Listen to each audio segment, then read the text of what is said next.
漫天的飞雪，璀璨的金光。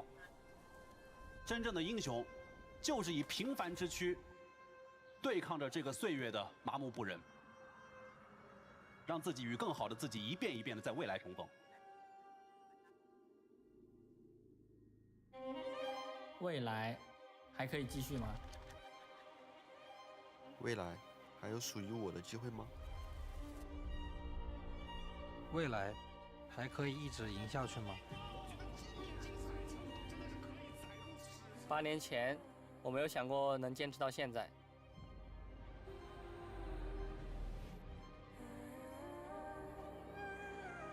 8年后，我不确定这是不是一个冒险的决定。做到了这一炮，我们终于做到了。新的目标在哪？由 Stars 获得，让我们恭喜 Stars 选手。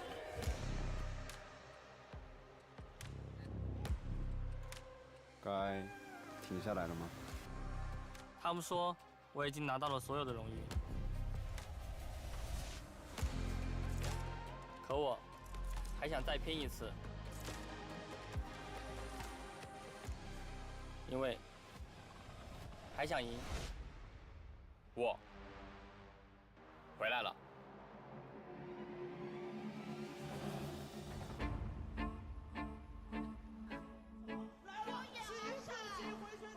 小浩说了一句，他说：“哎，现在感觉打得有点上头，有点想。”有人说，怎么赢了一场比赛就哭了？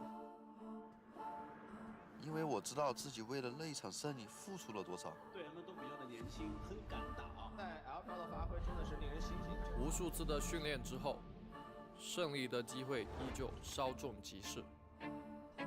拼尽全力，也未必会拿到自己想要的结果。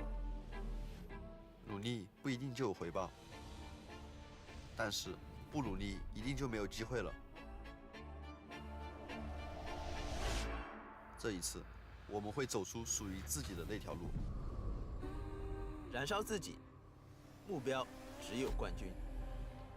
今年他们赢下了春天、夏天 MSI 在内的所有冠军。我享受在舞台上捧杯的那一刻。如果说比赛一定要有输赢，为什么不能一直是我们？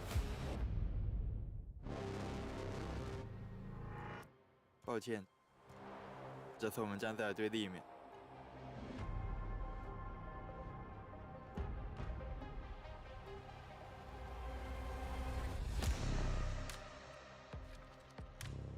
无人问津也好，技不如人也罢，不必让自己沉溺其中。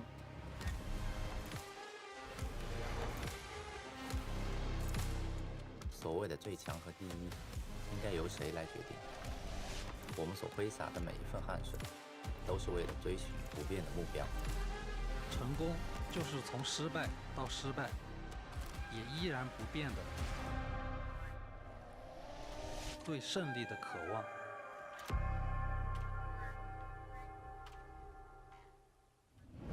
Hello everybody and welcome to the LPL. My name is Munchables and I'm joined today by Nightmare, which I believe, Alex, is our first cast of the entire season somehow. How's it going, mate? Great to cast with you. It's going great. Yeah, it's going okay. Even better to cast with you. I think the last time we cast together was about midway through the last playoffs, so we have a lot of time to catch up and to get our bearings straight again. Yeah, it's been a little while. It has been a little while, but we're here and we're ready to get to the games. Let's look at what happened yesterday in the LPL though, because there were some of the series of League of Legends of all time yesterday. We can take a look at the results. It was 2 2-0s in the end. LNG 2-0'd RNG and Ultra Prime 2-0'd RA. I can assure you there were 2-0s there. The second game of Ultra Prime versus RA was a doozy. RA threw away a 10,000 gold lead in the second game. And RNG, a really disappointing day for them. Let's take a look at the standings though, and where that puts us in the grand scheme of the league. Because I think a lot of, we're now in week 5, and there's still a lot of teams in that top 10 that people were not expecting to be there.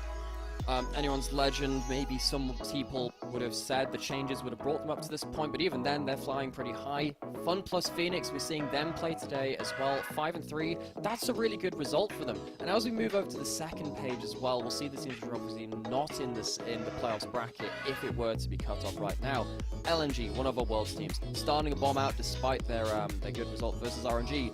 RNG currently at 2-6 as well. And what the heck has happened to EDG? Yeah, I mean, who knows? But Allah's back and they've got a win. So we'll take the 1-win streak that they've got right now after the 0-7 salute. But let's look at what's coming to your screens today, because that, let's be honest, that's why you're all tuned in for these games right here. NIP versus FPX to kick us off, and I honestly think that could be a bit of a banger if FPX show up for the series. OG versus CDG after that, and then Weibo versus AL to finish us off. And honestly, Alex, I wonder whether it was a Nymera and Mazel curse or whether it's a Nymera curse, because I feel like we could be headed to 9 today. I think all 3 of these series could go the distance. Yeah, I think that you can look at standings, you can look at some of the players on these rosters and feel good about teams, but the reality is a lot of LPL teams are zeroing in on how they want to play the game. There are a lot of inconsistencies throughout our games. It's not just the Weibo being consistently inconsistent anymore, it's all of our teams trying to figure out the new meta, the new map, and trying to finally get steady feet under them. Yeah, absolutely. And some teams are starting to do that. Others, we'll have to wait and see. Let's start off, though, by talking about FPX, a team that has definitely managed to get their feet underneath them, and specifically Milky Way's feet underneath them. Biggest statement I have about FPX is they're winning worlds right now. Like, the way that this team plays is fantastic. Look at that average game time, down to almost 30 minutes, one of the best in the league, second place there. First turret percentage, incredibly high. Kills at 15, gold at 15, incredibly high. The one problem is you can see the schedule at the bottom. NIP coming up today, Weibo after that, BLG after that, JDG after that, IG after that. They are entering the gauntlet today. Arguably, you could say they've already started their gauntlet because they faced top esports just before. So the big question was, can this team hang with the big boys? What can they do when they go up against top teams? And they went up against top esports and they really punished them. They lost the first game to them, where we saw the only Rel pentakill in competitive history of League of Legends to come back into games 2 and 3. And this team, through particularly Milky Way, did absolute work versus one of what we assume to be our top 2-3 teams. And I really want to shout out Milky Way. If this guy is proactive early and on the board, this team knows how to keep skirmishing around him. The rest of the team just seems to rally around this new player in the jungle, and we want to talk about that flash attack. Yeah, there was some, this was not a perfect series for top esports by any stretch, but man, I don't know what FPX feeds their junglers. First Bo, like Baytron's first split, had some pretty crazy games. Now Milky Way hard carrying this squad. TN back in 2019. There are plenty of junglers from FPX to talk about, and it feels like Milky Way is the newest of that pedigree. And FPX right now, incredibly strong potential. Like the fact that they took this series against top teams, because we always show positive clips from previous series. They actually ended up winning the series, and you'll see the final clip of this series as well is this like massive backdoor play. Life goes and interrupts the recalls and all of this. The extra thing we've got to talk about with Milky Way is he's the one shot calling that. It's not just about mechanics and early gameplay. Like, he's leading the charge the entire game. And that's a really unique thing to get out of one of the newer players. We have a lot of great junglers in the LPL, but when it comes through to players like this, we just saw, we would have just seen Shallahu having a bit of an awkward side lane game, but the fact that FPX can kind of problem solve their way through very difficult late game scenarios, with the leadership of this young jungler coming into the roster as well, this could genuinely be a new era for FPX in a team and a roster which I think a lot of people, quite understandably, didn't have high hopes for. In fact, when you looked at, I think, our power rankings coming into, our tentative power rankings, FPX were definitely not mid-table. They were towards bottom table, but we have to revise that now. Yeah, I mean, FPX have really blown everything out of the water, and I'm here for it. I'm fully on board. I think there's a lot of people that are fully on board at this stage. That it's not just that they're suddenly playing well, but they play a really fun style too. Like, they're really entertaining to watch. So pretty much all of my homies are on the FPX hype train right now. But let's take a look at who they're up against, because NIP, it does feel like there's a little bit of trouble in paradise with this team, because it's kind of the opposite side of the story, right? NIP is an organization that's coming in, looking to be a top contender. And right now in the standings, they are up at the top, but their games are far from perfect, Namira. They had a series earlier in the week versus LNG, and that gave us a lot to be concerned about. A lot of what we're showing in these clips on screen right now are LNG stalling out the game, but then getting towards item power spikes, and NIP still fighting into the power spikes, just kind of all inning towards mid lane, hoping they'll outplay, and it not quite going as cleanly as that. They lose the first game in this series, as you can see in these couple of clips here as well. They do fight their way back to a win, but it is a really hard-fought win. NIP are one of the teams which I had highest hopes for coming into this year. I think you look at, Shanji and Aki graduating from OMG and going on to a team like NIP with Rookie, Photic and Draw as well of that kind of V5 roster fame.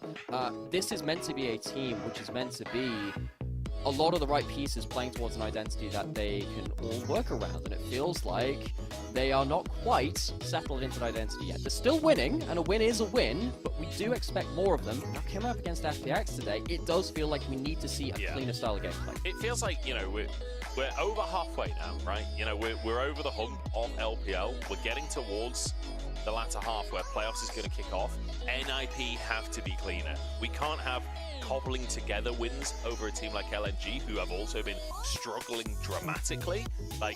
You expect NIP to be in better form than this, and as we get towards the end of the split, they're going to have to change things. They're going to have to get a bit cleaner and get a bit better. We'll see if they can do that today. I definitely think that as well. NIP have been one of the slower teams, so this matchup specifically should be interesting because FPX is a team that will put pressure on top teams, as top esports can attest.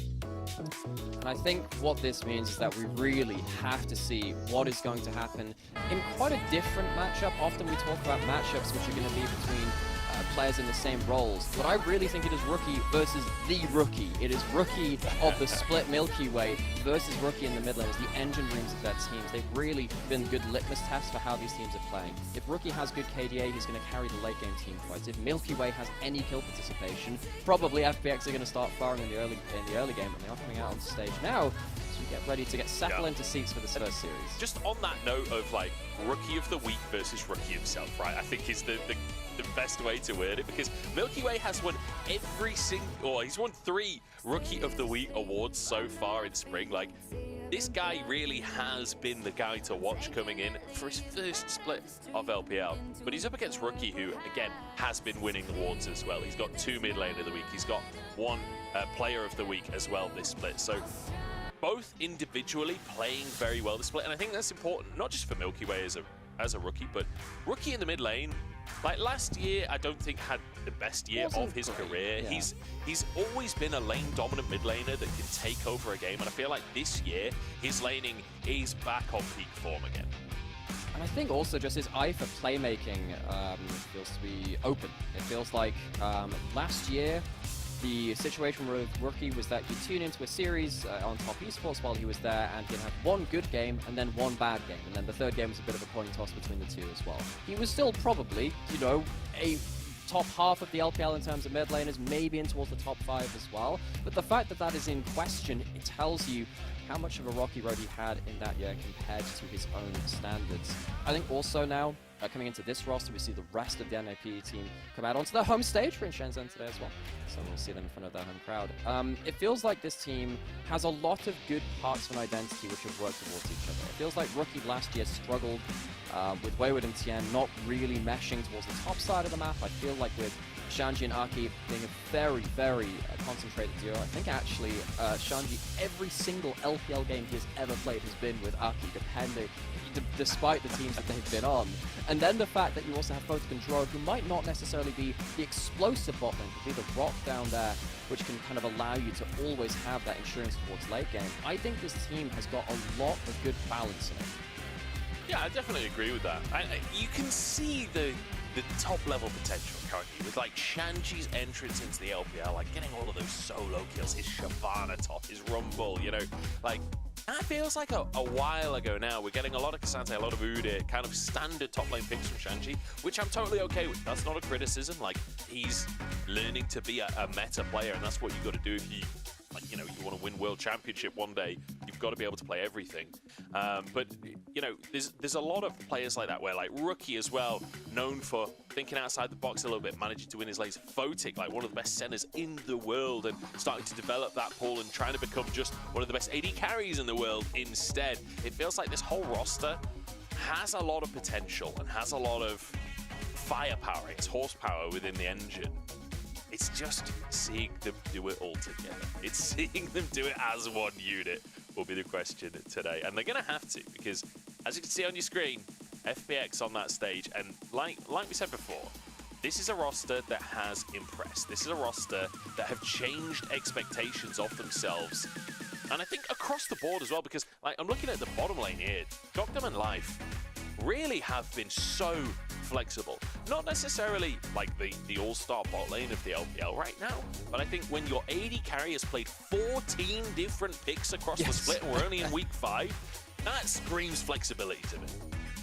And that allows FPX to just be able to hold on to bot lane in the draft and give some power picks towards the top side of the map if they need that as well. We've seen that a little bit more coming into this week specifically of LPL. Now, a little bit earlier into spring, we would have seen, you know, first pick of your Lucians, first pick of your Milios, Varus and Kalista and Senna. If they're up, they'll still be first picked. But now that we're seeing so many bot lane bans, where we see probably, you know, 4 bot lane picks banned out in the first round of bans, it means that if you have a flexible bot lane like Doctam and Life, it gives you just an extra thing to kind of an extra string to the bow to be able to use, and hopefully it means that they can commit to a team comp identity which they know very well. If we're talking about NIP not necessarily building into their identity quite just yet, having some of those troubles in Paradise, it feels like FPX on the other side of things, they are pulling together a lot quicker than a lot of teams in the LPL. Yeah, I think one of the best examples of that is Care, actually. Like, the way that he's played this year, I think goes against some of what we saw from him previously. Like, I think kind of building a little bit of a reputation for, like, Galio. I think his Yone always comes to mind for me as well. But this year, he's got 11 games on Azir. His next highest played champion is Corki on 2 games. So it's like, you've got Doctam at the bottom side playing 14 different AD carries. Care is like, he's the pillar, you know? He's going to play Azir every single game, and he's going to do pretty good on it, you know? Like, I feel like he will take your Azir and you will like it! Exactly, exactly. He's the control group for FPX right now. Let's get into draft, though. Hui and Nautilus banned away, and there we go. Care's Azir removed away from it. Alright, so it's not going to be just the bot lane who are going to be pushed in their champion pool. Of course, they push themselves. Care will be put onto something a little bit different, and that does ask the question, what is going to be locked in first pick? A lot of bot lane picks are left open. Senna, Kalista, Varus, one of these will be left open. More than one of these will be left open as the fans are going elsewhere. I don't mind taking away the Renata. I think that if you take either the Kalista or the Varus, it means that the Renata can be locked in by the other team, and then the other AD carry out of those two to be locked in alongside that. But now you are opening yourself up to Senna shenanigans. That's quite dangerous. I have a question for you, Namir. Where do you sit on the Ashe conversation? Because I feel like Ashe often banned in the LPL, and then quite often first picked when it's available, but it's not actually been that winning of a pick. I don't see Ashe and suddenly panic and draft anymore. I mean, it kind of auto-wins you lane as a support, which means you can support some different AD carries. We've seen Neela Ashe come out from Weibo, and that destroyed laning phase very, very early on. You can't ever miss a beat, though, and that's the problem. With something like a Senna, you can kind of take a lump or two in the early game and still overcome it. Something like that Ashe, despite the fact that we've seen, you know, T1 win a World Championship playing that style, you can't really afford to make mistakes. And that maybe means that some of these teams, which we've talked quite extensively about, needing to zero in on those impositions and figuring out how they want to play as a team, maybe that means that some of our teams which are less confident in straight 2v2 go away from that pick and instead go towards stuff like the Varus, the Kalista, the Senna, which are quite easy to put on rails and play through. That's likely what we're going to see from Fotik and Draw. So the Varus is locked in, as well as that Xin Zhao, which has been, I'd say, the premium jungler. We've seen a little bit of the Jax as well as an answer to that Xin Zhao that we saw right at the start of the split. Kind of vanished for a bit. It does seem like it's sort of back. But the Maokai locked in for life, that he got his highlight play and saved the game against Top Esports Game 3 on. And then we get the Nico for Care as well. I'm a little bit surprised that we didn't see the K'Sante locked in already here from FPX. If you lock in the center Maokai, potentially with the Maokai flex, and then the K'Sante topside, kind of forces the Varus to go into on-hit rather than poke, and it means that you're in a massive range disadvantage. I'd imagine it's probably K'Sante third here for Shanji. It's going to be a little bit different. Instead, potentially hovering over some engage for the rest of it. Chuo going to pick up that Rel. I think K'Sante is now probably hitting the ban list in the second round. Yeah, wouldn't be too surprising to see that. One thing to note as well on the Maokai pick, Maokai is actually still Milky Way's most played jungler at 4 picks. You know, it's very contested. There's Lee Sin on 4, Sichuan and Xin Zhao on 3 as well, so it's not by any massive margin, but it's possible to flex that into the jungle. I would expect Life to take it, but Viego banned away from Milky Way. His Kindred's already been targeted too, so really trying to remove those carries. Graves could be another option if that is the goal from NIP. I think this is completely fine, because the thing is, FPX are a team that typically succeed when Milky Way is very aggressive, up in your face, and making plays happen. If you're on something like a Maokai, and in this case, if you're banning away junglers in the second round, it forces you onto the Maokai, which means you make less plays up until the level 6 mark. That gives you a good window of time at the early game for Aki to be the pace setter for the game on the Xin Zhao. So now we see the Viego being removed. Would be interested to see if there's something like the Lee Sin removed too, just to remove Milky Way's impact on the early game, which FPX have so typically relied on. I'm going to be removed as the K'Sante still wide open. Not seeing that ban just yet. Bans towards the mid lane with that LeBlanc. See if it is going to be another mid lane blank, because the Orianna is open and available. Rel is locked in for NIP. It works well with the Xin Zhao. Very true. It's Rookie's Orianna as well. I'd be a little bit nervous about that potential mid lane pick if I was on the side of FPX, but it would mean that K'Sante goes through. In fact, I ban the Talia instead. Talia's been something which Rookies used an awful lot. The global pressure and the use of the wall, being able to kind of separate team fights, very effective. So, mid lane and top lane for NIP yet to be locked in. And we might just see the Shanji locked in once more. Again, I'm really surprised it's fallen so far down in this draft. It's going to be on this 4th pick, especially when you've got champions like Varus in the game. Either frontlining for him or frontlining against him is really quite important. And Shanji now gets one of his most successful picks.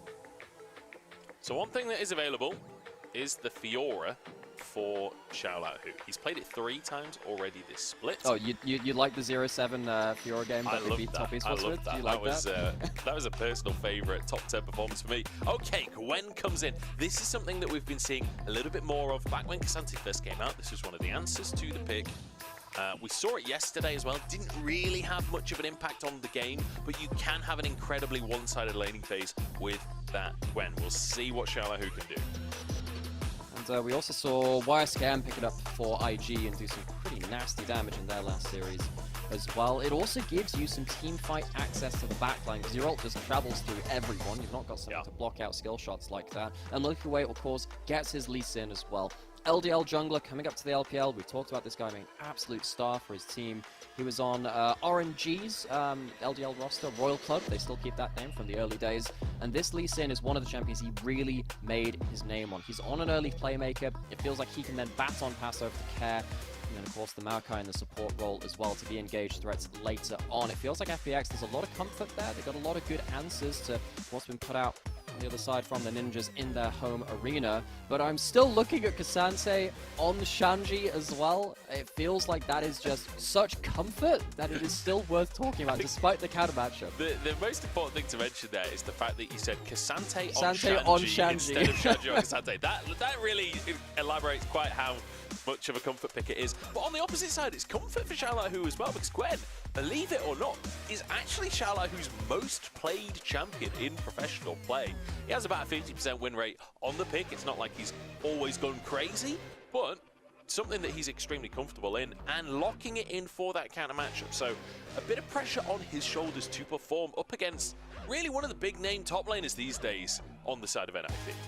Shanji really has graduated from being a good top lane into being one of the elite top laners. Now, he's on one of his most successful picks in Game 1. That top lane matchup could be one of the biggest stories of this first game.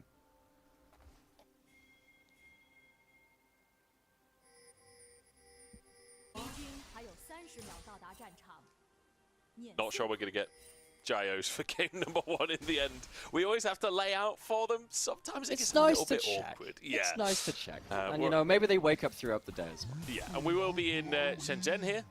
Oh, is that Gyos? No, just going to see the audience. Okay. We are in Shenzhen in NIP's arena, so you do anticipate a good amount of support from the crowd for NIP. But I think this FPX roster, at least within the Western audience, is building a bit of a fan base. I have to assume that it's the same within the audience over in China, just because, like, you know, Chinese fans love aggressive teams. I feel like FPX and especially Milky Way have been one of the few teams in the LPL that is willing to push that envelope.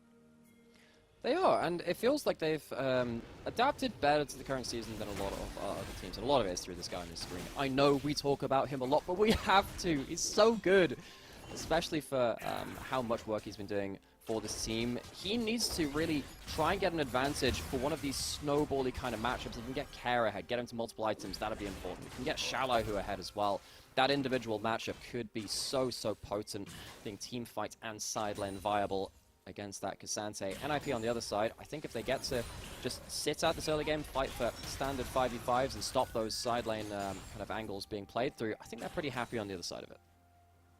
Yeah, you would expect so.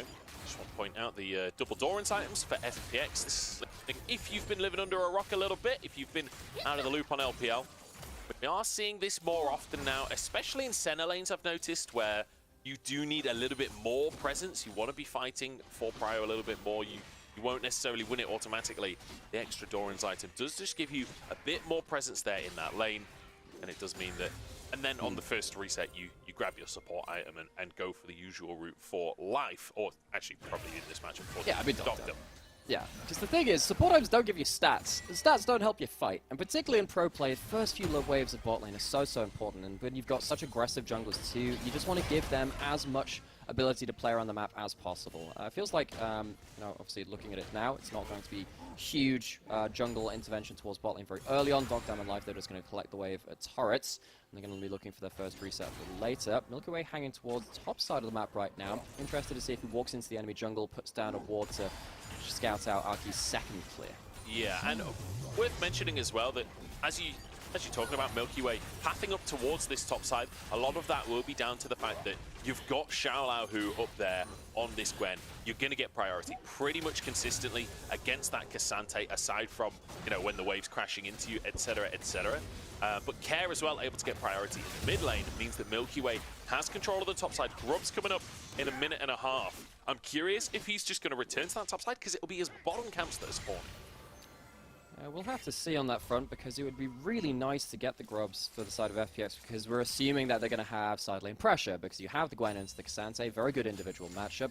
Even the Nico's pretty good at pushing in side lanes as well, and getting some chip damage on the turret with the grub buffs makes that even more potent. But still, no huge early plays being made by either team, and it feels like we're getting our first resets through, and we'll get a couple of buys in for a couple more stats for the first fights of the game. Yeah, so far, support staying in that bottom lane. Grub's up in 45 seconds. And I feel like the game has changed a little bit in terms of like how obvious the plays are across the map. Like back in the day, if you had a Kalista lane, you're playing for Drakes, you know? Grubs have changed all of that now. People are roaming a lot more in the very early levels to try and fight for Grubs. Different teams have different levels of priority on Grubs, because I feel like there's still to some extent debate on how valuable Grubs are. If you ask different analysts, they'll have very different answers on how big of a priority Grubs should be. And it feels like the teams are very much in that same space of having very different opinions on how much time and resource they want to put up to that top side. I think the consensus is, if you get 6 grubs, oh, you are chilling. That objective is so strong if you get all of them. But then you have to commit quite a lot to get to that, and it's a question of how much do you lose to get that. So then it's about the investment opportunity. Even just a couple of grubs, though, matter a lot if you're already winning a side lane, particularly when we saw a lot of AD LeBlanc and I suppose the AD TF, which we've seen as well being played. And sometimes stuff like the Gnar, which are ranged champions that can sit in side lanes, hit turrets for free. Then obviously they get to use the grub buffs pretty effectively. As we see right now, a bit of a fight in the mid lane 2v2. Level 6 for Care, flashes away from Rookie's Shockwave. Honestly, you're quite happy with that one. Jungler flash for enemy mid laner flash, especially when it's an eco you'll take. The big thing which is going to happen here as well is because we don't really have ranged supports in bot lane, we have got the melee ones, they can roam a little bit differently. Flash and Flash Red bot side, important to check up on that. You see Milky Way putting his head in towards those grubs, not able to steal away with a cheeky smite, and Dwo on the melee support, as opposed to something like a Nami or a Renata, roams up early and makes a difference around the grubs. Are we going to go for a dive here? Life, fortunately, tanks the tower a little bit early. That should dissuade anything. I'm not sure if they really could have dived anyway, to be honest. It felt like it would have been a tough one to pull off. But perhaps they can go for something with Photic taking a chunk, getting rooted. I don't think they're going to commit to anything. So anyway, Life staying down in the bottom lane. Dwo roams up, and it does mean 3 grubs for NIP, despite that priority in mid and top that we talked about for FPX. So this is actually a change we've seen largely this week in LPL. A little bit before this, well, we could even hinge this on the Ashe pick we talked about in draft, in terms of some teams are moving away from that style of support, because if you ever make a mistake on that kind of champion, it feels awful and you fall behind the game. Now, what that means is that we're seeing a lot more bot lane bans, less kind of blind picking 2v2, and a lot more melee supports like Rell, like Alistar. And that means that they have a very different identity. They can ward things differently. They can roam a lot earlier, and something like this Rell for draw means that he can look towards some early game plays as well alongside Aki. It just changes the entire way the game is played. And also one thing which I will ask everyone to keep an eye on as well, just look down on the minimap and see that when we are seeing these roams, whether they're leaving any of those pesky wards around as well, because they can do that much easier than ranged supports. They certainly can. And to be fair, like these engaged supports have always been... it depends on your opinion whether they're a crutch or a boon to LPL. Like, LPL loves an engaged You don't support. like Nautilus? We've never really been big Enchanter players, aside from when the meta absolutely demands it. So you definitely love to see the engaged supports coming back through. It does feel like teams are much more comfortable playing this style, having your support able to face check to some extent and help with that vision battle in a little bit more of a heavy-handed way. Definitely feels more down to the LPL style. Milky Way, though, speaking of down, moving to the bottom lane, is level 6. Life is level 6 as well. He's not been spotted just yet. As he moves into this lane, this could be an opportunity. I don't see any red pings on that bush, so it's not like they have any kind of incidental information. And the wards we were talking about being so important to keep track of have not managed to track Milky Way, but won't be able to do anything right now. Milky Way, of course, we talk about him an awful lot in terms of his impact on the early game. It's currently 8 minutes in. Hasn't really managed to do that much besides securing a dragon. And we'll see if he can really get himself on the board in the next few minutes. Yeah, I would have loved to see Life just go into the brush there, as actually that's Photic's ultimate. Attempted all in there from NIP. Dwo still only level 5 off the back of that roam that we were talking about before. Life is a level ahead because he was able to just stay in that bottom lane. So unfortunately, Dwo doesn't have the all-in potential that perhaps you'd hope for. In the meantime, Xiaolahu could be in a 2v1 as Aki moves to this top side. Needlework going to be used. Xiaolahu is so damn fast with the Ghost. Ghost for Ghost traded. We see this a lot in top lane right now. It feels like in the Aatrox matchups as well. A lot of the time, you're just going to throw out an ult and a Ghost, just hope for the best, see what happens. On the other side, though, Crossmat coming in from FPX. They have Care with ult, no flash. What can he do here? He's out of vision. Should be at least one kill here. First blood to Milky Way and Photic. There's no way he survives this one. A kill for Care as well. Beautiful answer on the bottom side. But Aki moves straight back up to this top lane. Wants to get something for his efforts. He showed on the top side before. He's showing here again. Xiaolahu has to try and survive the 2v1. He's going to be knocked around though. No Ghost available and taken down by Shanji. And Shanji gets a kill in a very important matchup. Xiaolahu doesn't have teleport to get back to this lane. Shanji can get a play out of this top lane out of turret. So while the cross-map from FPX after the initial gank was really good to set up bot lane for success, feels like Shanji, at least being able to get some gold in the individual matchup, is also quite important for how this game will play out. Cap off a vision, gets a really good roam timing. He sacks a wave mid, but that's completely fine. One wave of 6 minions, 2 kills. It's about 20 or so in terms of gold, not even including the assist gold beyond that too. Much more valuable for him. Fantastic stuff from K. Does mean he is pretty far down in minions. I guarantee that 20 CS lead is not just from the singular roam though. Rookie doing a great job during this laning phase to build himself a lead, as he always does. We're 10 minutes in. He's on 10 CS per minute. This is just Rookie things, and he's on his signature Orianna. You just know that he's going to have a good game, despite that first shockwave being a bit of a sombrero. I'm looking towards him and Dwo as a combo, that Magnet Storm into the Shockwave. Magnet Wave, if you will.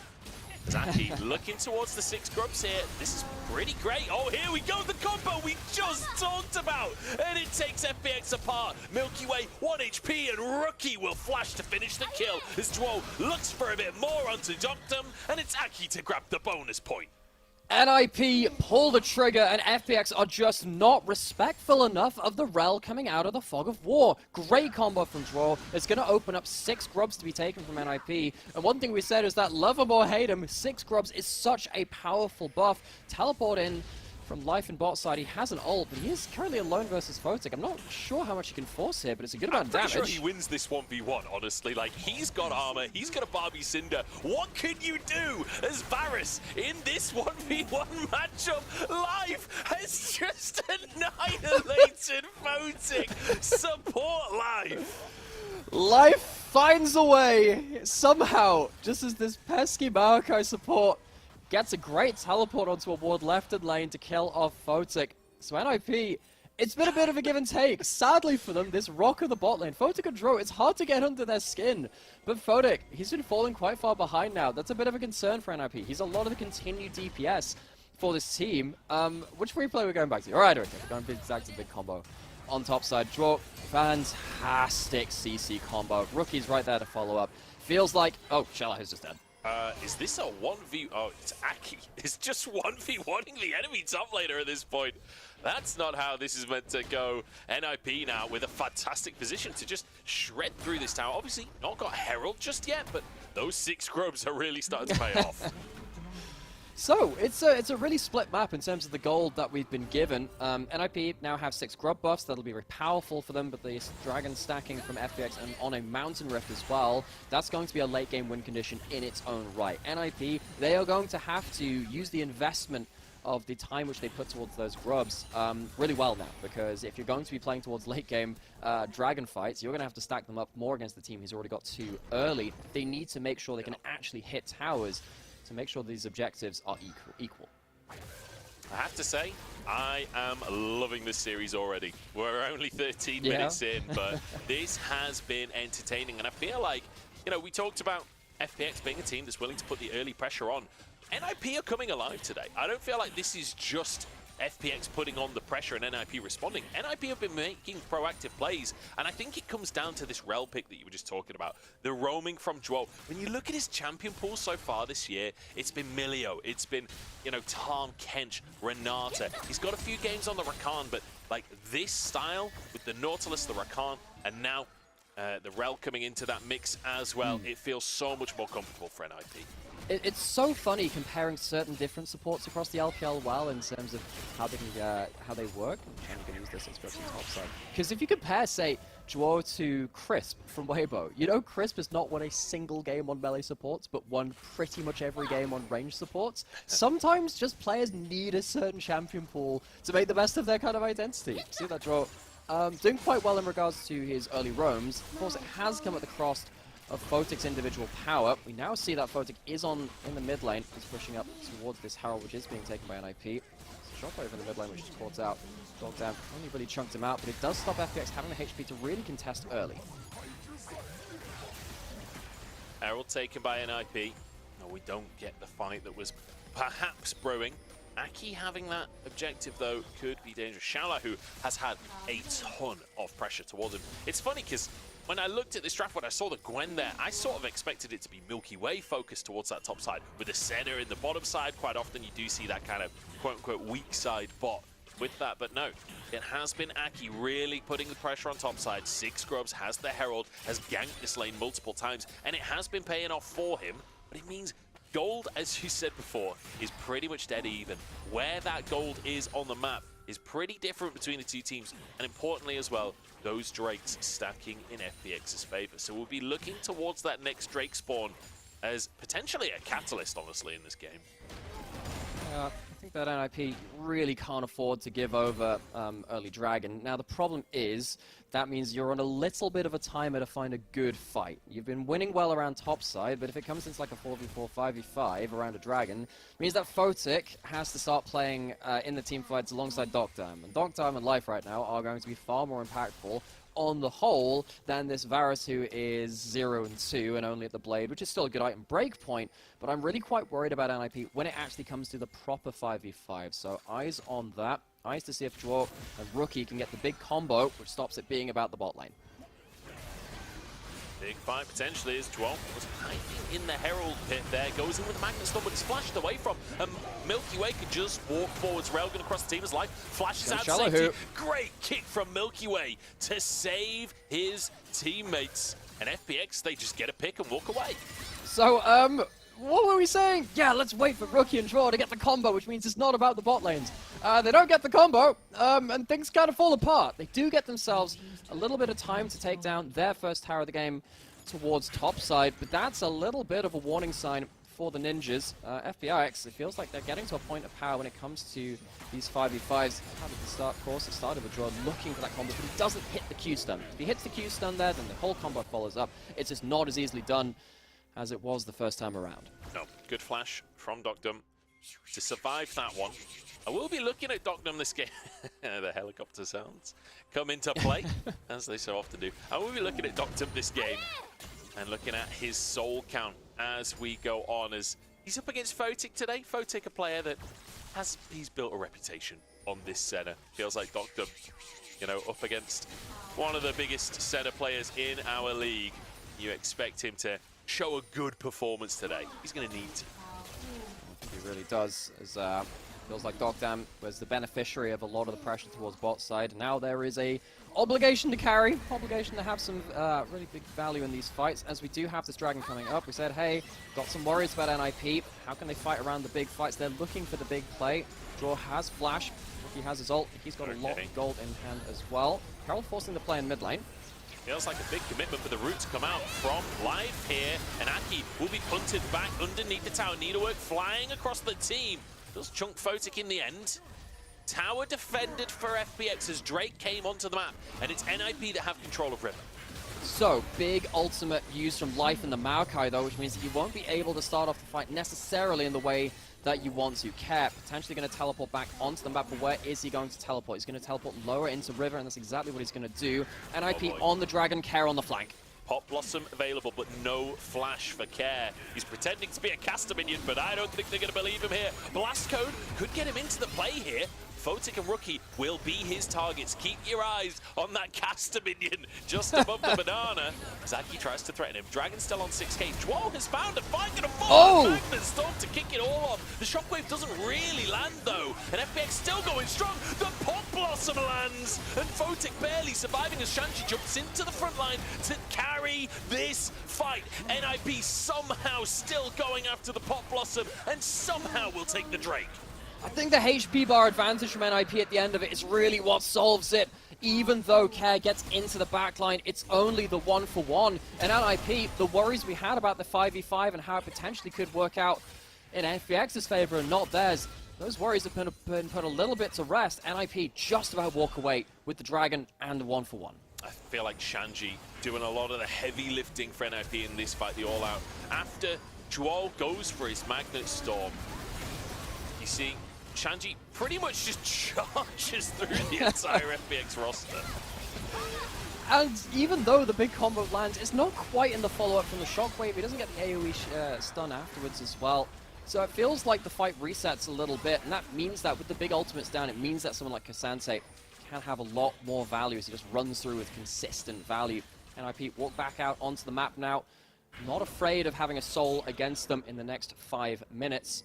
Really need to see now FPX. They need to try and get a side lane advantage. You're getting up towards items onto Shallow Hoop and onto Care as well. Let's see how they can manage the map to finally get one of those really clean flank angles. It was almost that in the Dragon. They need just one more step, and that could really be the almost fight into the actual fight. Life starting a fight here onto Photic. He has no cleanse available. Life is willing to go under that tower, I fear. And Photic just chains CC, but Doctum's taking the tower the whole time. And now Milky Way's pulled back into the action. Safeguard out of the play. Perhaps he'll go down, but no. Spider-Man's over to the chickens and survives. Dodgy dive from FPX. Fantastic Varusol on the other side from Photic, though. Potentially, we could have had a Maokai flashing forwards, but Photic stands his ground, does the damage, the team rallies around him. FPX, bit of an awkward moment for them. They're going to be reset a little bit in regards to the plays that they can make, and they were called away from the side lanes to make that play as well, which we just said, hey, maybe they should be focusing around that one. So NIP, once again, kind of passing the test right now. It's been a little bit of a ropey game. It's been given back and forth. As we go back into this replay, it's all about this Varusol. Life opens up. It's a great opportunity onto the Varus without a really big engage tool available. But the Varusol spreading onto 3 members after it hits Care, that's the big turning play. Fantastic from Photic. After what was a pretty tough early game, a lot of pressure put on towards him by FPX. And again, we said that this was going to be a series that tests both teams, right? FPX, who have just come off of a win against top esports. Oh, Rookie's found. Rookie's found at the bottom side. Milky Way has the kick, has the Q. Easy as you like. Fantastic little pick from FPX. Milky Way is gone for the Assassin Lee Sin build in the jungle. It's the Eclipse. Doesn't give lethality anymore, but the amount of AD and the amount of damage that proc comes through means that if you are caught out like Rookie or Photic, it can just absolutely lead to your death. Big pick. Ult now in the mid lane from Photic. Yeah, I'm not sure they can commit to anything more there. Life just going to throw those roots as a threat. Shanji, he's teleported towards bot lane. I think Shallow might just be dead here. 2-man gang towards the bot side. The Gwen's in trouble.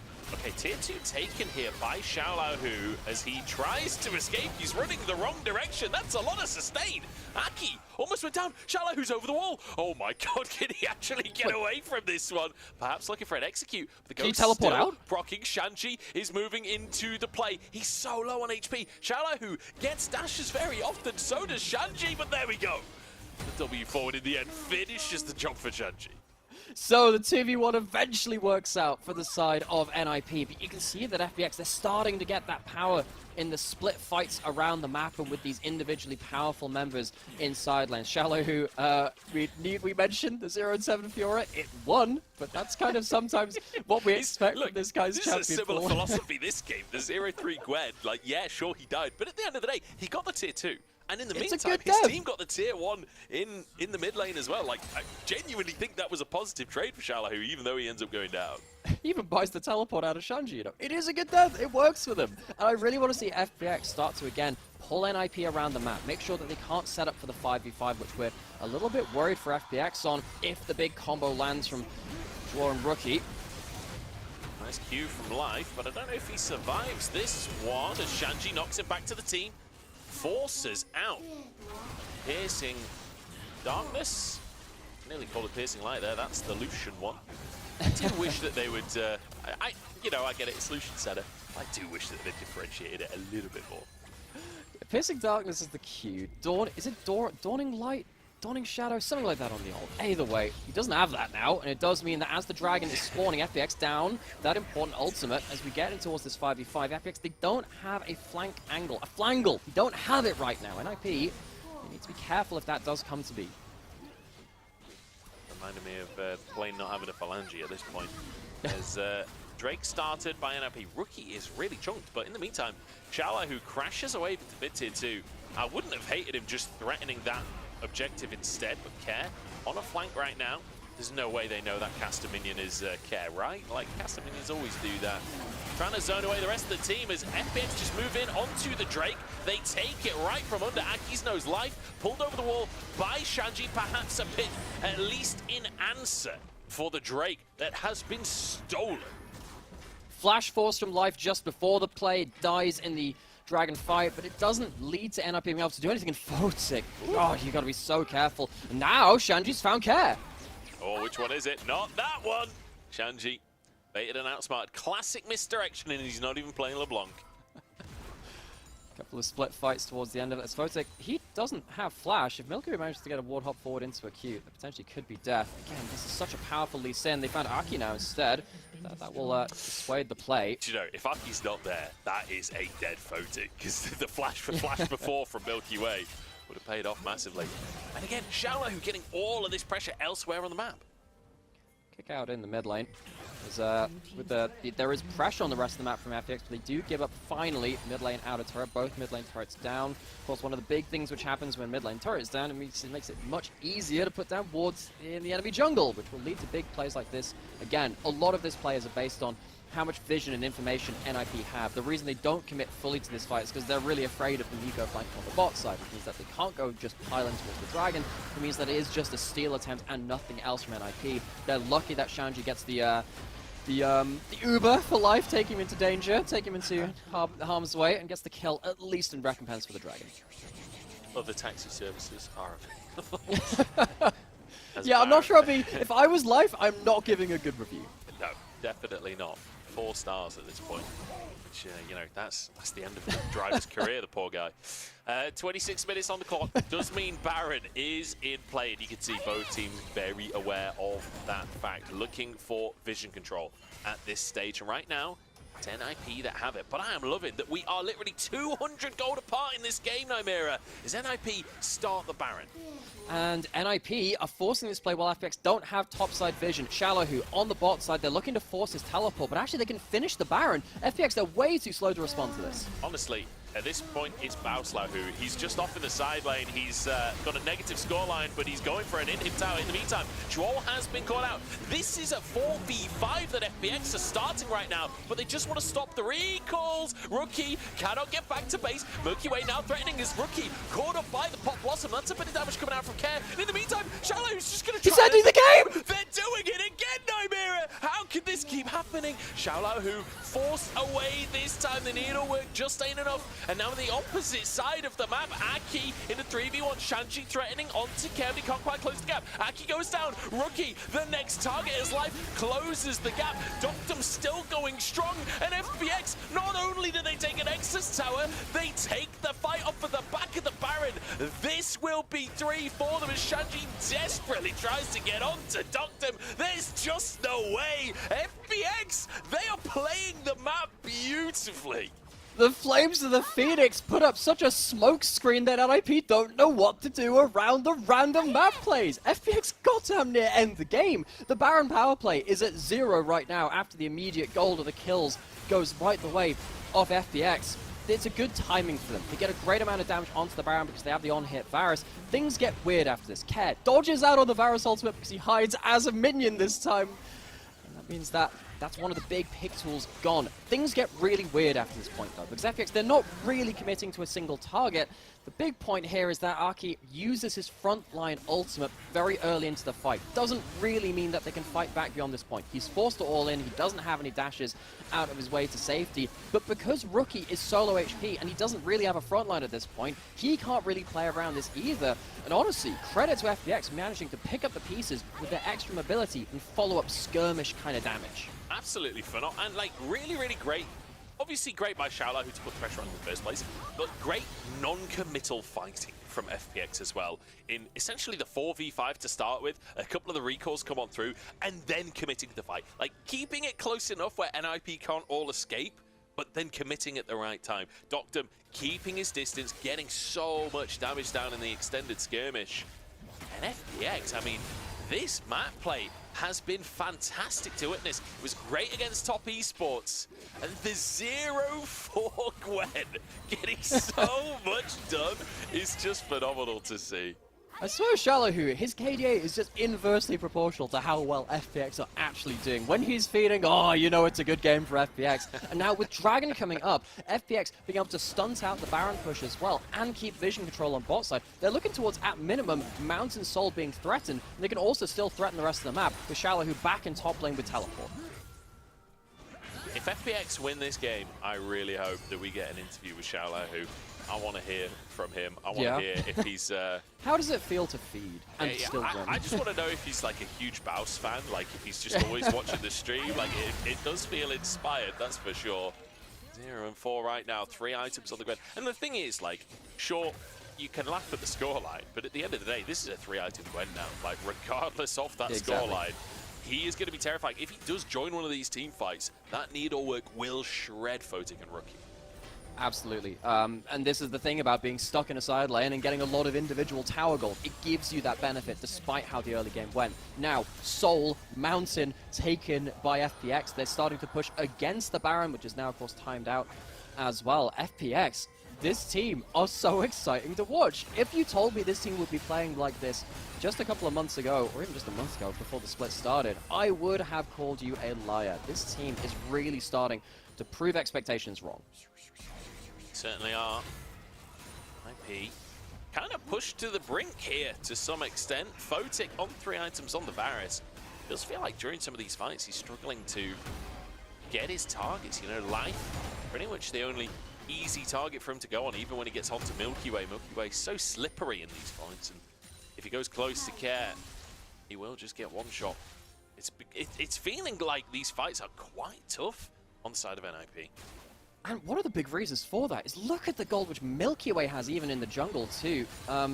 With the build he's gotten, the kills he's gotten, and the way he's performing in the fights, he's always managing to threaten one of these carries, the Orianna or the Varus. If you get hit by a Lee Sin Q, because of the Eclipse, because of the Sundered Sky and the Starets built up now as well, the amount of stats which Milky Way are bringing through to you, you can genuinely be assassinated.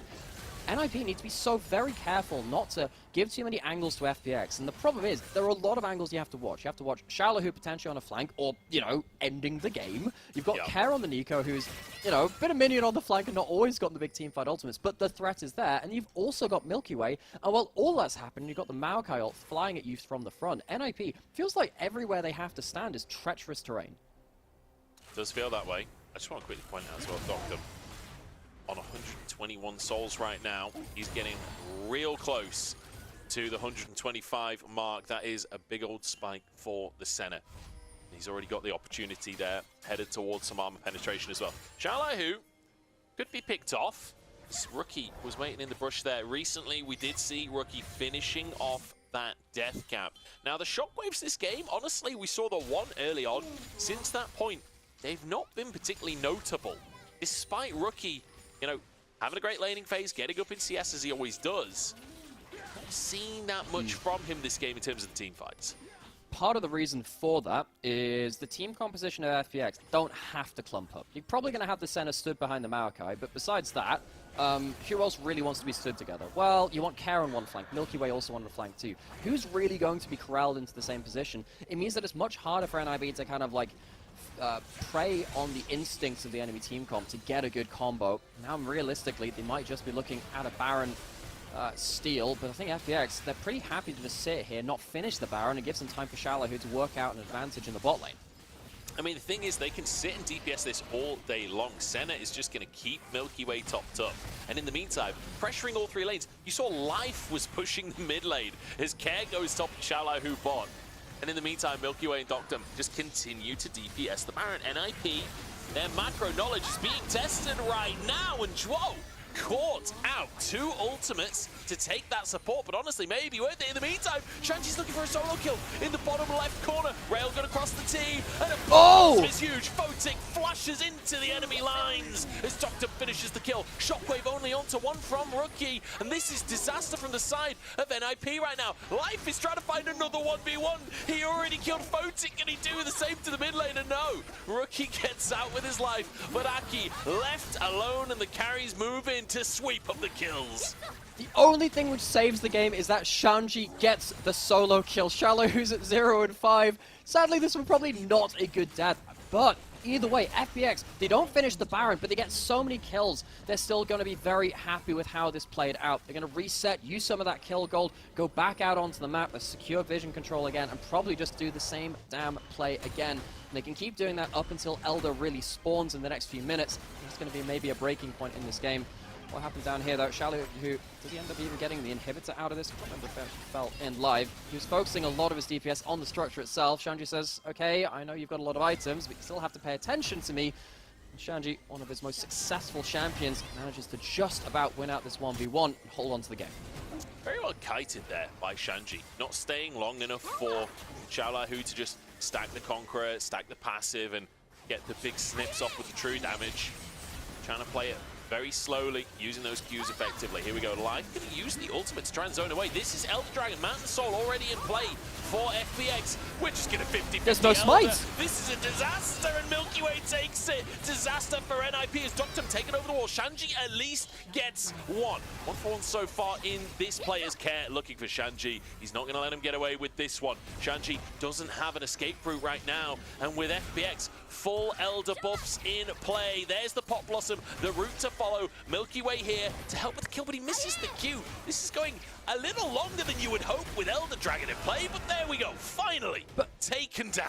NIP, they didn't have Arky there for the Elder itself, so they didn't have the smite. They're trying to rush Baron, get the recalls, and go back to base. But if Care can stop this, we're going to have another situation where FPX win a game with the enemy team stuck out on the map. God, this is disastrous. Photic will go down. They're going to be able to get Aki as well. There's no way out of this one, I fear. No flash available for him, but no flash for Care either. Movement speed comes in. Can he find the route? The Tangle Barbs, ever so slightly short. In the meantime, Xiaolahu and Milky Way trying to end the game. This is why I love watching FPX. Every single game is a banger. Rookie is caught. The Shockwave, it only hits one, and it's just not enough. A double kill as Xiaolahu repairs a little bit of damage to his KDA from this game. But my God, what a ridiculous game of League of Legends. I absolutely love it. They can't keep getting away with it. They played through this top lane champion of the Gwen, despite the fact that they start off with so many deaths. It doesn't matter how many deaths are in that one column. It's just a number. FPX win the game through fancy macro once again.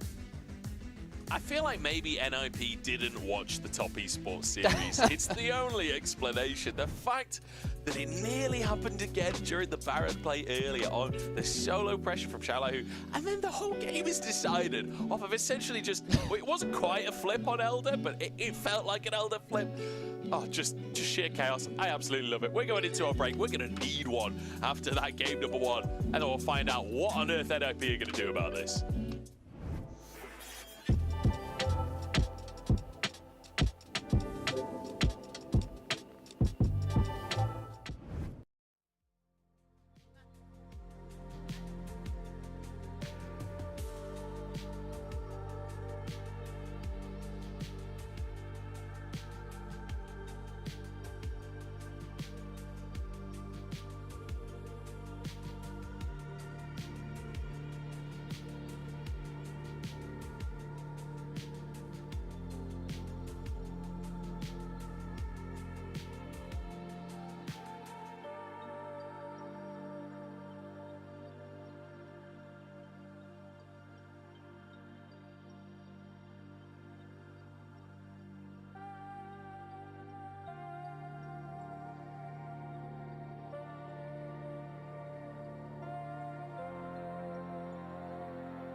Hello everybody, and welcome back to the sheer carnage that is LPL today. I'm Muncham, joined by Nabira, and we've just witnessed, I guess, the Xiaolahu show to some extent. I don't really feel like it was his show, but the weird side lane Gwen pressure going 0-5 while Milky Way and the rest of the gang win 4v5 fights. This was a weird game, Nabira. Yes. Yes, it was. There isn't really much else you can kind of describe it as. It was just a bit of smoke and mirrors when it came into that late game. I really want to praise Xiaolahu for sticking to it. He did an insane amount of damage to tanks towards the last end of that game. This guy somehow gets so much impact for having so little kills and so many deaths in a game. But you know what? I can't fault him for it. It is working.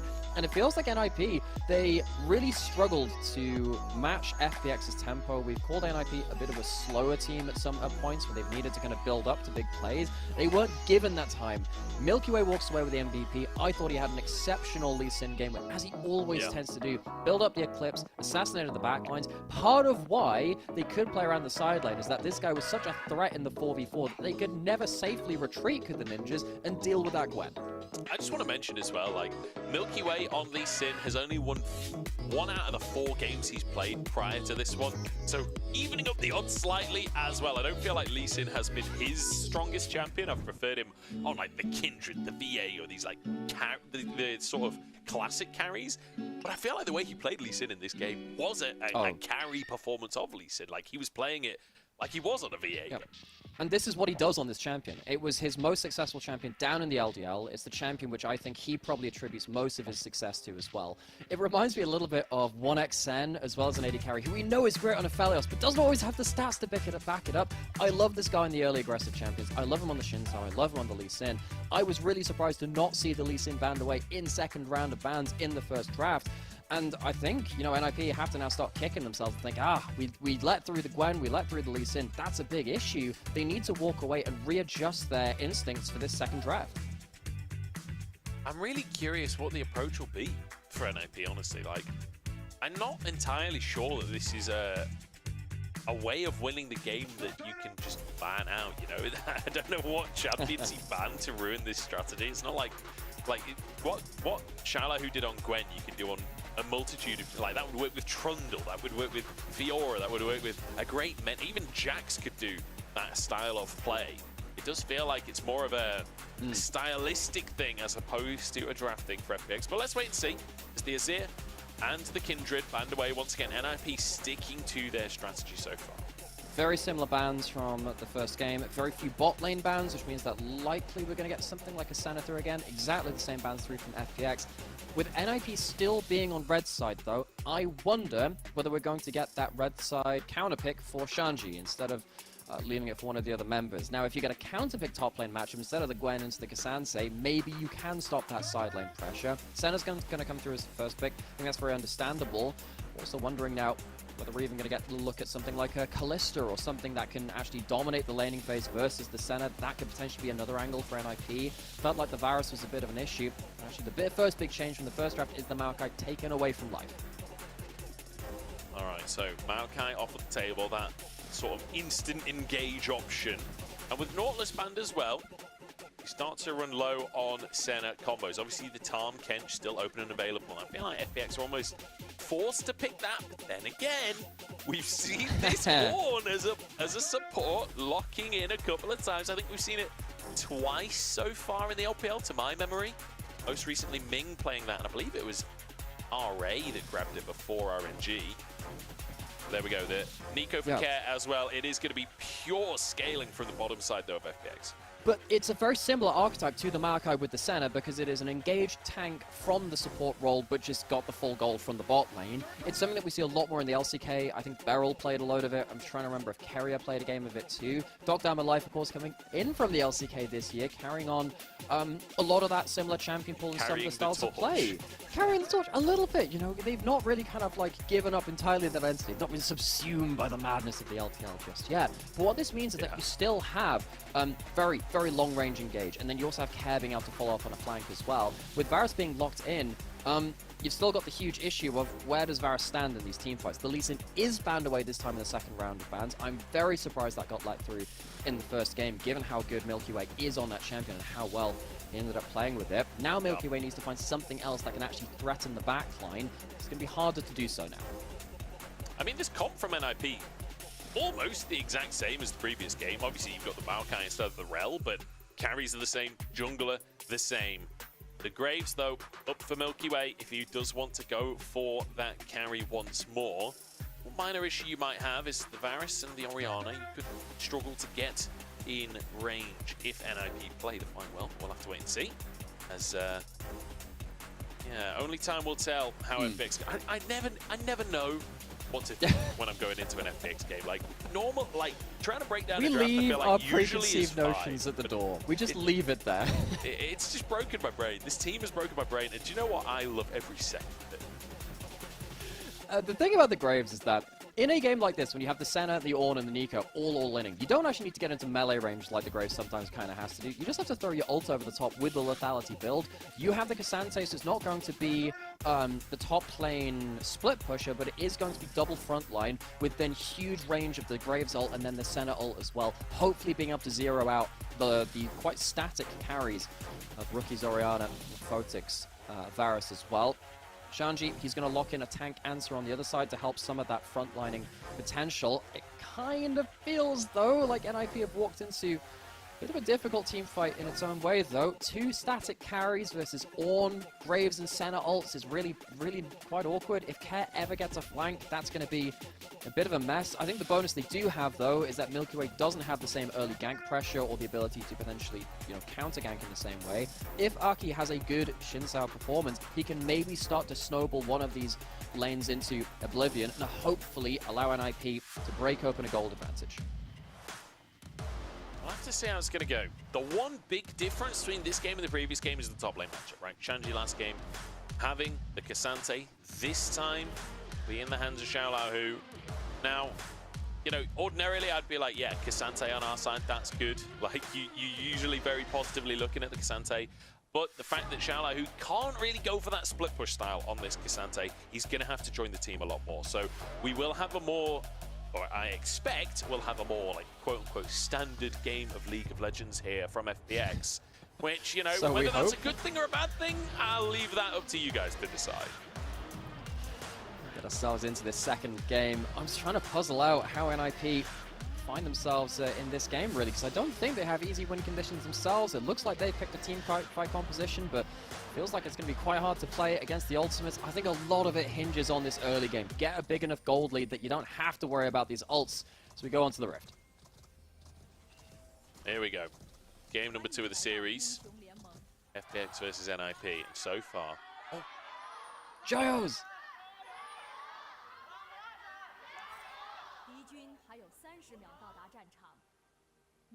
Right, scattered and chaotic, but Gios nonetheless will take it. There's FPX here in NIP's own arena in Suzhou. And yet, some of the fans there holding up the Dokdom signs. Definitely some FPX fans in that audience, that's for sure. An exciting time to be an FPX fan right now. I wonder if there are any FPX fans left over from 2019 that are now reaping the rewards of that faith, because, oh man, my goodness, what a roster to be a fan of.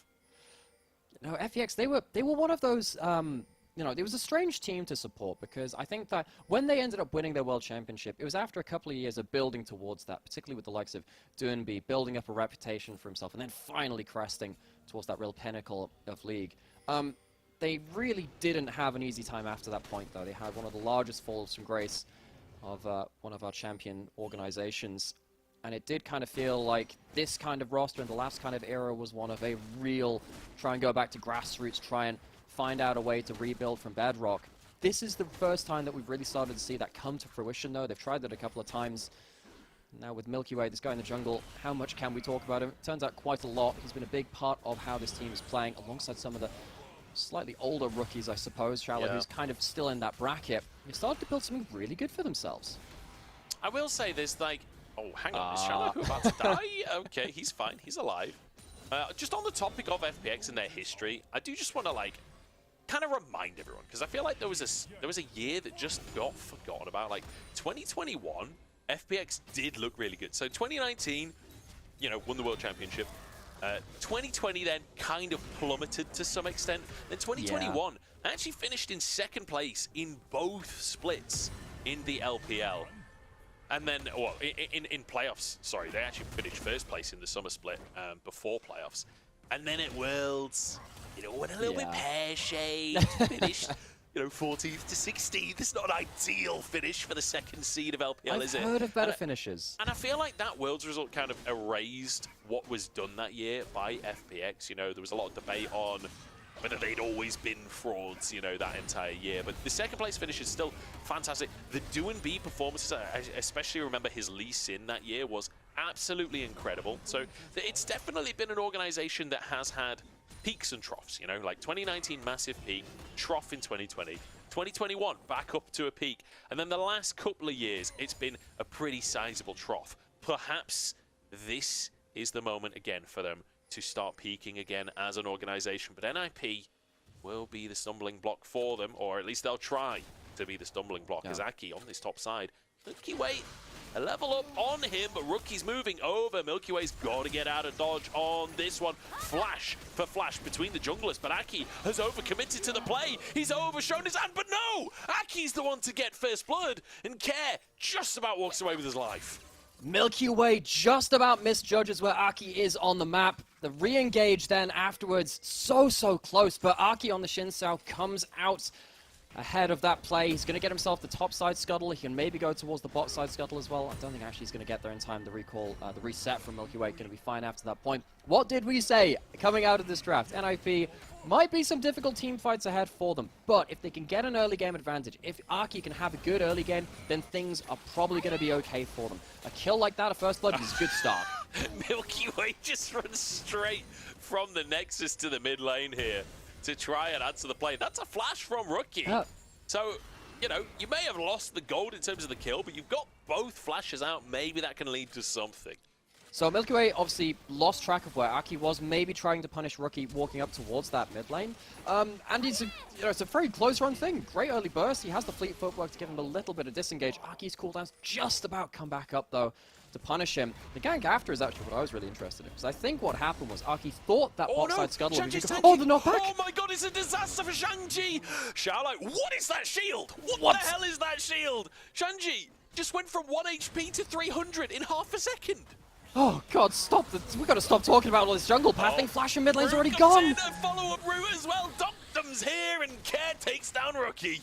This team does not know how to play slow. FPX just has to be going full forward all the time. This team has been so exciting to watch as they get a kill back in that mid lane. It goes over to Care. It goes against Rookie, who in the last game struggled a little bit despite us, you know, talking up his Orianna. It was a hard game for it. Now in the second game, he's not necessarily on the best early start. You know what? I pledge allegiance to FPX at this point. Like, they are bringing the LPL back to the LPL. They go forwards, they make plays happen, they look for fights, and they're not interested in scaling. I am all aboard for this kind of gameplay. Really exciting top lane matchup so far. Really exciting mid-jungle 2v2. I love the roam from Doctum as well to make presence happen in this mid lane. Now, 3 grubs taken by NIP. An opportunity off the back of Milky Way clearing down towards this bottom side. So Care just threw out his flash for the kill in mid lane. Last game, Rookie came to a huge CS advantage, but it feels like with all the jungle intervention, he's not really been left alone in an isolated 1v1. He's not been allowed that. Meanwhile, in the bot lane, Doctum and Life farming up pretty okay, considering that they're against a Varus. Yeah, Life is actually up in CS. How often do you see the farming support out-CSing the enemy AD carry? Not often, Joe. Not often. I was sat there thinking, let's look at the combined CS. No, that's not any better. It is just Doctum and Life getting great value out of this. That's a big problem, by the way. Wait. Remember last game where Life literally 1v1 voted? Yeah. Life is the better AD carry in this matchup, and he's playing Ord. Like, what is going on? Right, is Doctum the best AD carry in this game? Mate, he's not even the best AD carry on his team. I know, technically, the definitions get a little bit strange when you're playing, like, the Maokais and the Orns instead, but, like, we're gonna count it because it's funny, I guess. Dragon at least goes over to NIP. That's a bonus for them. Doesn't really help them losing this bot lane, though. This has been such a great series. I'm loving every second. It takes me back, you know. It kind of helps me forget how slow this split has been so far. Cannon taken. You can see Milky Way has slipped into the bottom side. Flash for the ult, but Photic is faster. Gets his own flash off as well. Nice try from FPX, but great response from Photic. Damn, that is some quick reactions from Photic. Probably too wise that combo now. I think it was Broken Blade that really popularized that in the LEC. I can't really remember who started doing it first in the LPL and LCK, but that combo is so nasty to try and flash away from. Important that they survive, though. Would have been a load of plates going out the other side as well. Now we come back out onto the map. NIP need to be less worried about that Ornn ult coming through, but the next time it comes up, wait for FPX to return back to the scene of that crime. We'll certainly have to. 2 plates taken in the top side, it's worth mentioning, for Shanji. Not building a massive CS lead just yet. Xiaolahu doing a good job of staying even. Often you can see Udyr managing to find CS leads in this kind of matchup as All Out actually comes through. Here comes Doctam. From Xiaolahu. Doctam's roamed up to the top side. The healing comes on through, but maybe Shanji can get a kill anyway. Xiaolahu so low on HP, and Shanji 2v1s him. Looks for a little bit more as well. Doctam low on HP, but Care has moved over. They need all 3 to make it happen. Shanji is off the chain in this game. Yeah, had a bit of a difficult game 1. He was sat there looking at Xiaolahu at 0 and 4 and goes, still can't really do much about that one. This game, though, he's trying to take matters into his own hands, buy a bit of an advantage for NIP on the top side of the map. But how the heck does this start? You can see that there's a level disadvantage at the start of this play for Xiaolahu, but he does have the all-out. Doesn't necessarily matter that he's at a lower HP. It's a lot of damage. All he's doing really is trying to buy some extra damage and time for his members to walk up. That root missing, that's the key. Next to the ghost and the movement speed from Udyr's kit. Make it so hard to land some of these skill shots even early into the game. Doctam just about picks up the kill at least. I'm pretty sure Shanji gets away with that as well if Care didn't roam up to shut him down. I don't think he could have got the kill. He couldn't have dived onto Doctam, but at the very least could have got away. Meddling kids. I know. The fact that you need 3 people to shut this Udyr down.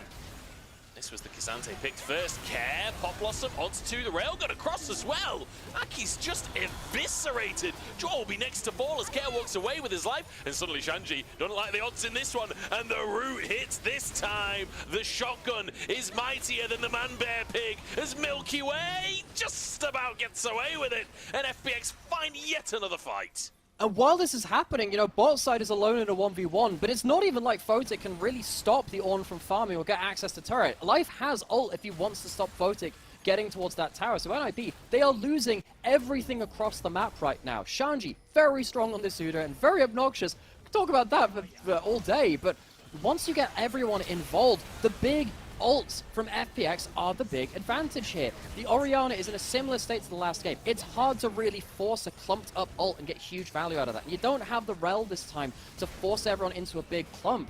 It means that FPX, they can throw out the big ults first, and once they're down, they really can just run forward and end the fight. Worth mentioning as well that Milky Way able to get his ult off before Aki could use the Crescent Guard. So getting that long-range damage in. 5-2 on the scoreboard. 2,000 gold lead for FPX.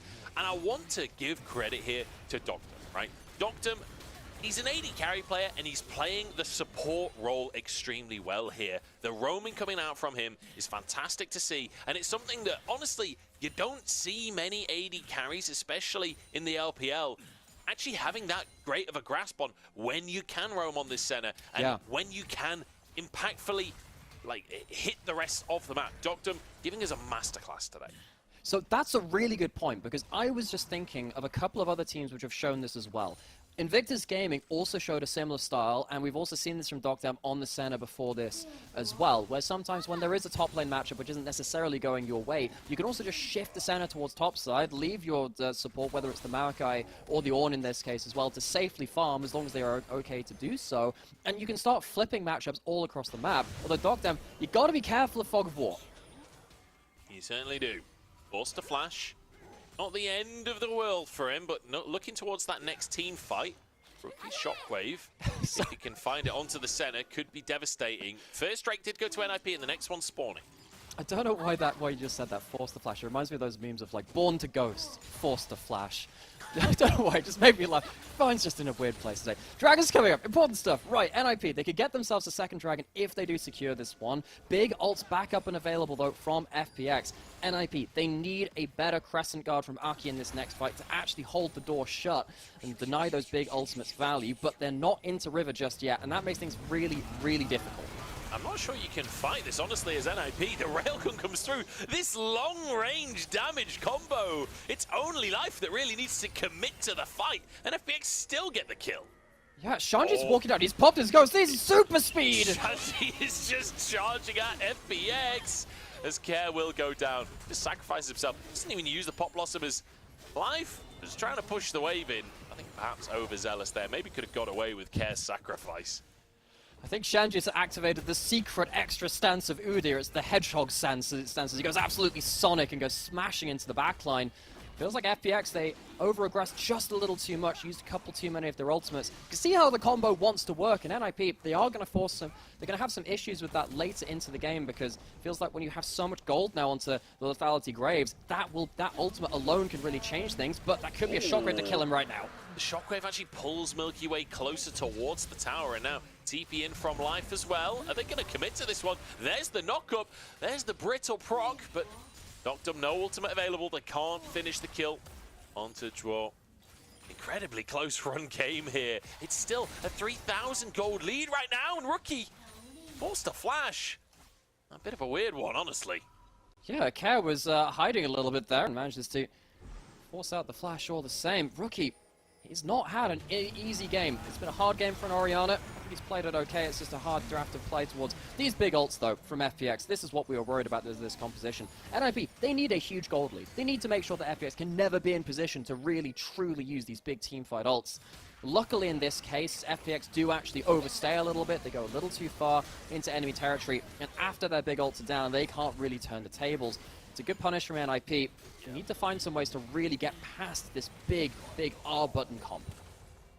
Yeah, to be fair to Life, I criticised him taking the wave. I'm not sure he could have got away. Shanji had already started to move over, so just managed to at least get a minion wave out of that one. NIP, though, 2 Drakes now off the back of all of that action and looking towards a Herald as well. In the meantime, FPX grouped up mid, and it's Care playing opposite, looking for a tier 1 tower in the bottom side, but FPX moving over towards this Herald to contest. This is 4v5, but Care has the teleport available.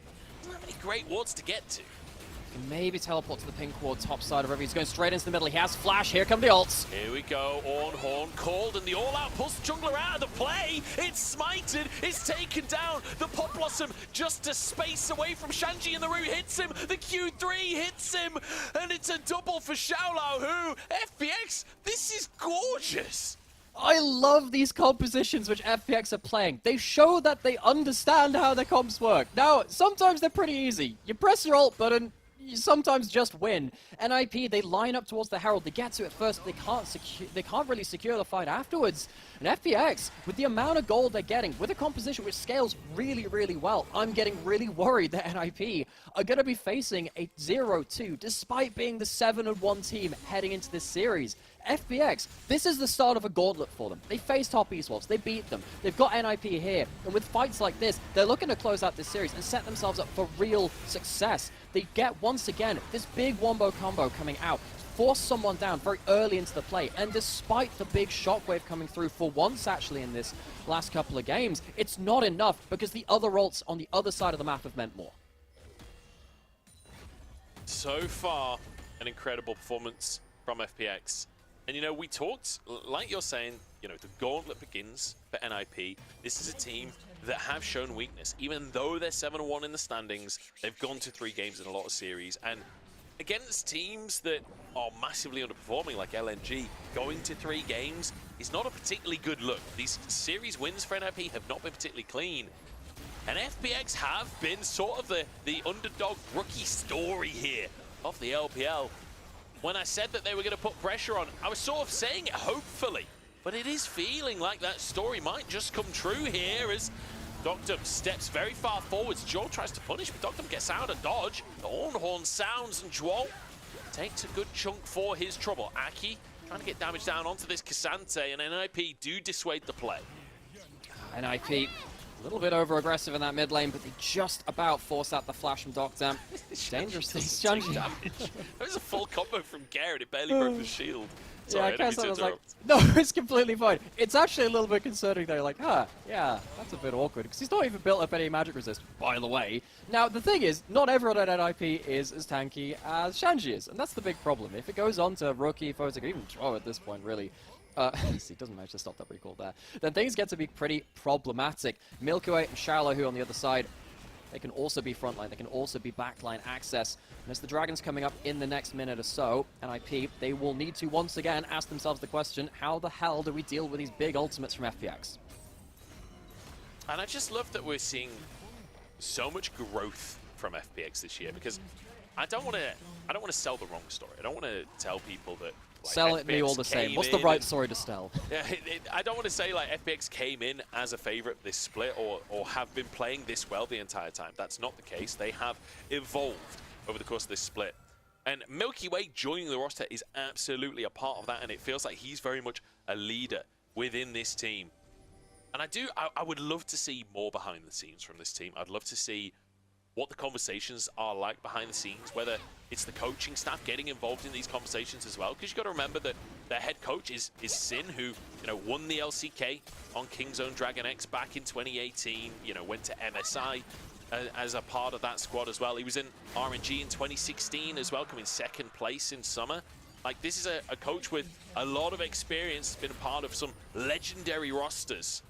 I'd love to see how much impact he's having, whether it is the Milky Way performance here, like through and through. I'd love to hear more from this team.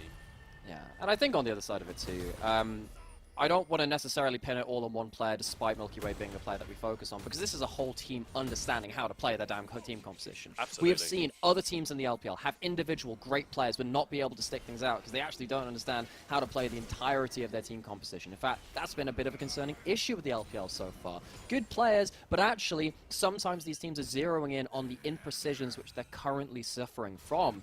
NIP arguably are one of those teams. We've seen some great moments out of them, but these players, we know they have more to give. We hold these teams to high expectations because we know exactly what they can do. And in this game, it feels like they've been left a little bit wanting. It'll be a good review game for them. I think that looking at how to play this game from draft, it was always going to be a difficult one. They needed an early lead. They've not necessarily got to that. This game's obviously not over. It's a significant goal deficit, though, and that's going to make these team fights really, really quite hard to play.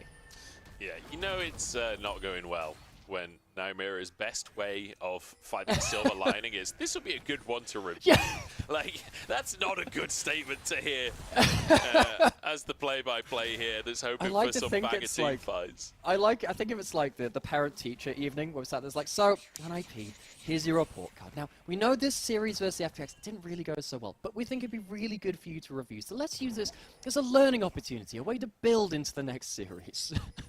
Yeah, tough one here for NIP, that is for sure.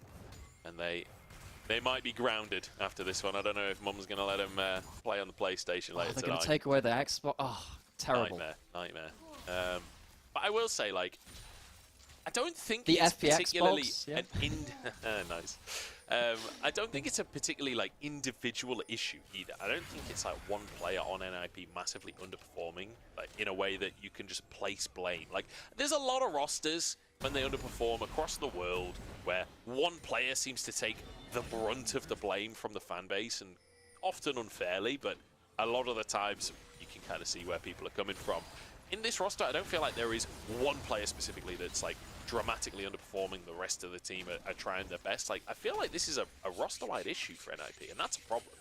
Yeah, because every single member of this NIP roster has had some really good games. Guys, they're 7-1 in series. I don't want to oversell the fact that they're struggling as well. They've walked away with series wins. They've struggled through a lot of them, sure, but even then, they've had some great moments. Do you know what? I disagree with that. Yeah?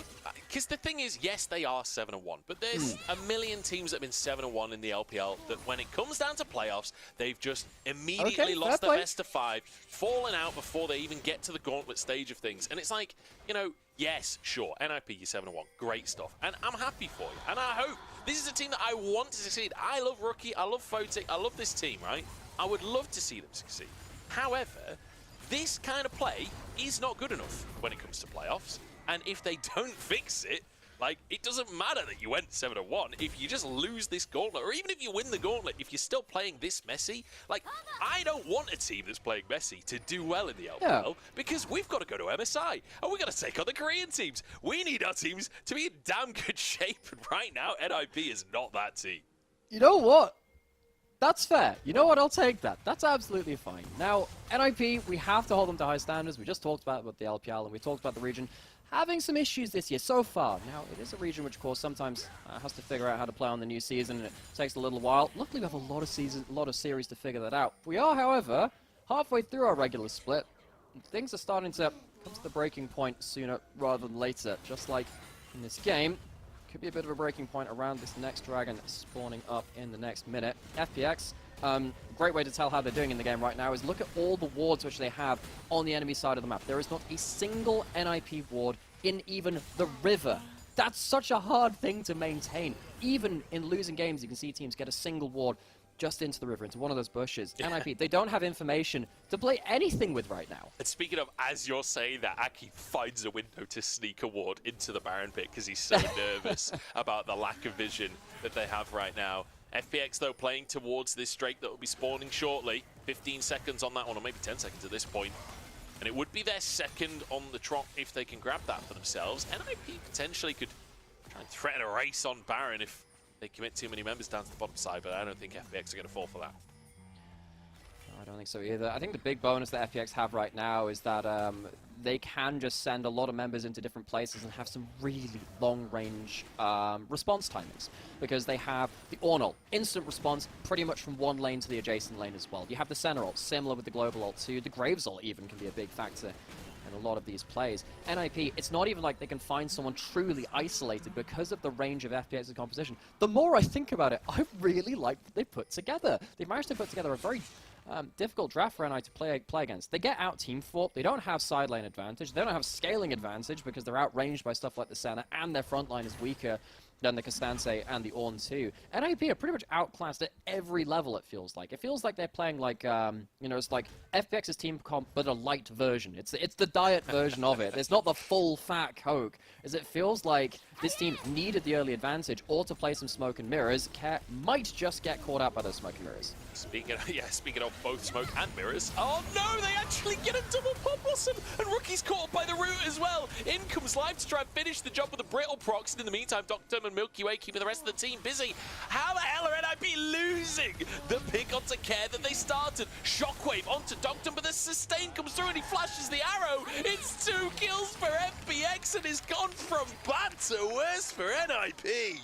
Oh God, it's all about the geography. Rookie gets hit by the low ground, high ground. He doesn't think he's in the Nico ult, but he gets caught anyway. And that's the start of the bad news in that team fight for the Ninjas in pajamas. FPX, we thought maybe Care could get caught out by the smoke and mirrors play of NIP, but it just isn't to be. The response timing so quick from FPX. Sure, great position, gets himself into a point where he can maybe force a play, but look at this. Rookie thinks he's just out of that hitbox, but just about caught on the edge of it. And that starts things off for a really, really bad retreat from them. They're outranged, they're out movement speeded, honestly. Senna, very fast champion. Every time she hits you, she gets to keep speeding up and slowing you down. Such an annoying champion, despite the fact that she gets caught by the Shockwave. The goal just isn't quite there from Rookie to even finish that kill. Very awkward moment. Wow. What a game. And also, I just want to quickly shout out, like, this has been the Milky Way show for a lot of FPX's wins. Xiaolahu having crazy side lane performances where he goes 0-7, but still somehow influences the game. But Doctor is really my MVP this game. 100% kill participation, the early roams on the Senna, his soul stacking, actually not that inspirational right now in terms of the number. He's getting close to the 100. It's sort of maybe ever so slightly behind your average number, but it's reasonable. But it's where he's been on the map. It's the way he's positioning in these fights, getting damage down, like the flash against the arrow in that final fight as well, so he doesn't go down to Photic. He has been everywhere he needs to be, and the sustain and the pressure he's bringing to these fights, it's fantastic to see. And with that Senna being so hard to reach in the backline. We're just all harass at this point. Right, fair play. I guess he's level 60 and he goes, yeah, let's see how much damage this does. Throws it out. Gets himself a bird shot into the target he was looking for. Xiaolahu in a 1v3. We've seen this before. Yeah, in the meantime, he's just got to try and buy as much time as physically possible. He's still got over 1,000 HP to work with right here. All out. No way! No, it only goes a quarter of the... Oh, that was an unfortunate all-out. Doesn't take him across the wall. In the meantime, though, Rookie's been caught underneath the tower. The horn sounded, and that might just be the sound required to signal the end of the game for FPX. They look towards those Nexus towers, but instead, they just move mid. They don't need minions when the tower's that low. And FPX walk away with 2 inhibitors traded for Xiaohu's life. Rookie dies on the top side as well, which is an important moment for NIP to kind of not be able to fight back. Which one are we going to focus on? Oh, we're going to focus on the kill on top side as well. Missed this one. Again, what do you do around this long-range engage? You took away the Maokai from the first game, but realistically, the Ornn can do even better long-range engage for singular picks because how quick that ult comes in, as opposed to how slow Maokai's ult is on the other way. Milky Way, so much goddamn damage. He's built up a hubris in his inventory. I'm not going to call it the AD Medjai's, but it's pretty close. And he's absolutely feeling it, and he has every right to. His whole team is setting him up for success. It's sort of the sword of the occult 2.0. Oh, and there we go. These are the hubris statues, the statues on the walls. I thought they'd got rid of them completely because they used to be in the fountain. I thought that they'd been removed entirely, but no. Statues there in the base. Did you see on PBE when they first released that item? I spent a lot of time figuring out the new items on it. There was a really funny bug with Hubris where if you got too many kills, like the statues would just like overflow the base. There were just way too many of them. It was like I saw you one walk into bug a Renaissance where, gallery. When it was first coming out, I saw a bug where they were like following people around. So you had like a posse. I don't think that bug lasted very long. So here we go, root in from Duo, looking for the play, but this is only just by so much time for Gary. Forward for a triple pop blossom, and that is collateral damage, not just in name of ability, but in meaning as well. Everybody eradicated, NIP torn asunder as Milky Way will grab himself a quadra kill. He'll probably grab himself an MVP again, let's be honest. Rookie of the week 3 times already, and he wants a 4th here. NIP have been called out as FPX begin their gauntlet run, and they are on fire. FPX back-to-back take down Top Esports and the Ninjas in pajamas. These teams are no slouches. FPX are a team which we thought would be struggling this split. This was a team we thought would be building. They've already built up better than half the teams in the LPL. They walk away with a good 2-0. I love the team compositions they brought out. I love the way that they played 2 very different styles. The first game, it felt like, yes, they still had a lot of teamfight components with the Senna Maokai, but there was the side lane and the macro which felt much cleaner than NIP were really prepared for. In this game, it was a different composition with so much overwhelming range and snap engage potential, which NIP were just not up to the pace of. They are a team which has had to slow down. They've had to wait for their moment. FPX did not give them any window of time to wait for that. Oh, they absolutely didn't. And I just love, like, literally from the first minute of the game, as soon as the minions entered the fray, so did FPX. They began pushing forwards, fighting for objectives. I mean, the second grub spawn was pretty much a full-on 5v5 team fight, as FPX were not going to give away any advantages. And I just want to reiterate something I said during that cast. Doctum's center play today was fantastic. The way that he's roaming on that pig, like the way that he's able to influence the rest of the map is fantastic. Also, shout out to Life, who basically was on 10 CS per minute as support Ornn. Like, he's clearly been practicing this pick. Ornn is one of those champions where it's really easy to screw yourself over in the CS, and we've seen it, I'm not gonna lie. Zora and Ming have played this pick. They weren't getting 10 CS per minute, I'll tell you that for free. Clearly Life's been practicing, and clearly Doctum has been practicing how to roam, how to play the kind of support style that you're meant to play on Fasting Center. And I think, you know, I have to genuinely just permaban this Senna versus this team. Just don't give it through. If you're not going to smash them in the laning phase and stop them being a team fight menace, you shouldn't give them this pick. Now, if they had picked towards maybe the Kalista, and you can go towards the Kalista Renata and just brutalize lane, that could have potentially shut down that early laning phase. But it really felt like NIP, they were outclassed in the team fights, outclassed even before that in the laning phase, and even in the macro, it felt like this team was very slow to match what FPX were bringing through. So we saw there was some smoke from NIP, and where there's smoke, there's fire, and sadly, they're going to have to go put out some of those fires as they go through into the next few games. They haven't faced a lot of the top teams that we really assume from the first half of this LPL split as well. This could get much worse before it gets better for the Ninjas. NIP, I think, unfortunately, the schedule's starting to show a little bit, and the cracks in the armor that we witnessed in that LNG series, and to be honest, in most of their series, are really starting to glare through now. A lot to work on for NIP. Like you said during that game, like, this is a game for the VOD review, but it's also like... yes, I feel bad about that, but it's true. You'd be kind of... Coming out of the VOD review of this game, there are so many things to fix in my mind that it's honestly quite a daunting task. For a roster that I expected to be a solid roster, I expected to do better than they are, it doesn't feel like... It feels like individually everyone's had good moments, but it doesn't feel like a really solid team environment. It doesn't feel like they understand their win conditions well, and it doesn't feel like they can play well as a 5-man unit.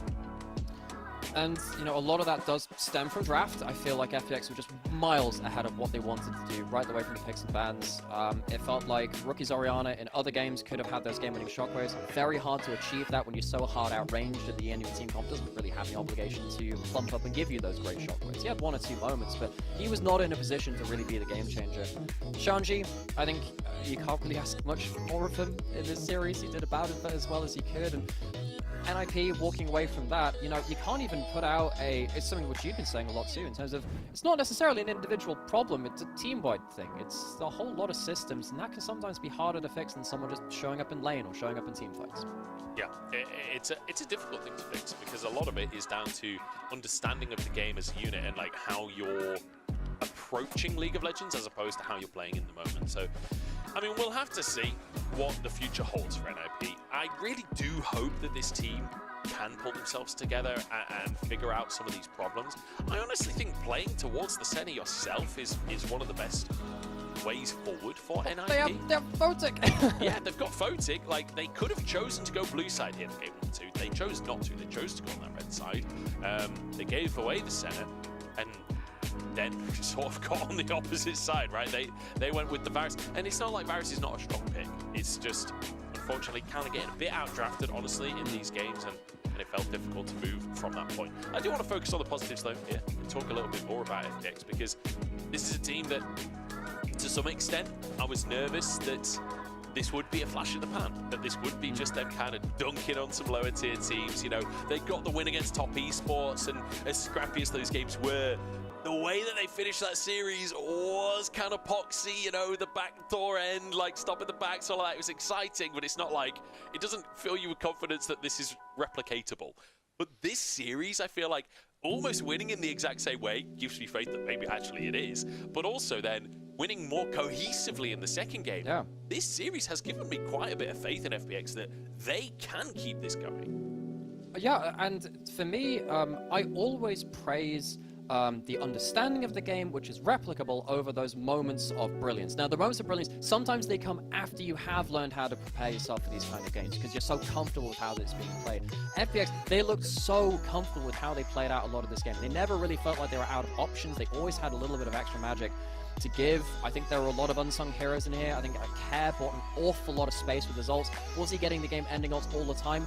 No, but he was often buying a lot of skill shots. That allowed Dokdam to walk forward and to be a bit more aggressive. The front line was also doing that for all of the other players too. And while we're saying all of this, of course, Milky Way, fantastic damage potential. It can be quite easy to get shut out of a game on some carry junglers, especially similar to Lee Sin, which is very hard to execute back in game 1 as well. He really showed that he has a mastery of this champion, as he's done in the LDL as well. So FPX, it is a whole team effort, and this makes me really happy, because there are a lot of LPL teams I've looked at and said, I don't really feel as though you know what you want to play the game as. I think there are a lot of teams which need to do a lot of soul searching.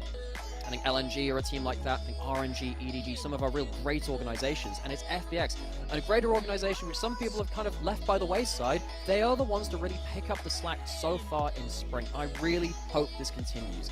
I hope this team can build on this and have some of these players really stand up and show what they can do further into this split of LPL. As it stands, you know, getting another win on the board, they're getting pretty close actually towards that playoffs berth as well. They have a lot of hard games to go towards. I'm not going to say it's going to be the easiest journey, but still, they've they've done a lot of the foundation building, really set things up for a good postseason.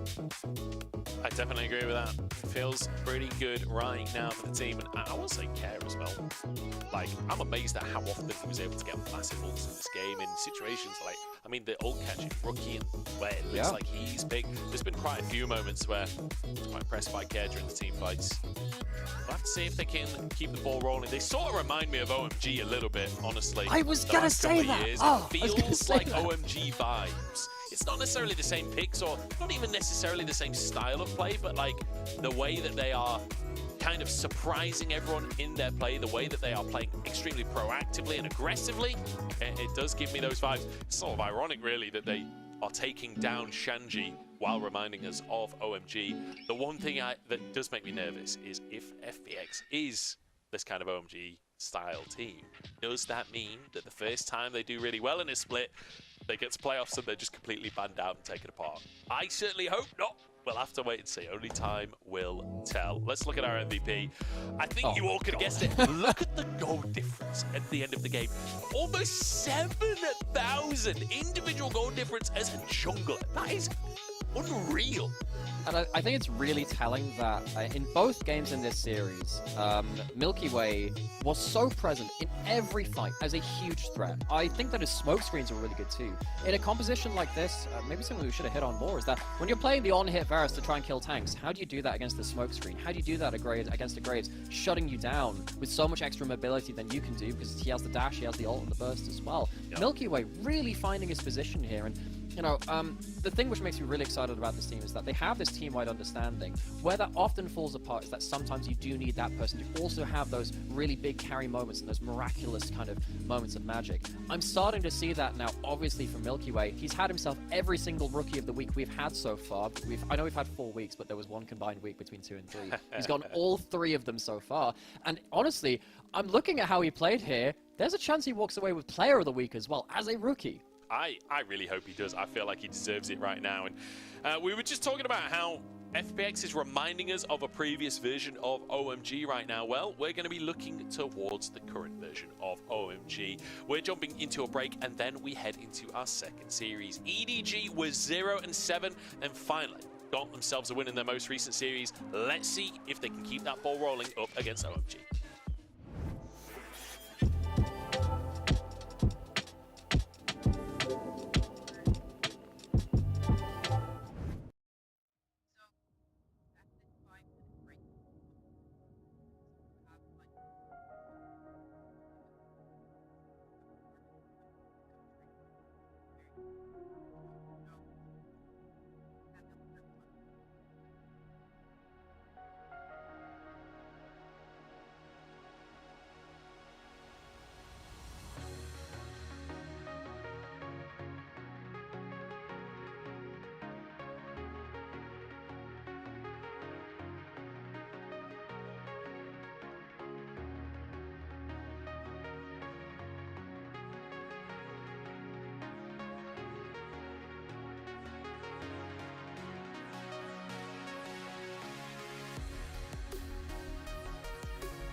everybody, and welcome back to the LPL. I'm Munch. I'm joined by Namira as we head towards our second series of the day. It's OMG versus EDG. Fresh off the back of FPX, surprising everyone and absolutely dunking NIP.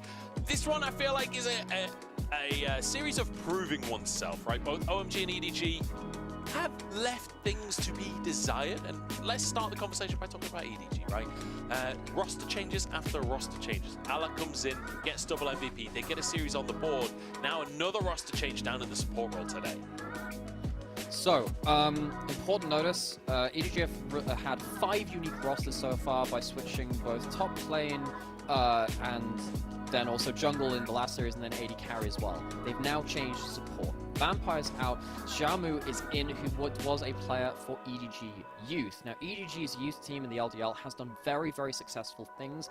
Not last year, but the year before, they ended up winning the Asia Star Challenger Invitational, which is a tournament between all of the Asian regions and their Challenger leagues. So that is the LCKCL, and then also like the LJL Academy League, and then also LDL. They won that, and he has been a very successful player at the LDL level, but he has to now show that he can step into a very difficult situation like everyone has to do on the EDG roster and try and make things work on the LPL stage proper. Vampire, I know that Munch, you were talking about how it feels like it's a bit of a failed experiment potentially. It does feel like it has been a bit of a failed experiment in terms of all of these rookies, but they keep on trying, they keep on chopping and changing. Alan now very much the leader of this squad. Obviously, JJ, unfortunately, unable to play at the moment due to a head injury, so Monkey will be playing in that jungle role as well. But like you say, Xiaomu stepping into the support role. Vampire, while he was sort of an unknown prospect coming into the split, unfortunately having quite a few rough games. So I'm cautiously optimistic about the support change influencing what EDG are able to do for us. But I'm definitely curious to see what they're going to look like today and how much it can change things for. And the difficult thing is, right, that you're trying to somehow find lightning in a bottle to get you out of this awful situation. They've won a single series. It was a messy one. I think anyone's legend when they lost that series when really not looking particularly on form. So EDG, what do you really have to take away from that? Maybe this is the reason why they're continually making changes, to just try again to strike gold, because that's their way out of this. They are very unlikely to make playoffs at this point. If they lose even just 1 or 2 more series, it is in serious doubt, and they're only halfway through the split. They've got another 8 series to play, including this one. They are against a team which is, of course, a little bit inconsistent in themselves, though. So if they do manage to strike gold, this is a team to build some confidence again if they can hit the right mark. Yeah, it's definitely an interesting roster in that of OMG. You can see some of the picks that have been coming on through so far, definitely doing better on the blue side of things, and actually a reasonably fast average game time compared to a lot of the teams. Like a lot of teams are headed towards like 35 minutes here in the LPL. Yeah, 30 minutes, reasonably fast in the grand scheme of things. But I feel like OMG's roster is almost like the opposite of EDG's roster, where EDG's roster is like kind of the rookie experiment of like seeing what you can do with a rookie squad with just 1 or 2 veterans in there. OMG is like the veteran experiment, where you've got Cube, Angel, Abel, and PP God, who have all been in the league for a significant portion of time, and you've got Xiaofeng kind of stepping up as the new guy within the team. So feels like the polar opposite approach. They've been doing better than EDG, but definitely a squad that's leaving things to be desired. They are on a 2-win streak. They're 4-4. It's a reasonable squad. I'm not trying to just, you know, flame OMG. They recently beat Weibo as well, so things have been looking up for OMG, but definitely a team that has some improvements required. Angel especially, I think, towards the start of the split was looking really rough. He's started to look a lot better in recent series. And I think a lot of what has made him look better is OMG trying to recapture some of the former identity, despite the fact that a great many of their members did leave, in trying to innovate, try and go back towards some comfort in that innovation as well. We've seen a lot more global champions coming out from Angel, stuff like Twisted Fate, stuff like Vitalia. That has looked a lot better than the more traditional mage picks for Angel in that mid lane. In the same way, we're starting to see some different picks from elsewhere as well. Xiaofeng definitely favoring the Viego now. A couple of our LPL junglers going towards that and just saying, look, if we can't cleanly win fights, let's look for the first kill, all in for that, and then that makes winning the clean team fight afterwards much easier because we have resets. Cube also picking up the Camille. That started to break into the LPL meta as well, particularly as an answer into stuff like the K'Sante as a true anti-tank champion, which can also be an engaged threat from the top side. And then, of course, we know Abel and PP God, they just do what they want. It's just them. But like this kind of, if they can capture this kind of moment where against Weibo it felt like they shrugged off a very difficult game 1 loss, but then innovated, went back towards comfort, and it felt like that worked out for them, then maybe OMG can stabilize here and get themselves onto a bigger win streak. Yeah. One thing I want to point out as well in this matchup is the kind of like historical aspect that we have here in EDG versus OMG. You know, this is the 10th year of EDG versus OMG. The first time they ever faced off in the LPL was spring 2014. It's spring 2024. We're a full decade on. And I just want to talk you through a couple of the scorelines there, because in terms of games, EDG have almost triple the wins. In 61 games to OMG's 24 games. In series, it's even more brutal. EDG have won 25 series against OMG over the years. OMG have only won 5. It's a factor of 5 in which EDG have beaten OMG in series over the years. This is the opportunity for OMG. This is EDG at the weakest I think they've been pretty much the entire time across that decade. Like, OMG, if you want to beat this org, now is your moment. I'm just going to throw it back to 10 years ago. They beat them in the first matchup 2-0 in that spring LPL, and they knocked them out of 2014 Worlds as well. That was one of the very first tournaments I ended up watching as well. It was a 5-game series in the quarterfinals. If you want to trip down history lane, wonderful series to go watch. I remember, like, there was a Fiddlesticks jungle, which was out of meta. It was all over the place. It was wonderful. Great year, great days back then. That was actually how I got introduced to a lot of these players too. And over that time, those players and a lot of the faces have changed, but there is still just something about this matchup which just excites me in terms of the history of it. It is a very different situation today, though. We're not on Worlds quarterfinals, quite far from it. Both of these teams building from scratch, it feels like. And OMG, they've come in arguably favorites, but like many of our games today, it feels like there is something more to be given as our teams will be walking out on the stage to introduce themselves. Yeah, they certainly will. And one of the players that I'm very much keeping my eyes on today will be Ala for EDG. Rejoining the team. I don't know if EDG will step out first. That would be really nice because I'll just start talking about them.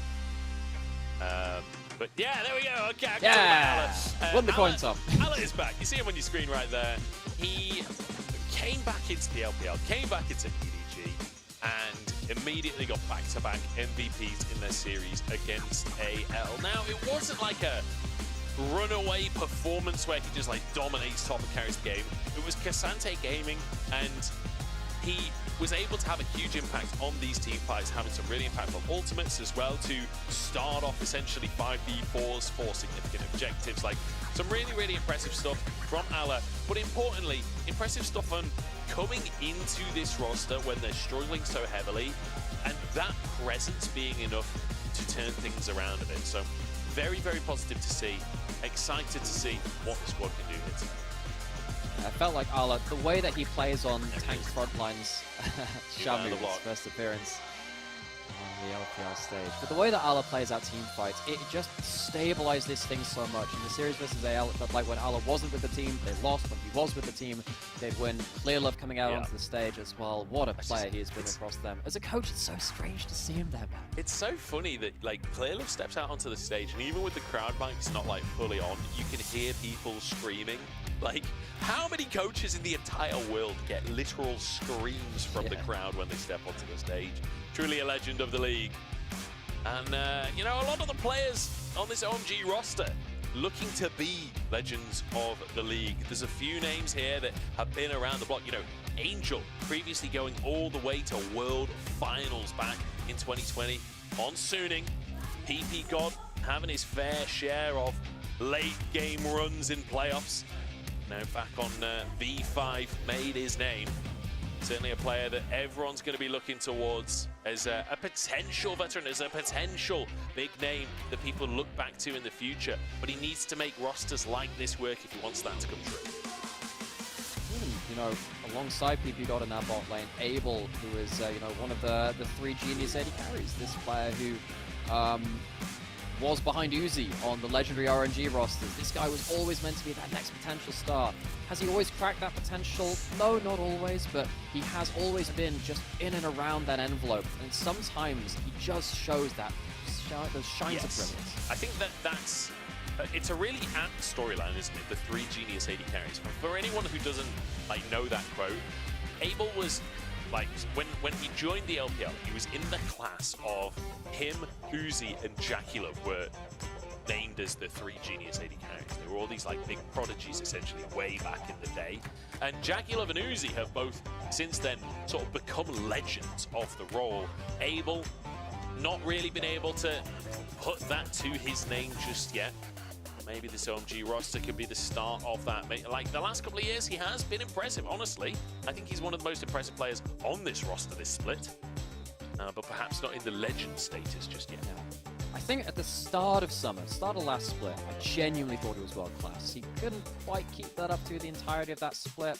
And now we get to this point where, you know, the last series they played against Weibo is a wonderful example of how things go. It was a problem with the last OMG lineup. It's kind of a blessing and a curse at the same time. Bot lane will snowball almost guaranteed in one direction or the other. They're either getting massively far ahead or they are 100% losing the game solo. They're coming out with 3 kills with or against them. And that's... I don't know whether that's actually a good thing or a bad thing for Xiaomu to walk into lane against, because it does mean that you can maybe get yourself a confidence win, because they do have one of those trip-ups early on and things snowball against them. There is the other chance, though, that you get decked on your first game on stage and you get put in your place. It's certainly a risk. I'm excited though, because Xiaomu, you know, doing extremely well within the Challenger scene, and historically, Challenger scene does get very aggressive. Like quite often, that scene is down to lane differences, it's quite down to mechanical misplays and outplays. So you'd hope that actually, the things that he might struggle with coming onto the stage are more like the bigger picture, macro, how to play as a part of a 5-man unit, how to play cohesively. Whereas the laning, you would hope, is actually already in a very good level. So we'll have to see. Obviously, you are up against the very best in China when you step into the LPL. So we'll see if he's got what it takes. But I'm cautiously optimistic about this roster change. I think particularly since this team is just looking for anything to get going, this is a big shot for these players, actually. It's a difficult situation, but also it's an opportunity that's very rarely afforded, especially to play for an organization like EDG, which has so typically had high expectations. They don't necessarily have that now, but of course, when you are this team, there's always going to be pressure on that role, but pressure makes great players more often than not. This is a chance for some of these players to have that slim shot at greatness. We'll see if they can find that today. Draft beginning, EDG versus OMG here, with EDG on our blue side to start off. And actually, we're already well into the draft here. Viego, Renata, Rakan band, Kalista, and Jax to answer it as well. Interesting bands, honestly, with the Senna as the final one for OMG.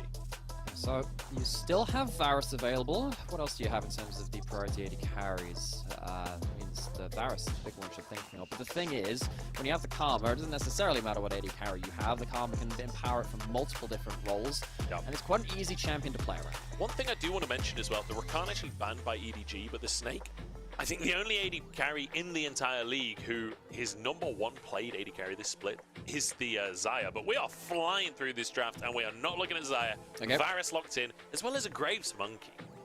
So now you have the Graves Karma. The Karma can really buff up the Graves to play aggressively even early into the game. We have the Varus and the Ezreal. Both of these are quite strong laning AD carries. Abel had a fantastic game on this, Game 2 versus Weibo in their last series, which they shut Light and Crisp out of the laning phase and snowballed the game through it. So it's strong laning presence, and even against the Varus, who is one of the best laning champions on the patch. But EDG, as it stands, have a bit of a range advantage, and they do have that Karma buffing up their 2 marksmen.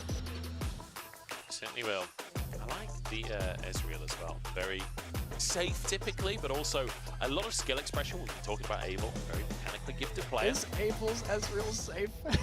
Well, Okay, I Ezreal saw him can jump be into the the safe fountain. AD He carry. jumped into the base and died in late game pretty badly last series. Look, okay, that's not down to the pick, right?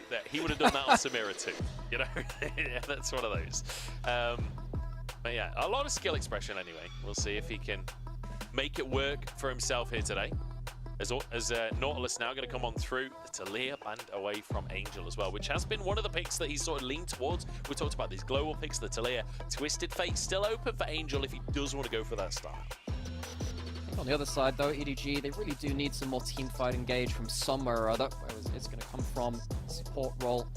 Xiaomu first game on this stage is going to be on the rail. It's kind of like your bread and butter champion, the jack of all trades, the support. It's a good way for him to show off multiple different skills. Against PPG's Nautilus, though, this is a champion which he's had a great amount of success on through his history. Arla doesn't have his Jax, doesn't have his Cassandra. Going to have to dip down a little bit further into the pool. He's going to go towards the Aatrox. Typically, we have seen this go towards more of an assassin-ish build. But I think in this game, if he goes towards the Sundered Sky, it can be a bit more of a frontline menace, and that would really, really help with the double AD carries already bringing up a lot of damage. Weird to see Azir as a last pick option. Earlier in the split, we were Very seeing true, Azir yes. D1 the play as well, actually slipped all the way through the draft. It's kind of been ignored. Does mean that almost like an artillery style is available for OMG, where you've got the Ezreal, you've got the Hwei, both extremely long-range carries, and actually a reasonably squishy team on the side of EDG. You know, Graves, Aatrox, both of them likely to build lethality, not going to be that tanky. It's only really the Rel that can build those tanky stats in a successful manner, so perhaps could work out if OMG just play at very maximum range. Well, that's where I kind of want to see the Sundered Sky Aatrox. I feel like you have enough damage on your team already. Just be a bit more of a frontline. Deny one of those easy kill targets. If the Nautilus lands that ultimate onto a key target, all of that follow-up, as you rightfully said, is going to follow up and absolutely blitz them out of existence. Going to pull in the orbital fire cannon and just see what that can do to them. It is, yeah, even someone like the Karma can get absolutely zeroed out. It's not exactly a particularly tanky champion. Really need to see Monkey on this Graves get ahead with the Karma buffing them up and make sure they can pin back the Xin Zhao and the Hwei, or at least get some value for themselves. Maybe try and channel a bit of what Milky Way was doing earlier. See if they can find that presence. I certainly hope they can. I want to see proactivity from EDG. I want to see them really bringing the game. It does feel like the game, on average, is speeding up in the LPL, and I am absolutely here for that. Because it has been a slow start to the split. These aggressive junglers certainly work well alongside the Karma to try and push the game forwards. Let's see what Allah's bringing to the table as well. Cube, historically known for his ability to sort of just play safe, go even in lane. Like, he's a very stable top laner. Let's see if Allah can be the one to challenge that fact in this top lane matchup. Game one of our second series of the day. Two teams which are looking to stabilize, looking to get some feet under them. That's kind of been the theme of today. 敌军还有30秒到达战场，碾碎他们。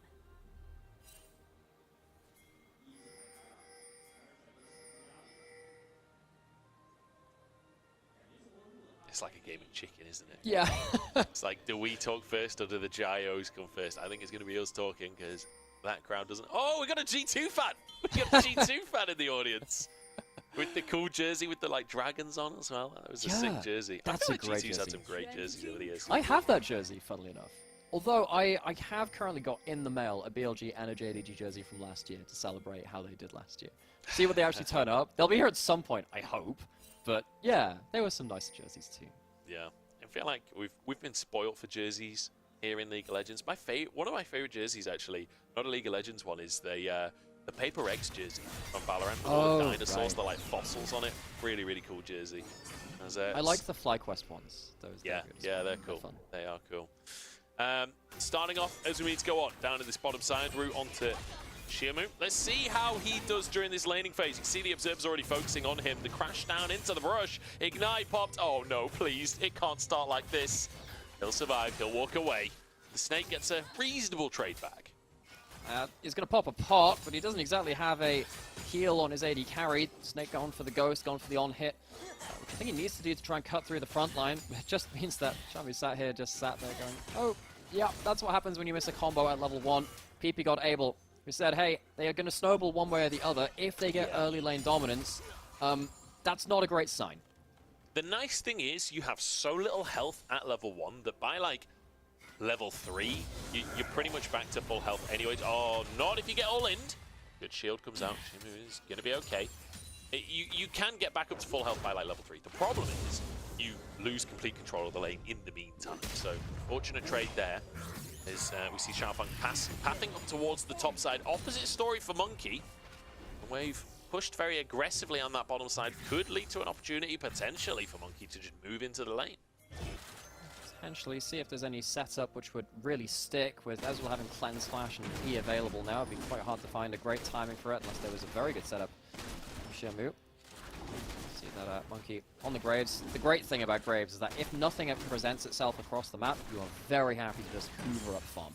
So one of the best things about this champion, it kind of means that you can just sometimes just leave things be, let your lanes just exist, try and get a double scuttle if possible. Interesting here that Cube is actually recalling in the enemy topside jungle to be a bit of a living ward as he gets his first reset of the game. Gives Xiaofeng a bit more information to play with. Certainly does. Crab spawning, passive jungle matchup so far. Playing opposite, playing for the farm, which honestly I think is Graves. You're quite happy with the way that's going to go. Monkey spotted by the Scry's Bloom from PP God. As Xiaofeng did, but minute till the grubs come up. We'll see if the resets come on through. Fisher, nice trade there onto Angel to try and even the health bars up a little bit in the mid lane. A slow start to the game, Nomira, but with that ward, OMG will have full information on what Monkey is up to, and that's honestly the best thing we've seen from OMG so far this game is they are really tracking Monkey well. They are, and the thing is, it's not like they're tracking him and then also being able to deny him farm. You can see that one of the common things we see from junglers, after their first clear, you do recall, hopefully near the enemy jungle, and you kind of put a ward down as you recall and give yourself as long life on that ward as possible. And because that's happened, Monkey will be spotted going towards his top side of the jungle, which means that Monkey doesn't really have that many aggressive options. But again, returning back to it, Graves doesn't always need to do the aggressive options. It's just kind of fine to just keep hunting for sport. He's going topside right now, and to be honest, I didn't see any pings on the ward when he walked over it. However, the fact that he's not on Grom does mean he's doing something somewhere. So Cube should know to be cautious here. Ghost comes out, Monkey doesn't find his opportunity. So well played by Cube. Very aware of what's going on there. Knows that if Monkey's not on Grom, he's trying to do something, and he's probably on the top side. Yes, you know Monkey see, Monkey do, but have you heard of Monkey no see, Monkey gank? We'll work on it. Monkey no see, Monkey do. Monkey no see, Monkey still do the same thing. It's incredible logic. We have all the research and development on catchphrases here in LPL. So we do see one of those early grubs, the grubby tubbies, I like to call them. It's going to be on commercial break, that first one, until we get the second spawn coming through. But just the first one taken away, so now Xiaofeng, the other two, or rather the full set. Yeah, so gets the bonus XP. You do get more XP for the first one you take each game. Xiaofeng just looking for a 1v1 between the towers here. Monkey will survive, but that might reset the Wolves. Xiaofeng now moves in. Try and go for that objective. Smite comes through. Xiaofeng takes it away. Level advantage there. And Monkey takes a chunk for his trouble as well. Nice roam up from PP God as well, just to make sure that nothing more can come of this one, and Xiaofeng will guarantee these other two grubs. Oh yeah, good you reminders of the support roams as well. Again, for the first half of the split, we've largely seen Lucian Nami, Lucian Milios, we've seen Renard, we've seen Ashes. Having these melee supports can really help you make early plays. It can help you roam out just at the level 4 mark, whereas Enchantress, they kind of want to stick around and achieve lane dominance. PP God having an attempt there, at least forces Monkey to play a bit more defensively. He's going to go on towards the Dragon, but Angel and PP got in River. This might not be a done story just yet. You need to spot him first, though. He doesn't exactly have a lot of control right now. They should get priority in the bottom lane. PP God punished for even looking in his general direction. Xiaofeng still on that top side, moving towards the mid lane now as Fisher will be able to just clear that wave away and move alongside Angel. We could have a bit of a scrap on our hands, but Abel is caught underneath his tower right now.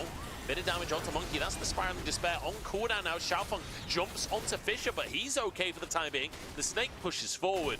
EDG just about securing this one. Smite should grab it, but maybe OMG get the fight. Good ball in, but it's PP God to go down. Xiaofeng desperate to answer this one as Xiaomu falls, but Monkey is frustrated to Xiaofeng. It's a double on the Xin Zhao, and a great start for OMG. EDG are tanking the Dragon for so long, and this is very early game. They don't have the HP to win the fight after that point. It's going to be Xiaofeng, the new kid on the block for OMG, that walks away with 2 kills. EDG felt like they were running out of options in regards to what Monkey could do with his time on the maps. They tried to go towards Dragon. That's a little bit unwise, it feels like, after OMG punished them for staying on it for so long. You see at this point, you know, Monkey's been kind of forced to reset it a little bit. When you're going into this choke point against Angel, he can kind of walk up and use his range, use his level 6. Of course, there aren't that many level 6s to come through. That's already a big chunk. It lasts so long, this Dragon fight, that Abel gets to go from under his bot turret, then also into the river as well. It's just a case of EDG taking so much time that it gives an opening for OMG. I love that Monkey is like walking towards Abel, autoing, like emoting, and then Abel turns around, hits him with the WE, and suddenly Monkey has to flash over the wall. It's like, yeah, I don't know if you're winning the fight in the way that you think you're winning that fight. Abel immediately turns it around. And now 2 kills for Xiaofeng on this Xin Zhao. It's definitely a good pick to have the kills on early on. That it is, and it means that Monkey on this Graves going to find it a little bit harder to really walk up. Graves does not like face-checking stuff like Nautilus, and doesn't really want to be face-checking a Xin Zhao with that much gold in pocket as well. You'll notice that the junglers have picked up Doran's Blade. Similar kind of story to what we've seen with the bot lane double Doran's items early on. Jungle items don't give you many combat stats. They don't really give you any. They give you regen when you're in jungle, and they give you obviously some of the smite bonuses as well, which stacks up through the game. The Doran's Blade is an early spike, and now you have the Dirk in there for Monkey as well, to just give you some ability after your first reset to brawl a little bit more. Monkey now has level 6. He's going to try and look for as much information as possible. He's not really going to find any camps up. He's also not going to find any wards, which means he's unseen. He might find a dive here. Wave crashing, X-Flash from Xiaomu as we look towards Abel. Magnet Storm as Abel gets underneath the tower, rooted up. The stacks are there, but the Q goes wide from the Snake. Ignite burning away, and now underneath the tower is Monkey. No! And the E goes wide as well. No! The from BP got the Snake. It's an absolute disaster. And OMG now 5-1.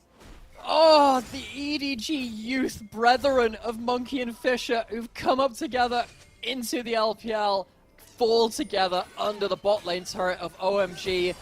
What were we saying about this duo of Abel and PP God? They either snowball or they die hard trying. They are now ahead of the game after a botched play from EDG. Monkey off of vision, but I think that just by process elimination, you see the wave crash come in. The body language shows that OMG know that they've got the extra dive coming through, and as you rightfully said, the Q on the 3 stacks does not get the kill. It misses. Abel gets to get himself double buffs after this play too. The hook as insult to injury. This is just disaster for EDG. Yeah. I mean, the Q missing, fair enough. Abel, that was a good sidestep. The E missing was criminal. Honestly, 20 CS lead though for the Snake, so that is the silver lining in that bottom side right now, and they need a silver lining because Essence Reaver finished for Abel. He is alone. And Monkey knows it, wants to continue to punish this lane. The Snake at least will get a whole bunch of turret places on hit Varus, so you do take plates very, very quickly with that attack speed. But look at this. OMG, the cavalry has been called. PP God does not have his ultimate available right now, but find a hook. I don't think he'll need it. Angel in with the damage, but Xiaomu trying to escape with his life. The crushing ball pulls him in. The spiraling despair is there as well. And that's going to be another easy kill for OMG. The flash. Oh, sorry, E forwards from Abel. I thought he flashed for a second there. Well, luckily, it doesn't have the flash to blow on this one. That would have been too far if he'd used that stun. I wouldn't put it past him. Yeah, I say, oh, it would have been too far. It's just Abel. It's just what he does. He has an Essence Reaver already 11 minutes into the game after the gold was given so gracefully over to him in that bot lane dive. Like, now, Mira, let's just take a second here and remember, we're watching OMG right now, and they are proactively doing things on the map. This is what we've been wanting all year long. This is what we've been starting to see. A lot of that has been off of Angel having, like, these global picks, right? The Talia, the Twisted Fate, but now on the way, still roaming a lot, still able to impact the map. This is exactly what we've been asking to see from OMG, and it's great to see this proactivity. It is, and I think, you know, we've highlighted a lot of junglers here in the LPL because it's one of our specialties. For Xiaofeng as well, as the new kid on the block, doing a pretty admirable job of being in Monkey's face and just using the Xin Zhao early power spike to make sure that OMG have information on the enemy jungler, that they have some presence on the map, which allows their lanes to play aggressively. He's going over to these grubs now. It's going to be 5 stacks for OMG, so they're going to get the lesser version of the might buff. It's just going to be the one spawning when they go towards turrets, but that's still valuable in themselves. OMG off to a great start in this game through his early presence. Yeah, phenomenal stuff. And I've got to say, I do like the team fight that's available for them, right? With the Udyr on the front lines in Zao to kick things off, as well as PP got. It's not like they're lacking hard engage because they've got that Nautilus, and then the long range damage, and also just a lot of damage. The Hui really packs a punch, especially in the mid game. The same can be said for Ezreal. When you get to like 3 items, you really spike particularly hard. So it's not just about pure scaling on the side of OMG. They do need to use the spikes that, especially Ezreal. I think Ezreal is one of the AD carries that you get rewarded and punished the most for playing either well or badly around your power spikes. But when you do play around those spikes, you are unbelievable amounts of damage. Absolutely, and it means that, I mean, it's always been the case. It's that the earlier you reach those spikes, then obviously the more you can brutalize the game. Because often with when you've got tier champions, that is like a hard timer. You need to reset that. You need to start stacking it up. Get enough gold to get yourself in early Manamune. It means you even stacked it up quicker. Really start flipping the game. And the Snake and Shamu, it has not been a great debut for this new kind of bot lane duo into the LPL. The early laning phase, a couple of those crash downs missed by Shamu, the new kid for EDG. Now they're losing solo first turret in that bot lane at 14 minutes. It's just going to be, I think actually the last plate didn't go over to Abel as he just about missed out by a second. But either way, it's a bit of a misplay turn to the gold there, but still, dangerous stuff for EDG on the spot side, and we know this is something which OMG can very successfully snowball around. Collateral damage actually used by Monkey here. Should get his E up shortly. There we go, and forced the flashes up Q. Good punish, and here comes PP. God, the depth charge will land onto Monkey, and the ranged kill from Angel. Ala forced the flash. Oh man, where has this OMG been all split? I'm loving this game. They've really started to show themselves some confidence in the way that they're playing, and they're playing around like this orbital strike follow-up. It is really just like the firepower coming in from the heavens as Angel calls down the Searing Bolt on top of the CC. PP God getting involved in the game too. PP God on these melee supports has always been a real pleasure to watch, whether it's Leona or Nautilus or whatever. He's been able to really set up some good plays now in the early game. I feel like this, today for me, this is like, I don't know, just verification that you can play aggressive. You know, I feel like all of these teams have been playing so slow. I knew they didn't believe me. I knew I was right. They should have listened. We get FPX punishing that slow sluggishness up against a top team, no less, in NIP. And now we get OMG punishing this slow sluggishness from EDG. It feels so vindicating to see two teams playing proactively and quickly, rewarded with big leads. Like, I mean, there's a 5,000 gold lead almost. And the great thing about this is that, you know, for those that haven't caught up with all of the regular season in EDG, we have had the largest slowdown of any region between summer of last year and then spring into this one. The game time on average slowed down by 3.5 minutes. That is absolutely glacial in terms of League of Legends. The fact that we're getting faster games is a great sign for our region. Cube gonna try and get away here, but the root will land, and you expect him to go down to Q3 damage. It is absurd, as you expect with the Brutalizer in the inventory for Ala. So here we go. Charge in the mid lane to answer. Pass the driving test on the bottom side. Gonna get one. He's gonna ride this straight into the wreckage. Sometimes that happens. Steers it in the right way. Gonna get a second shot. That's enough from him. Doesn't mean that OMG, despite losing the top laner in the bot lane, get themselves a good push in this mid lane to secure themselves some presence here. Of course, one of the big things is whenever mid lane turret falls, expect wards to start following it after that point, which means that EDG need to be very, very careful about even stepping foot into their own jungle now. They absolutely do. Ala finishes the turn on the bottom side, so at least it's a trade of tier 1s across the map. But that is all 3 tier 1s taken by the side of OMG, importantly. Still 2 remaining for EDG to take, so potentially standing gold, but equally bastions of defense for the side of OMG. Makes it a lot more difficult, like you say, for EDG to get any kind of deep vision, and you expect OMG to push that vision line further forward. 4,000 gold lead for them. so far so good with a Drake picked up early on in the game as well. They'll be looking to, hopefully for them, snowball the Drakes because it's a Hex Soul as well. Drake coming up in under a minute's time now, and you fully expect OMG to be in control of the situation. Zabel's walking up aggressively. See if there's a flank angle to be achieved here. Zabel has Flash, Cleanse, and E, but needs to be careful. They're just about missing out on that ult. Abel walks away safe. I just love that Abel doesn't even E for that. Like, doesn't even give it the respect to use the, like, 8-second cooldown reduced by Qs of the Ezreal E. Just slowly sidesteps it. Had Cleanse if it even hit anyway. Very, very tough game for the EDG bottom lane here, as OMG just continue to siege away here. Dragon's still not even spawned. They can go to that after the tier 2 in the mid lane. And again, we talked about this like long-range composition from OMG. We didn't even mention the fact that long-range compositions like this are real good at sieging.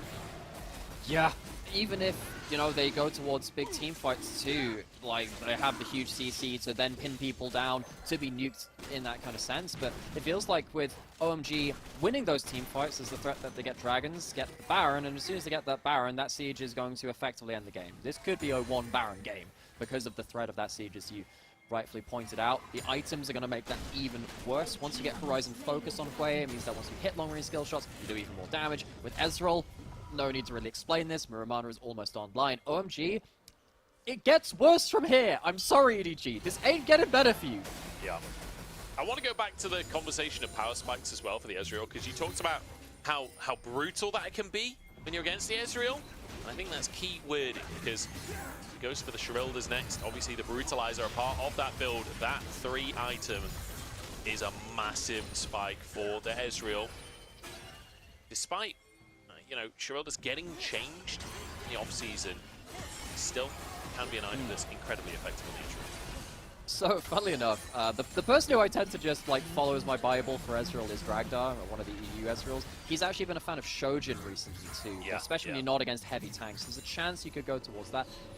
I think Abel's also had some tanky third item builds as well. I don't know whether I like that. See what his thoughts are on I've been doing a lot and he is going for that, of course he is. I've been doing a lot of the reading on the Ezreal builds, like obviously Shojin you can go third, you can go Shrilda's third, you can swap between those 2 third and fourth as well. You can just go Frozen Heart. I personally hate it. Like, I understand the logic. You're against a Graves, an Aatrox, and a Varus. I don't think it's inherently bad, but I just... As an AD carry, I want to do a lot of damage. I don't want to be tanky. I just want to hit really hard. The logic is, it's Abel, and he's going to be taking damage regardless of whether he wants to or not. So maybe this is a player going like, I need to not die because I know how I am. Know thyself is an important adage to throw into some of these teams, and he will now be kind of the main character for a little bit. Him and Angel, they are very much locked and loaded. Baron's up on the table as well. See if EDG are going to have to be respectful of that one. Vision control being starved out. They do have the scuttle for just a little while longer. They did clear that one, but it feels like OMG, they're going to be controlling every single lane, and EDG likely, at minimum, blowing teleports to stop a Baron. I just love the way that OMG are playing the map as well this game, like just slowly but surely, moving around the map, taking these towers, using the fact that they do have incredible tower damage with the Ezreal. Oh my goodness, Fisher might die to that. Spiraling Despair! The bolt from the sky doesn't hit the dodge on the ultimate as well. Fisher gets away with his life, but the tower goes down. That's all 3 tier 2s. We're 21 minutes in, and OMG, who systematically picked these towers apart, they're just moving around the map, sweeping up these objectives. And it feels like there's so little to be done from EDG. What you're realistically looking for is the flank assassin teleport from Aatrox. That's effectively all you're looking for at this point. There is no one else that can make the game-winning play. I think even if Rell gets a good engage, I don't know if it's enough. Maybe if it's all 5 members or something really godlike that. Godlike Monkey can put himself into that play too. Very dangerous. Xiaofeng, though, is using the Hex Gates to really punish that Rell we just talked about. Yeah, he does not want Xiaomu to get away with that one. Not respecting the fact that we are on the Hextech Rift. Flash comes through, but that ain't getting you out of this one. And with a support pick on Xiaomu, that could well just be Baron started, honestly, for OMG. it should be, and at the end of the day, it feels like EDG, they're going to have to, at minimum, try and look for a response. They're lucky that they don't have to blow teleports to get here, but they are not so lucky in the fact that they have to fight this OMG team. Remember that time when you said one of the win conditions is a big old Rel? Well, it's going to be hard to find that when you don't have your Rel alive for the fight. 4v5 here at EDG, already at desperation stations at 22.5 minutes into the game. OMG just sitting on the objective as PP got a Cube, zone away all 4 players. Maybe they get an answer, but no, this is going to be Cube running into 4 as PP got survived. Shirmu arrives on the play. Cube's going to go down. Finally, a pick for EDG. A positive, but it's very much a copper lining in this one as OMG still get themselves the Baron. Is PP God and Cube were basically just there trying to delay and stop EDG from getting towards a steal, and now we've got the engage. Gosh, they're still just going for the fight. Shirmu's taken down again. The Snakes in all kinds of trouble as OMG are looking for more. Abel wants the 1v1 on his opposite man here. Way over the wall, but he can't quite close the gap. In the meantime, EDG just running to the hills, and rightly so, because there's nowhere else to run. Not even the hills can save them now. OMG, clean snowball. This is a team which we've seen have some pretty awful games from behind, but when they are ahead, they are very confident about how the way they play about this game. I think the fact that you have PP God being able to go up onto the map with something like this Nautilus, which can help start plays, the fact that Xiaofeng then has like an extra buddy to kind of go forward and make plays is really, really important. PP God just delaying, throwing CC onto the enemy jungle to make sure that they can't go for the steal. They're a little bit upset, I imagine, that they don't get to finish off the immediate kill onto Monkey, but still, they walk away with the Baron, and they get the fight just after this too. They're getting the Dragon picture-in-picture. Everything still very, very happy for OMG. OMG absolutely chilling. Xiaofeng, great engage there. Punishes Shirmu. I feel like, you know, it's Shirmu's first game in the LPL. You've got to give him some leeway. Like, you've got to give him time to build into this one. And the picks that they found on Shirmu, it does feel like a little bit of that rookiness showing through of him just mispositioning slightly, and OMG doing a really good job of punishing. Like, the pick that they get using the Hex Gates, like, that's an easy mistake to make from Shirmu, but a great punish from OMG. And now, they took apart all of the tier 2s back before they even got a Baron. Now with the Baron, they're going to break this base wide open. Thanks to that. With the Graves ult coming through, it's maybe just enough wave clear, but it's a delaying, and it means that you don't have those cooldowns now to look for a fight afterwards. I think OMG are likely looking to just get themselves a reset, take what they can, and spend gold before back out onto the map. I don't know. With the Baron, they got like one wave. I don't really know if they can really force this. We'll see. PP God doesn't have flash. Harder for him to force a fight right now, but as he said before, the siege is really strong. Feels like the wave clear has just run out. Yeah. And the CDR at this point for your Ezreal is so much. You're just spamming the W's on the towers. The damage is insane. Fisher just drops. Abel ease forward once again. Ala gets a Q2, but that's about all he's going to get on this game, as Angel looks for a little bit more, trying to dive the fountain at this point. It's currently 1v3 in this fight. They're pushing more onto Shirmu as Monkey steps forward, but Monkey just doesn't have any damage. 2 lethality items in 25 minutes just is not going to cut it. Angel has the Medj Eyes, and at this point, he's going to be disappointed at how fast this game is ending. He wanted more stacks for this one. Cube tanking on frontline. Shirmu gets a big engage. All 5 of them pumped up, but it's Shirmu to fall. The Metal Horse melted and turned into a trophy for OMG. This is a dominant game number 1 win. And just reminding EDG perhaps where they belong on the scoreboard, or OMG.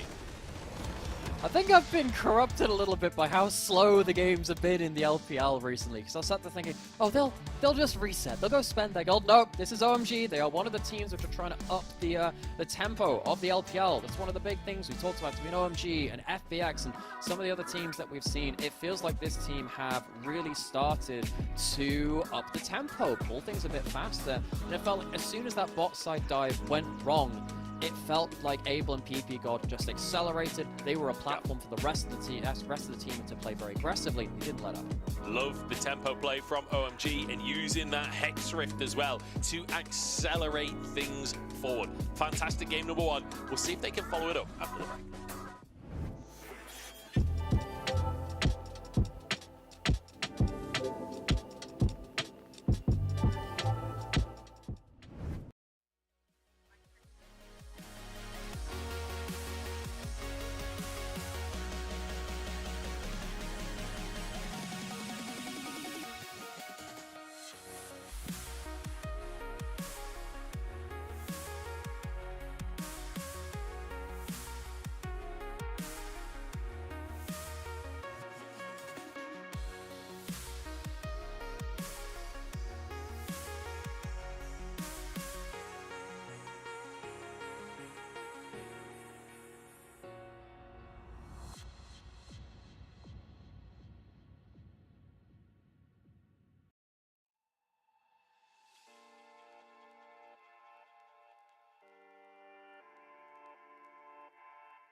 Today is the day of proactivity here in the LPL. Today is where everything changes and suddenly we play fast and fight a lot once again. OMG winning game number 1 here against EDG. I'm joined by Namira as we break down what happened in game number 1 and the sheer speed at which OMG snowballed this game. It all really went wrong with an ill-fated bot lane dive from EDG. It felt like it should have worked out, but a couple of misexecuted skill shots and the Tarago juggling made it a very difficult situation for them. Abel and PP got a duo, which are very proficient at snowballing when they get a lead, and they were part of the big reason why they did manage to snowball to a big part of the victory. I think that Angel and Xiaofang also comboed up very, very well for the long-range combo. And EDG, it felt like after that bot side went wrong, everything fell apart for them. It certainly did. PP got gonna grab himself the MVP. Some great hooks, some great ults, some great roams, some great outplays. Just a fantastic game from him across the course of it. And honestly, this did feel like OMG, like a full team win, which is always really good to see because, you know, sometimes these wins can be just one player carrying, which is a little bit harder to always pull off. Whereas when it's a collaborative win in the way that it was in this game, it's really good to see. Yeah, it's similar-ish to the conversation we had about FPX earlier in the day, where we said, yes, awesome, celebrate the individual victories, but actually the thing which I'm really impressed with is how they play as a team, because that can be quite hard to build, and particularly in the LPL right now, that feels like it's something which is lacking. A lot of our teams haven't really figured out how they wanted to play the game, they haven't figured out how to play necessarily with the new meta. I think particularly with melee supports coming back into vogue, really, it feels like some of our supports are really starting to have impact in the early game and helping their team be proactive again. I think that's really important for the LPL. I'd have to agree with you there. And I'm, like I said with FPX, I'm fully aboard. If this is the way OMG are going to play every game, I'm a fan. What can I say? I'm a totally unbiased commentator, definitely, but I like the teams that go fast. I like the teams that fight a lot. So if they're going to play like this regularly, and to be honest, it wasn't even that action-packed game. Like, the way that OMG closed the game out was not fighting. They just slowly but surely sieged away, taking every single tier 1, they're taking every single tier 2, they're getting the Baron, and then closing things out. Like, it was a very clean way of finishing out the game. I'm okay with that. So long as you're like using your win conditions and using the advantages you have, and that's what they did extremely well. Here we go, champ select for game number 2. And the Xin Zhao taken off of the board. This time Twitch ban? Okay, right. What is going on in Script? Exactly. And what is that meant to be a counter to? You've already banned out the Senna, so it's not like a counter to something like Senna Angle, which sometimes can have some holes in laning phase. What the heck is that meant to be an answer for? First pick of the Viego for Xiaofeng as well, which has been one of his real comfort picks recently. I'm trying to figure out what the hell that means. So I'm no Twitch main by any stretch, but it's very good against like immobile or like so it's pretty good against Ezreal, because Ezreal, you can just position behind him. If he stays alone to push a wave or whatever, you can assassinate. Also good against things like the Zaya, I believe, but I'm not 100% confident on that one. You can catch people out anyway. I was actually thinking about this a little earlier, a day or two ago, because I was theoretically some stuff. Twitch really needs a lot of those low-range immobile carries like we talked about. It's also okay, you know, versus maybe some of the misfortune we've very rarely seen out of some teams, but it's not even been an Abel or PP God pick. The Varus picked up. Ezreal going to be traded again. Similar bot side matchup. That's it. You know what? I'm just going to leave it. That's just going to confuse me. I'm going to leave it there. It upsets me. Cube's going to go onto that Udyr as well. So front line, very stable, early pushing top laner for Cube. We've got Abel on this Ezreal, who has been a really, really big part of OMG's wins when he's played this. All right. So far so good for the side of OMG. Pretty much going for at least a similar composition. Where you've got Abel on the Ezreal, who's going to be your predominant carry. You've got Cube on a very safe, very tanky top laner as well. We'll see if they can continue to build this composition out in an effective way. I don't expect Hui to make it through these bans, or if it does, well, I mean, I just don't expect it to. You've already got the Karma on the side of EDG. You don't want it. Please ban it away. I think you ban the Nautilus as well, maybe, instead. Okay, banning out the Maokai. You want to ban up the setup champions as well, because the thing is, the way in isolation, I think, is maybe manageable, especially right now when you don't have a long-range engage option. If you ban out, well, maybe just ban out the way and just say if they have another long-range engage option, that's a problem. It's going to be the Rakan taken out instead, which was one of PP God's strongest champions, was banned in the first round of bans last game. But now potentially opens up like a Hui Nautilus 4-5 from OMG, and I think that'll be fine for them. I feel like EDG need to just pick the Nautilus, right? I think that's what they're angling for, and there we go, a ban from OMG to deny that as a pick for EDG. Also, I just noticed Vampire is playing, so Shimu. Yeah, wow, okay, jump scare. In between the games, Vampire has returned to the stage. And there we go, Rel going to be the lock-in for Vampire. Okay, so Nautilus gone, Rel gone. You'd go to a different archetype of champion now. I think PP God and melee supports would be quite big for him. He could technically go something like the Leona. If you're locking in the Hui, you need a long-range setup. So that's not optional. You need that. Leona is something PP God's very comfortable on, but also Leona Ezreal is pretty famous as a duo, like a very solid synergy between those two champions. I don't hate the idea, even though Leona's not been particularly meta. You just want something that can set up. Like, you've got the long-range backline, have something to pin people in place so they absolutely explode. Alistar, another real hot favorite of what PP God has brought out recently. We've seen Missing go towards this too. It's a champion which has been hovering around. I would have really liked to see that lock in. Also just has a very good matchup into the Rel, right? You can pulverize out of the crash down, so denying a lot of what Rel brings to the table. I like the hover of the Bard, but I feel like Alistar is definitely the answer in this one. As we've got 3 carries this time for OMG. Bard is the one champion I don't own in League of Legends because I've had so many traumatizing games from that champion since Season 5. I just sit there and I'm like, it's the only champion which can really make your teammates really hate you like that.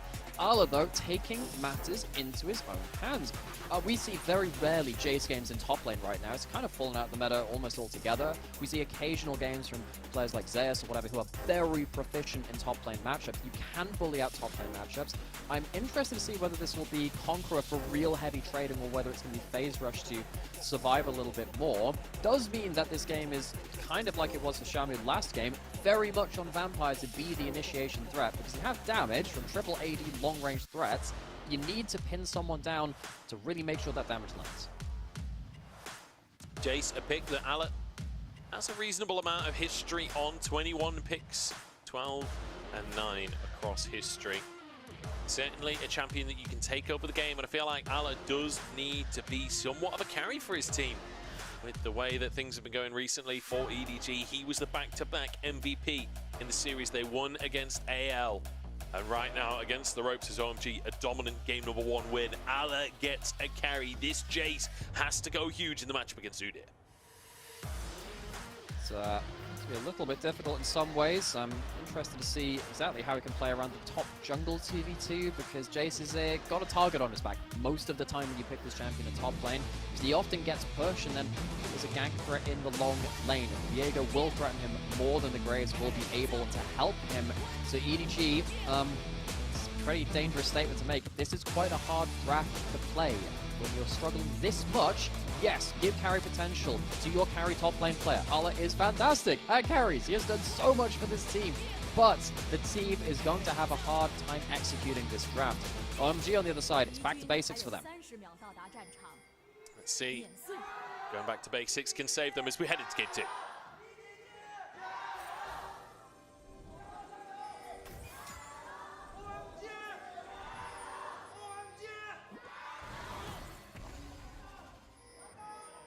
Reasonable gyros on both sides there.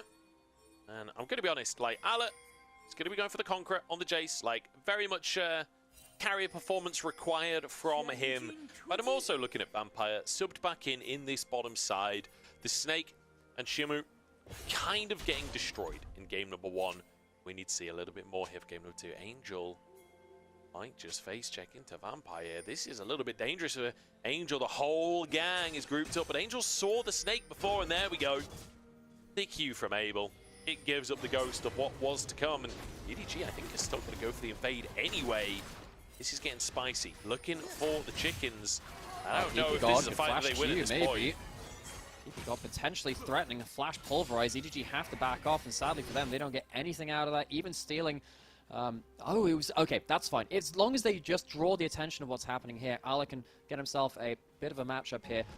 Quick stats to you, because this is quite important. There has only been one Jace pick in the LPL this entire year. It was a loss, and it was a mid lane pick.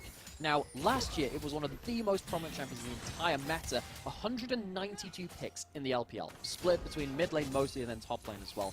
This champion has absolutely disappeared off the face of the meta, even though it was an LPL favorite. Ala needs to try and conjure last year's results. It's kind of crazy as well, considering lethality has been so popular, which is Jace's wheelhouse typically. Yeah. Kind of funny, really, that it fell out of the meta, but you know, K'Sante, Udyr, these tanks have been king up top, and lethality typically tends to struggle in those kinds of matchups. However, like, you can definitely see the angle, can't you? You definitely have an incredibly strong laning phase up against things like this Udyr. You can bully from range and just keep on harassing. Udyr, one of these champions that has a lot of sustain if you can hit the minion wave, but if you start to fall behind on health and the enemy top laner can threaten an all-in onto you, it's actually quite difficult to sustain up at that point. Okay, so important stuff to note is whether Xiaofang can interrupt this matchup towards top side as well. Also, as we get later into it, we'll see what the itemization is. Typically, when we've seen Jace top, say, in the LEC and in the LCK as well, we see the Profane Hydra being built up, and it's a bit more of a bursty, bruisery assassin kind of build. Monkey trying to help out this top side by invading and stopping Xiaofang.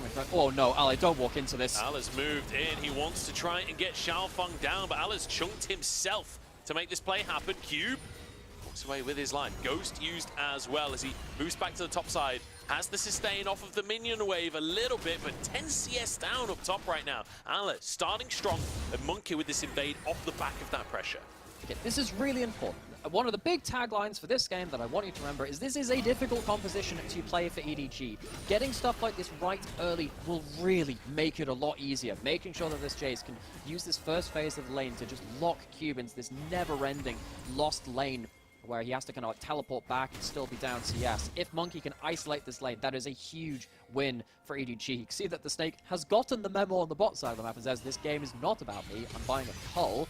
And that means that OMG, they're not even going to be able to blow open bot lane as easily if EDG are not looking to fight that. No, certainly not. Snake knows he's going on hit, knows that this is going to be a passive bot lane. I think correct decision to go for that sort of investment in the future, which, you know, it happens to be one of Jace's taglines, really, so it's all lining up.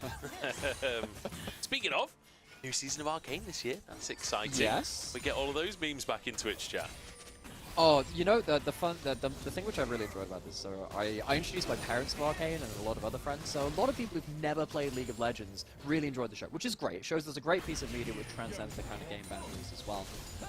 But then you have to explain some of the ins and outs and say, oh, well, yeah, so there might be this kind of like werewolf-like thing called Warwick. Oh, by the way, Oriana's a clockwork lady. Oh, what, yeah, we might see Blitzcrank. There's a rat, by the way, called Twitch. It's things like this where you're trying to theory craft what could turn up. My personal theory is that eventually they'll go towards the invasion of Ionia for a later season if they want to really continue it and go into different IOs. I think that'd be really cool to see. We'll have to see where they go with it. I do love the wording there of you have to explain that Oriana might come into the show. I'm not sure you had to explain that. And, it's me. I have to. I have to do this. It's just the way I am. Yeah, interesting use of the word have there, but either way, we'll see what happens when that comes out. EDG, though, not going to be waiting for the new season of Arcane, instead pushing themselves forward with almost a 500 gold lead to start things off. Grubs on the top side for Xiaofeng. Monkey doing the opposite and coming down for this Drake, just like he did in Game Report. So, even though EDG didn't focus on bot side early, making sure to stop off for an early dragon to make sure that OMG can't stack those to their advantage, even though it looked like it was a bit of a split map. Ala has himself his first recall, he's got himself that tier stacking, so we'll do Muramana a little bit later into the game. We haven't always seen the Muramana built up by Jace top lane this season, so again, just tracking the itemization here, seeing what Ala's cooking up. He's tried some different stuff in solo queue even before this came in. He was one of the Zac top lane players in solo queue before the split started, even though he didn't pull it out on stage. I'm interested to see what his research and development has shown. To see as Q trying to get a bit of damage down onto Ala. We'll be able to clear the wave in the end. I just want to talk about this Graves for a second, because I swear, every time we see Graves in the LPL, it's this skin.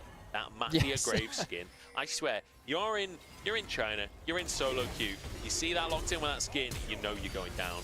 Ala might be going down himself. Xiaofeng flashes to follow. Ala is in big trouble, and you give it over to Xiaofeng. Of course you do. Xiaofeng now off to the races.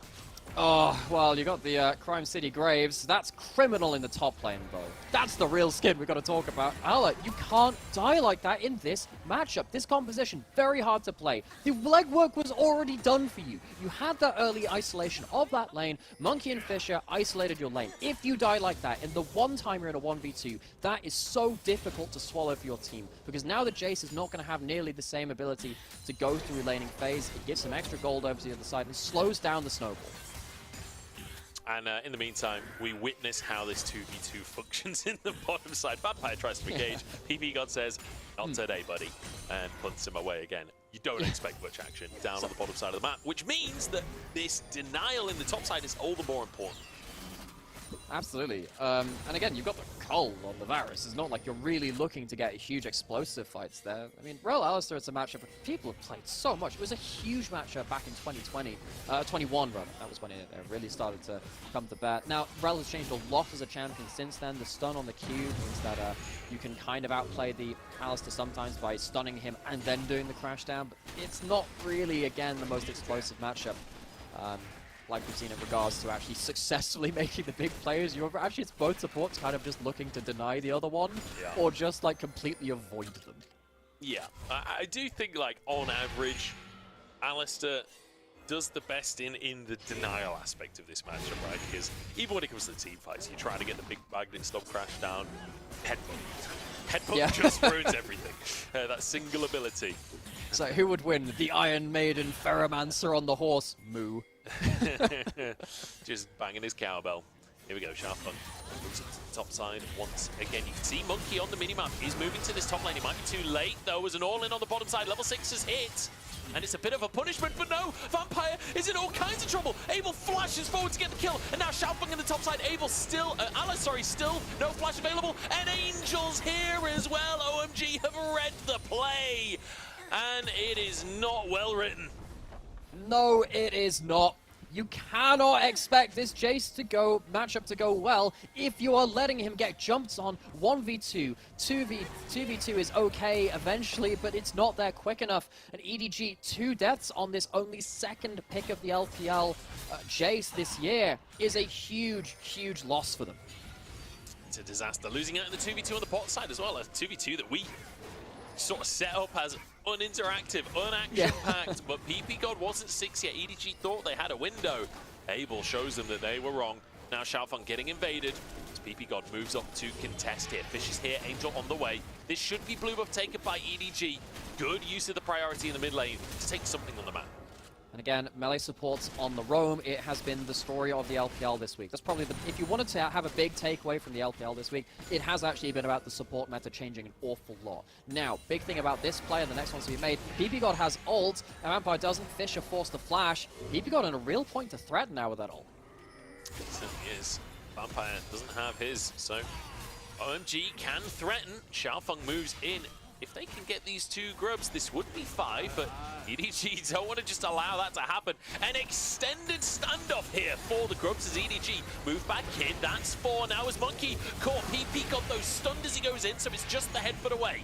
Vampire forced out by the ult from Cube. They just want to take this grub down. They just want to get that 5th one for themselves. The shock blast in, and there we go. 5 grubs, and now perhaps a fight as well as Fisher is caught out and will be taken down. The shield at the last second will not save him. The kitty from Airy flies on in, pounces, purring to take the kill. Monkey now trying to do some damage as it's a 2v3, and they might just win it anyway as Cube now charges into the middle of everyone, and Xiaofeng looks for the resets, and resets he will find. Monkey will be punished for taking those camps earlier on, and now Ala underneath the tower. I don't think he wins that one out, and Xiaofeng zips back over the wall. It's domination from OMG.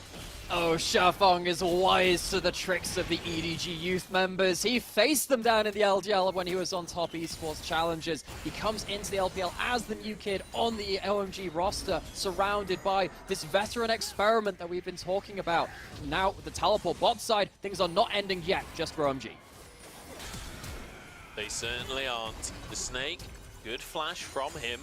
Ansys, the flash and TP coming out from Angel. So overall, a positive summoner trade here for the side of EDG, and they'll even get to crash some minions in the mid lane as well. Let's take another look, though, at the absolute shenanigans up in the top side of these grubs. Are we going to have to? We might have to go back to live. There's an engage happening in bot jungle. OMG are not slowing down anytime soon. Actually, this is EDG making the play, and Angel, oh, the shield, no, collateral damage to finish the job. EDG at least not giving up here. They're still fighting. Angel maybe feeling it a little too much. He teleports behind bot lane, flashes to try and kill the Snake, doesn't manage to, and then in the second play without the flash, he dies. Monkey sticking around on this dragon though, with Abel back with an Essence Reaver. I think that OMG can maybe fight this. We'll have to see. Abel eating forwards in the way that he always seems to. Vampire over the wall. Abel just eat forwards! You know, I called it out. I thought it was relatively safe towards the Snake, but Vampire with a Hex Splash proves me wrong. Yeah, Abel, he finds new and interesting ways to make Ezreal. But wait, did Fisher not see that? I think he just did.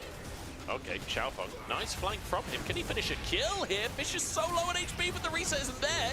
And now Xiaofeng trying to escape, but Monkey might be in trouble. Blast cone out to safety, and in the meantime, Xiaofeng is just autoing away. It's like a melee AD carry on this Viego, the Kraken Slayer in play. He is terrifying to go up against a Monkey. You don't get to go for that grab. This is not your jungle anymore. Oh, Xiaofeng has the Kraken Slayer already. He pretty much is a melee AD carry. So much damage. And EDG completely disrespects it. Alistar ult to dive. I don't know if they win this one or not. They didn't even have any minions. They just walk under the tower. 2 kills in the Snake, getting the shutdown onto Xiaofeng. That one's a miss from OMG. Yeah. Now, if PP God has a little more health, the Alistar ultimate makes that play possible. It's just a complete misunderstanding of how much that Alistar can actually tank. And they lose out a little bit back. It's getting a bit scrappy. EDG, while all this is happening, have got this isolated matchup in topside again. But with Cube being so strong and Ala dying 3 times, this Jace top pick is just not going to be a factor, which makes all of this kind of shenanigans on the bot side kind of hurt even more. EDG would love that to be winning for them. Big thing about this play, Xiaofeng obviously has the Kraken Slayer, huge amounts of consistent damage if you can keep auto-attacking. He can. Doesn't have the ultimate right now, which means that he can't finish off that kill himself for the first reset. Luckily though, his teammates can very much help him with that one, as Angel is so good at following up from long range. This is why the Hui has been quite highly prioritized, particularly against mages like Karma and Azir or Talir. You just have the extra range to bring the bear. Of course, this dive is the ill-fated one. Look, if PP God has like an extra 200 HP, this is probably... Well, I'm not going to say it's probably okay. It's still probably bad. But still, it's pretty egregious that you're going with that much HP. Yeah. And now the Snake is very much online. Like, Blade of the Ring King finished, his Cull fully stacked, 2 kills now at this point. He's been quietly farming up a Storm. Still 3,000 gold lead. Or I guess closer to 2,000, 2.5 maybe, for OMG. They certainly have the lead. There's no doubt about that one, but at least there's something going for EDG here. They found it. They found the lead. They discovered it. They found it somewhere amazing. It's like little hide and seek. It's like, oh, the lead, where's it gone? OG have had it for most of the series, though. They're very confident with that one. Snake fires out the ultimate. There is an ult from PP God. He's not blowing it particularly early, though. He has been absolutely wrecked here. Ult finally does come on through. Ala is not tanking. Abel might just be able to carry this fight. Steps on forward. Vampire blocks the queue in the meantime. Monkey absolutely destroys OMG. And this is some monkey business now from EDG. The whole menagerie is here. We got a monkey, we got a fisher, we got a snake. The vampire as well. Is that an animal? I don't know. More of a creature. But they're looking for towers either way. Vampire. Maybe not part of the menagerie. Maybe he's like the menagerie owner. I'm not really sure what he gets up to in his spare time. But OMG, that was such a mistake. The thing is, the member of the wildlife crew from OMG, the cow in the bot lane, that was the real starter of that play. I think PP God really disrespected the damage coming out of EDG. Only popped his ult when he was half HP, which opened EDG up to go past the front line and run through the fight. OMG throwing a bit of gold back towards EDG, and that gold lead we just kind of talked about, it has gone, Joe. It certainly has. And that's good, honestly. That makes this game competitive. It makes this exciting. I was a bit worried we were just going to witness a simple 2-0 for OMG. I was a bit worried, to be honest, because EDG finally got their first win against AL in their most recent series. If you missed it last time, this team was 0-7. But let it be known, they will never lose 8 series in a row. They managed to take one against AL, and then after losing game 1, I was worried it was just a flash in the pan. But EDG fighting back. So the thing is, the stakes have been put into the pan here, and it's chosen not to ult. So that's a half HP Alistar, who should be so much more tanky, but he can't go for the teamfight turnaround because he's ulted late. Then after Angel gets caught, PP God chooses death by Q return from Monkey. I don't know. He had a great game 1. PP God, this has not been his game completely so far. No. Good and bad moments. The laning wasn't too bad, but the dive and now this one, a little bit weird from PP God. But either way, still all to play for both teams. Gold relatively even. Drake spawning shortly. It's 2 currently on the board for EDG, but OMG with absolute control of the bottom side. There is a ward in the pit, is the problem. There is. The question is whether EDG can actually get successfully into River without falling afoul of PP God with the ult back up, with Flash being able to engage onto them. And with that, even though EDG see this going down, there's not a great deal they can do about it. Instead, they can get themselves some mid-priority. Head up towards topside where Ala is pushing in and trying to reach himself some item breakpoints on the Jace. This is very dangerous for Cube because there's no tier 2 in the mid lane. It means that this top jungle belongs to EDG. Cube getting dived here. It's not even a dive, to be honest. They're just between the towers. EDG, a 5-man play to the top side. They do take a kill. They'll take a tier 1. They might be answering on the bottom side with a tier 2. Maybe, but again, It's the kill onto Cube. Importantly, it's some gold onto Arla, who is going... So he's not going for the Profane Hydra build, which is sometimes what we see in the top lane. He's going for the Opportunity, which is going to be much more of the traditional poke-style Jace coming out from this season, which we normally see in mid lane. Gold onto him, it's kind of important because he has been put so far behind. He's not going to... I mean, look at the difference between him and Ezreal, who are both the tier-building champions in this game. Abel has almost finished his Muramana, whereas he sat there, sadly not finishing anywhere near to his... well, actually, he might bite on this next back, we'll see it. But he's just a little bit behind the game, is the main point. Certainly is. We'll see if he can catch up, if he can get himself back into this one. I mean, I think that often the best way to see how impactful deaths have been is like looking at the CS numbers, right? The fact that he's significantly behind 10 CS per minute. This is Ala. This is a player that very much is capable of the 10 CS per minute, especially in a matchup like this where you can see he has a CS lead, but those deaths have led him to fall behind the curve a little bit, as you've pointed out. Does go back to base, gets his boots, gets his Caulfield Warhammer. It's not quite enough to finish off that mana. So still, item advantage for the side of OMG. We talked about it in game number 1. Item spikes for Ezreal are where you can fight. Or a mana just found by Abel. The stacking has finished. He's got his Essence Reaver. This is a strong Ezreal as he ticks level 11. Again, we talked quite extensively about this in game 1 in terms of how Ezreal just kind of does brutal things when he reaches this item breakpoint. Baron has spawned, and OMG, despite the fact that they are now at a gold disadvantage, do have that important power spike to play around. And Xiaofeng, let's talk about him as well, because that's a second item onto the Viego. Triforce Kraken Slayer, not a tanky Viego, it's not a Sundered Sky, it's not like the Divine Sunderer we saw in previous seasons, so he's going to be a little easier to take down. But this is a pretty squishy team from EDG. He can be an extra damage threat if he gets into the right position. Monkey drops control wall, just keep himself safe. Just hovering there to allow Ala to finish the tier 1 in the bottom side. Again, more gold into Ala's pocket. That is the game plan right now from the side of EDG. You mentioned earlier on that it's quite a difficult composition for the side of EDG using this Jace top. It's not something that we've seen much this year. And to be honest, with the Jace top, with the Karma mid, like in isolation without looking at the opposing composition, your first thought would be that Varus goes Lethale as well, play full poke, right? That would be your first instinct, but the Snake going with the on-hit Varus because he knows he's the only one that's going to be able to get through that front line. You've got an Alistar to deal with, an Udyr to deal with. You need some consistent DPS. And with the Graves there, you've already got plenty of poke.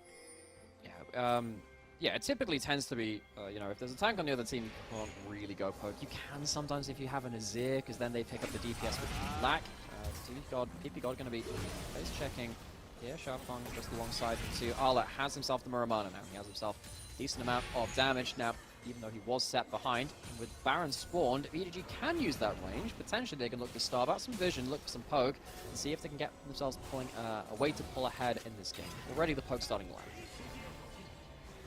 And one of the issues that OMG might find is Abel chunked pretty heavily. Alan was chunked pretty heavily. PP got quite a late ult once again. Vampire goes in onto everybody. Huge engage here. Answered 2 for 1. EDG now have to try and finish this fight off. Xiaofeng dives in, but immediately chunked out and forced away. EDG, great little play there while Cube is away from the team. PP God saves his ult to try and cleanse, but again, it's another late ult, which means he has no HP with the damage reduction on top of it. And EDG, despite the fact that they fell behind with this Jace top, despite the fact that this composition is pretty hard to play out in a lot of ways, they're starting to pull ahead. Baron started. OMG, do they have a fight left in them? It's like this range comp working out. Xiaofeng in the area. Are we actually going to 50-50 this one? No, because the smoke screen blocks vision. Great play by Monkey. Now EDG just have to try and flee for their lives. I think they've got away with it. I think that they just take the Baron here and call the bluff of OMG. Fantastic engage in the mid lane. Fantastic capitalization off the back of it. Graves and Varus with the on-hit makes it a very fast Baron to take down. Even though they don't have the best tank to keep themselves high HP while taking it, they'll absolutely shred it. And EDG now get themselves a reset. Dragon is spawning. They might be a little late to the party, but still, the gold they've just spent looks like they're going to be very powerful when they do turn up, and they will get themselves into Riven. Let's see, this time Cube with the team, so they have more of a way of actually face checking in. PP God's ult is still on cooldown for a couple more seconds. They realistically, they need to wait for that before a fight kicks off. This is not sold. This will be sold point for EDG. I think OMG realizing that fact are just going to move to the mid lane, take a tier 1 in trade. They could try and keep pushing here. It does feel a little bit dangerous. Vampire will get a flank for free if they stay in this mid lane and seeing better of the plan. Yeah, another thing which I want to point out too, we've seen it a couple of times now, poke from Jace, from Graves. This Karma is doing work. Seriously, Fisher had some huge damage in that last play around the Baron onto Xiaofeng. He was able as well, that was stood next to him. Karma, of course, had a huge load of buffs, is up there in terms of pick ban priority. That's something which OMG need to pay attention to as well. And now with the amount of gold in pocket and the Baron buff, keeping these minions topped up as well, EDG are in a great position to start sieging with that range advantage. What a win this would be for EDG. I think this would be the first win, basically, where it's not Ala carrying, right? This would be such a big moment for them as a team, yeah. Monkey, fantastic game from him. Xiaofeng equally, fantastic game. It does feel like both junglers with the potential to carry. Fisher's caught out just as he's been doing so well, and Xiaofeng finishes the job. Monkey forced out of the players. Ala now forced to flash as well. Xiaofeng over the wall. That's a little dangerous. Moves away from the play in the end. Everybody from EDG still grouping up at the red buff. They take the... Oh my god, they're going to go for the inhib as well. Vampire buying time, going to use that blast code just to cause disruption. Resets have to come on through. And in the meantime, EDG, they're going to take the mid inhib. But, well, Ala just teleported to the top wave as well. So they're going to take the inhib tower and they're going to take top lane in a turret. So it's not going to be the game-ending play, but honestly, well recognized from them to quickly sweep up some turrets. The big thing about lethality build is like the Jason Graves as well, is that lethality also applies to structures. If you hit towers, you do a lot of damage to them, and they get themselves two turrets off the back of it. It's a good engage from OMG though. Managed to force Fisher into a really awkward spot. Karma talked about the point of power, talked about how much damage they're doing. Still squishy though. Don't have Zhonya's or anything on this build either, which typically don't tend to go on Karma at all in the entire game. Goes down pretty easily. Vampire's caught out as well on the bot side of the map. OMG at least managed to claw back some kills, but they lose a lot of territory for it. Abel is in no man's land. Okay, blast code saves the day, my goodness. If that ult hits, that is a dead AD carry. Abel's got a reset. I mean, OMG kind of caught out of position once again. Everybody resetting, but this is just going to be the inhib. EDG just kind of walking into the base twice in a row, and OMG no but idea look at Xiaofeng and PP God. They're looking for potentially for a long flank. They're spotted on Vision though. They walk over and PP God's still going for the engage. PP God, he didn't ult. Why he is didn't the have ulting? ults. Unfortunate for PP God here. As Angel throws in the Spiral in Despair. I don't think it's going to finish the job onto Vampire. Xiaofeng in what he thought was a 1v1, but Ala flies over the wall to finish the job. OMG have fallen apart in this game. Xiaofeng and PP God's flank was utterly disastrous. PP God, why didn't he wait an extra second so he could have ult? It was such a mistimed play. Desperation, and EDG will start pushing into the base. Abel desperately trying to clear these waves. He's not had much impact on this game, to be honest, on this Ezreal. True Shot Barrage hits onto the Snake. He's trying to get damage onto Fisher as well. Vampire chunked. They've saved the game. Now looking for a pick or two off the back of the fight, but I don't think they're going to find it. Oh, it's going to be a survival for OMG, but they are limping, beaten, and bruised. EDG managed to work their way through into this game. It feels like they've been punishing OMG for their over-aggression, but the thing is, OMG have to be aggressive. They're outranged. EDG, good patience from them to just use their range, siege out, and force OMG to make those mistakes. This isn't just OMG making mistakes in isolation, it's EDG forcing them into bad plays. Not that I'm particularly happy about the way that OMG have been looking for this either. You see here, just in the spectator, still no ultimate. Tries to go for a particular timing, but even then, I don't think Quay and Ezreal would have been in range. It feels like just a really bad execution of the opportunity. It was literally the last half second before his ult as well. I looked on the overlay, it looked like it was up. The PP God, but unfortunately, not quite. Monkey using that smoke screen to try and buy space. Wow, damage actually for harass as he dashes away from PP God's engage. Look at the damage onto this OMG squad. You cannot reset there. Vampire. That is not the place to be. Ultimate's coming on through though, and actually Angel going to trade it back. The Snake takes a Spiral in Despair, but a great ult coming out from Fisher. The Mantra E blocking so much damage.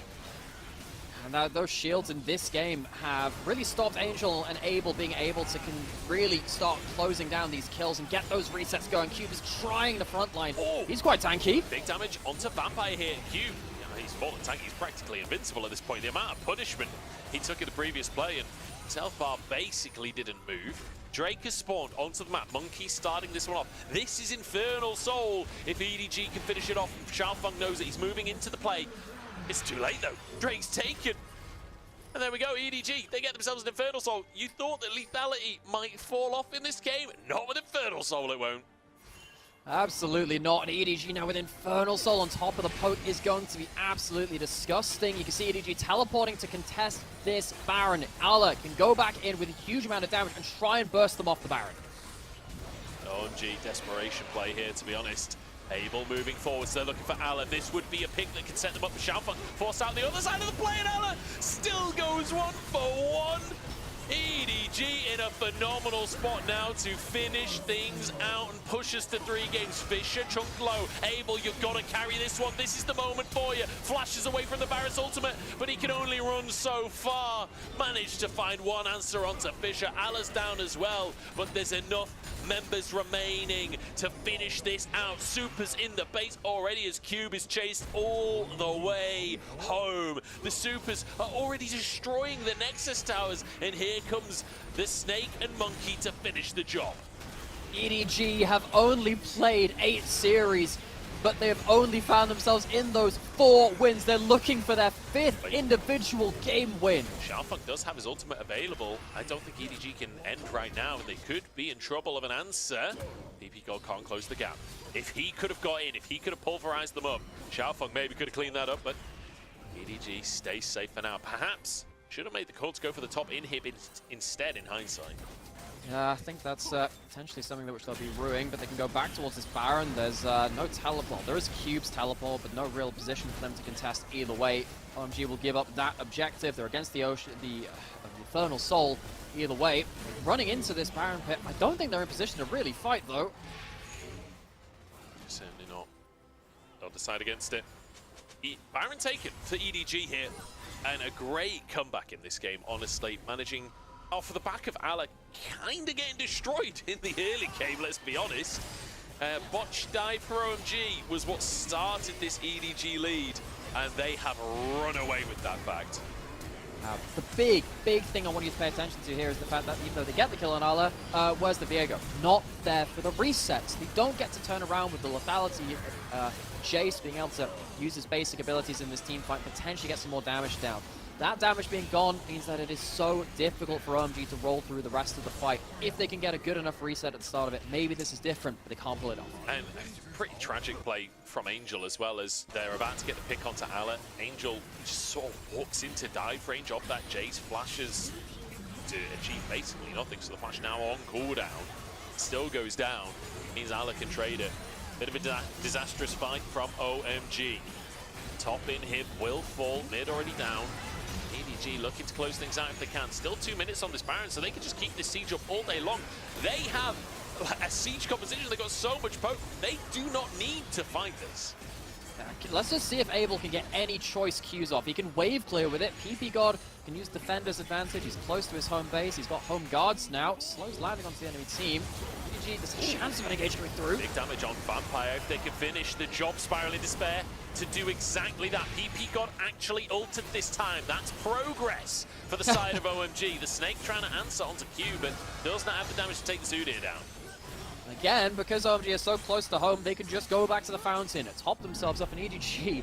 They have 2 inhibs down, they have an Infernal Soul, they have late game poke carries, but they can't siege their way to a victory. So OMG, they hold on. I'm and EDG, really scared. It feels like they're close, but they're not done yet. This could be, if OMG somehow, no, Monkey's oh no, the teleport! Double TP to try and find Monkey. Angel gives him the movement speed, and Cube, like he needs help getting movement speed, charges towards the top side. There is a tower still up here. I don't know if they can just walk straight on under for the time being. The Banshees actually stops the true damage. Oh, here we go though. PP got underneath the tower for the 2nd time this game. Will not go down this time around. The Spiraling Despair is exactly what EDG fans are feeling right now as the jungler is picked at 33 minutes. So EDG, they're probably getting triple inhib off of this. They don't have another teleport to stop the EDG push towards the spot side, but the recalls are now coming in. Can they finish this off? It's at least the tower, but now in the 4v5, EDG, they can't stay. Oh god, they may have overstayed, to be honest. Okay, nice ult from the Snake. That'll deny the engage.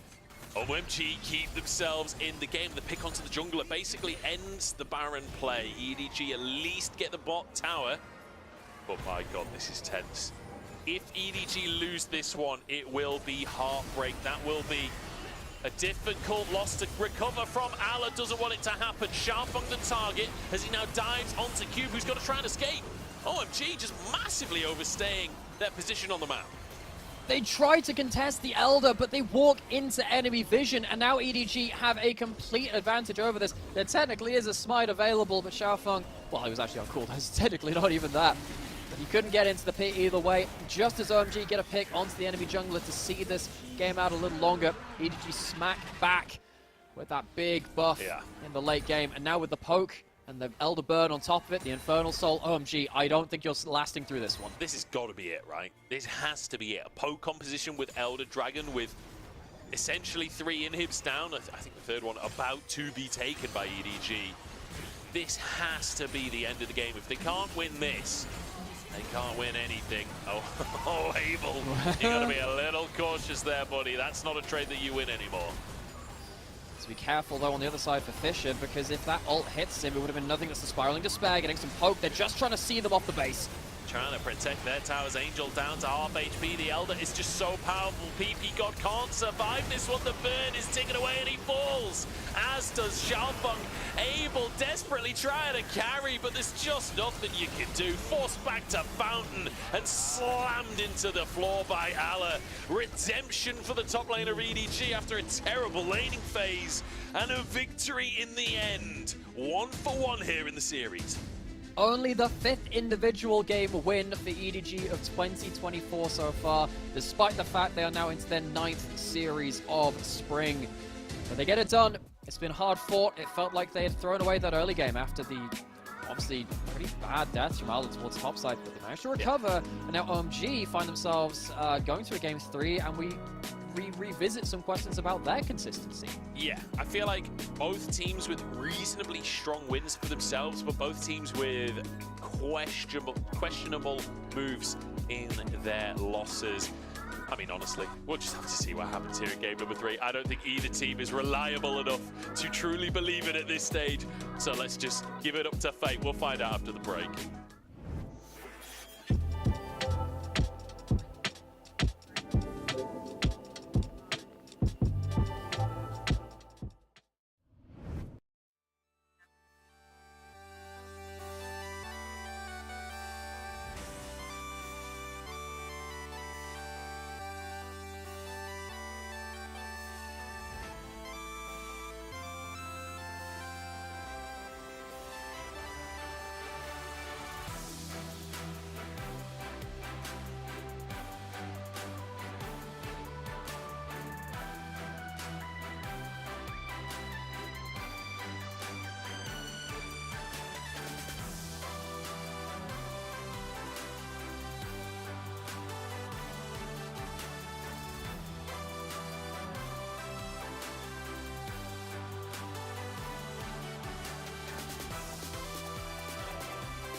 10 years of OMG versus EDG, 10 years of rivalry, and we go to 3 games once again. Both organizations stepping up today to take this series. Fantastic game from EDG, and Ala actually topping the damage chart after such an atrocious laning phase is something to behold.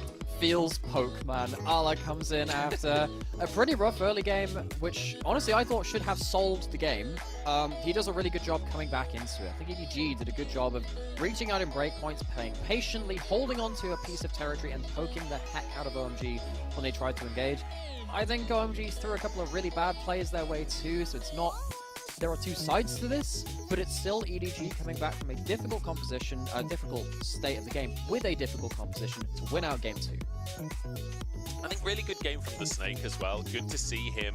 Oh, actually going to get MVP on that one as well. After how disastrous game number 1 went from the Snake, really good to see him stepping up here for game 2. Given how scrappy a game it was, coming out of that game with really good kill participation, really good damage over gold in terms of the efficiency, and not dying is really important. Being an unkillable carry while still being relevant is a huge benefit to them. Now we go into game 3. What will be the approach from both of these teams? It feels like OMG, they want to play this long-range artillery comp today. We haven't seen any of the globals coming out of Angel like we thought potentially could happen, but it's going to be Fisher back onto the Azir now.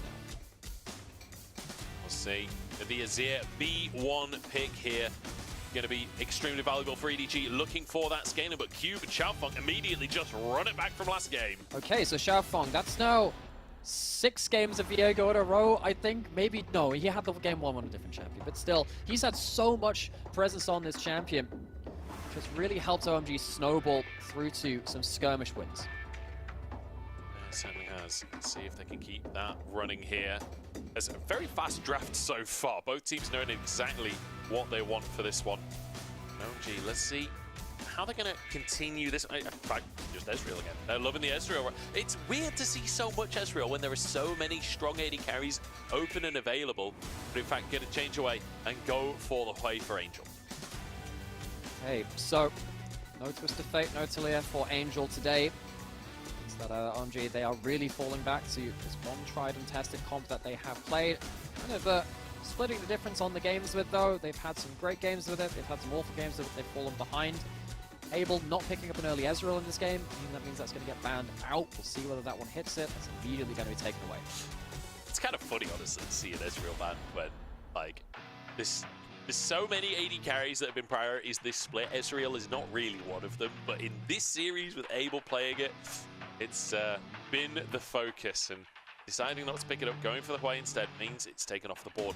The Graves removed from the matchup this time around. So Xiaofeng still gets his Viego, but doesn't have quite the same carry matchup in that jungle. Monkey has played only 2 champions in the LPL in his time so far in 2024, which has been as we see Abel Samira have taken away this one. He's played the Brand and he's played the Graves. So now, what is he going to pick up? Does he feel like he wants to go towards that Brand? It is a low-range top side. Typically, Brand wants to be playing against low-range composition. Would be kind of hard against Abel's Tristana. It's one of his specialty picks too. He's picked this up a lot, even out of meta. In fact, he kind of started the Tristana fad last year in bot lane with Tristana Milio. I mean, he's played it 3 times this split already. Only the Ezreal overtaking it in his champion pool now, which is partly just because he's played Ezreal twice today. Doubled his amount of Ezreal games this split. But the Brand comes through for Monkey anyway, so sticking to his 2 champions. And finally, the Maokai for PP-God. So, in fact, look at that. OMG drafted in order. They all drafted their own champion. How often do you see that? It doesn't matter at all, but I get a kick out of it every time. Yeah, it is kind of fun. PP-God has himself now a good long-range engaged champion again. It's that melee support plus, because Maokai is just so absurdly broken as a support right now, with that ultimate being so impactful. That'll help screen off the 2 longer-range carries from OMG. Be an engaged factor onto the other team. Feels like Monkey on this Brand will potentially have himself some targets to hit, but he needs to be very careful about how he opens himself up to big combos from the Hwei following up. Brand is not a tanky champion. He's certainly not. Let's see if they can make it work for themselves. Monkey loving these carries. Does want to be putting his front foot forward. Let's see if they can do it. OMG, such a convincing game number 1. Game number 2, I feel like they had the power to win that game. You know, things did go well in the early game until that dive. They gave away a lot of gold in the sort of awkward dive. PP-God having a pretty rough Alistar game, it has to be said, and I feel like that was the moment where it all started to fall apart a little bit for them. We'll see if they can clean things like that up a little bit and look for another snowball win, because snowballing does seem to be the way that OMG have succeeded. Tends to be one way or the other. Last game was scrappy, less of an identity for them in that one, but still. Able on the Tristana. Tristana as a champion that really needs to be ahead. OMG are a team which do really well when they're ahead. I want to see bot side pressure. Maybe in this top side matchup, Azuda versus Aatrox won't be the most explosive thing ever in the early game. You need to see this bot lane and how that will unfold.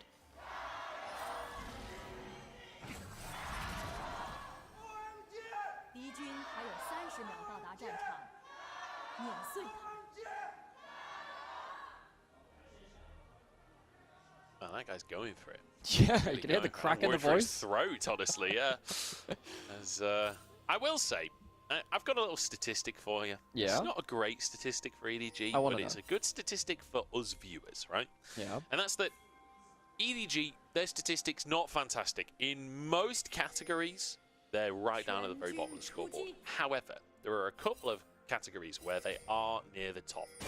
The first one is deaths at 15. They are topping that scoreboard with over 4 deaths on average at 15 minutes.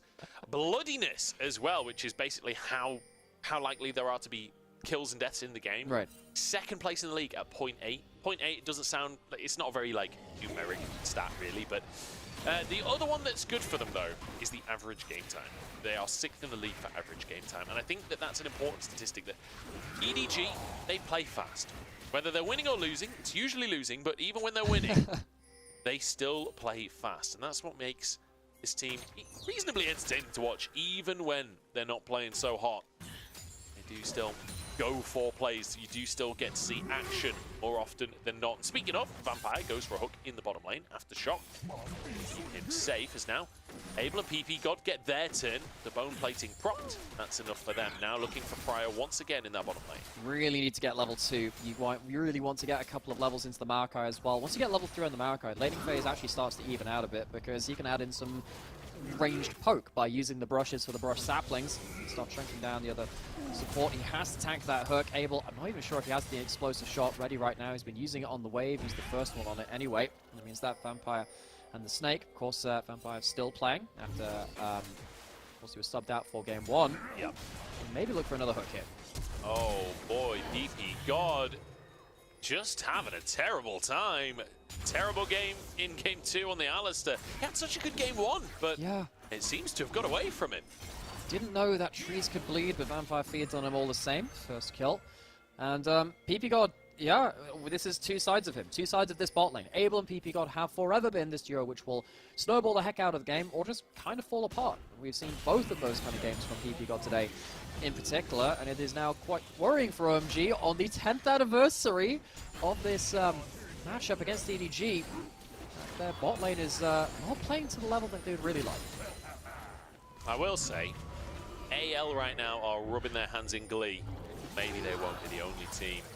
But Monkey has overstayed his welcome here. Invaded onto the Krugs, but Cubes here to punish, as well as Xiaofeng, just way overstepping the mark. Monkey. He's just in the enemy jungle! I've been wanting to do that. I thought it was a PG Tips advert for a second there. You know that one clip from Kung Fu Panda? It's just Master Oogway just talking about Monkey.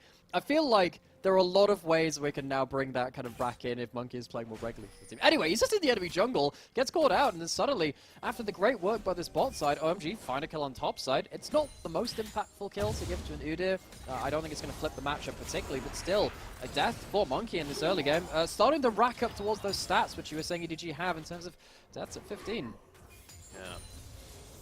I would love to get Johnny Vegas in to cast one of these Monkey games. That would be truly exceptional. Another hook onto PP-God. He's got no flash. He's stunned up. He's burnt up.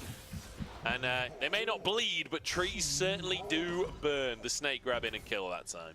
Yeah, it ain't looking so good for PP-God fans. The Church of PP-God might have been in session last year for OMG.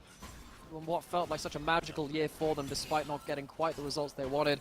This year it has been much harder to come by, and PPGod, he sadly gets thrown a bit under the bus by Abel, who dodges out on the hook. He could buffer out of that jump potentially, but still, really awkward moment now for this bot lane for OMG. A really tough one.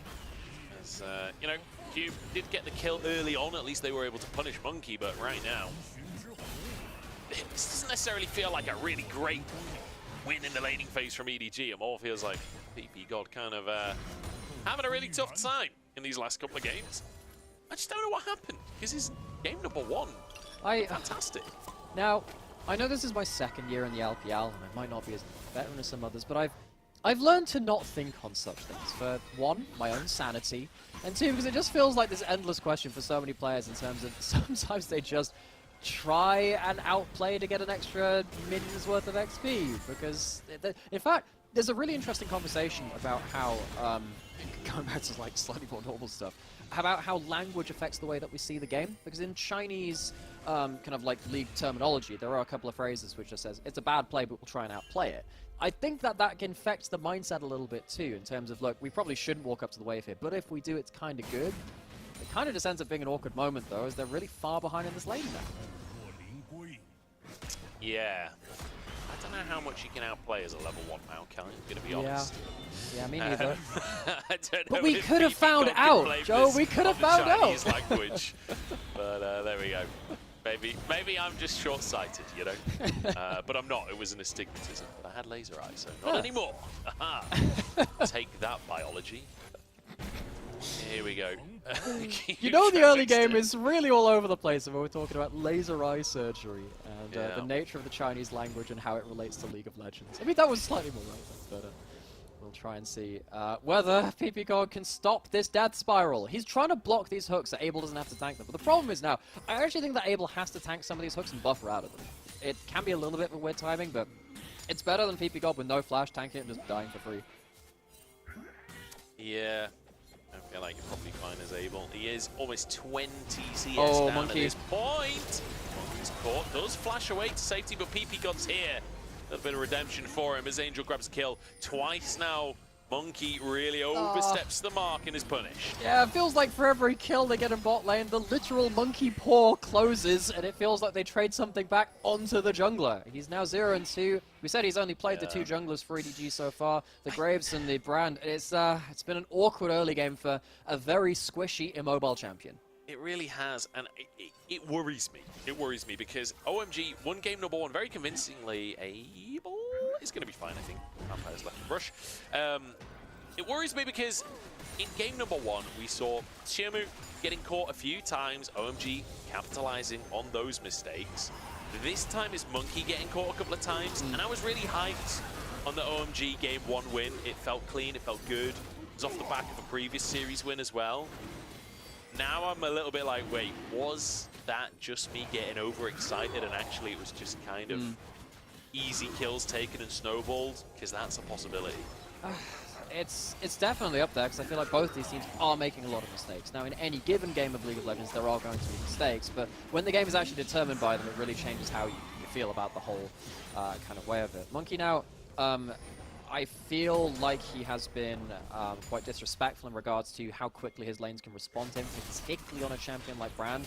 You need someone there on immediate, a very snappy follow-up. You see that the Snake and Vampire for that first Death and River, or his second one, but the Death and River, they weren't in position to respond. They were in the tower, and that's great because it means that, you know, the enemy bot lane is not responding, but there's no one to actually respond to what Monkey is doing, and now he's been put behind, and a lot of his camps are now respawned. Xiaofeng feel like he can walk into the enemy jungle and steal away a blue buff, which is kind of important to Brand. Of course, he likes the cooldown, he likes the mana. Or could take with it. Will he still be able to get that for himself? As now Vampire rotating up towards this top side. First 3 grubs were taken by OMG earlier on in the game. Next one spawning in 40 seconds time. You see, Xiaofeng is on the top side of the map. We need PPGod to roam as well if OMG want any chance of contesting this next lot.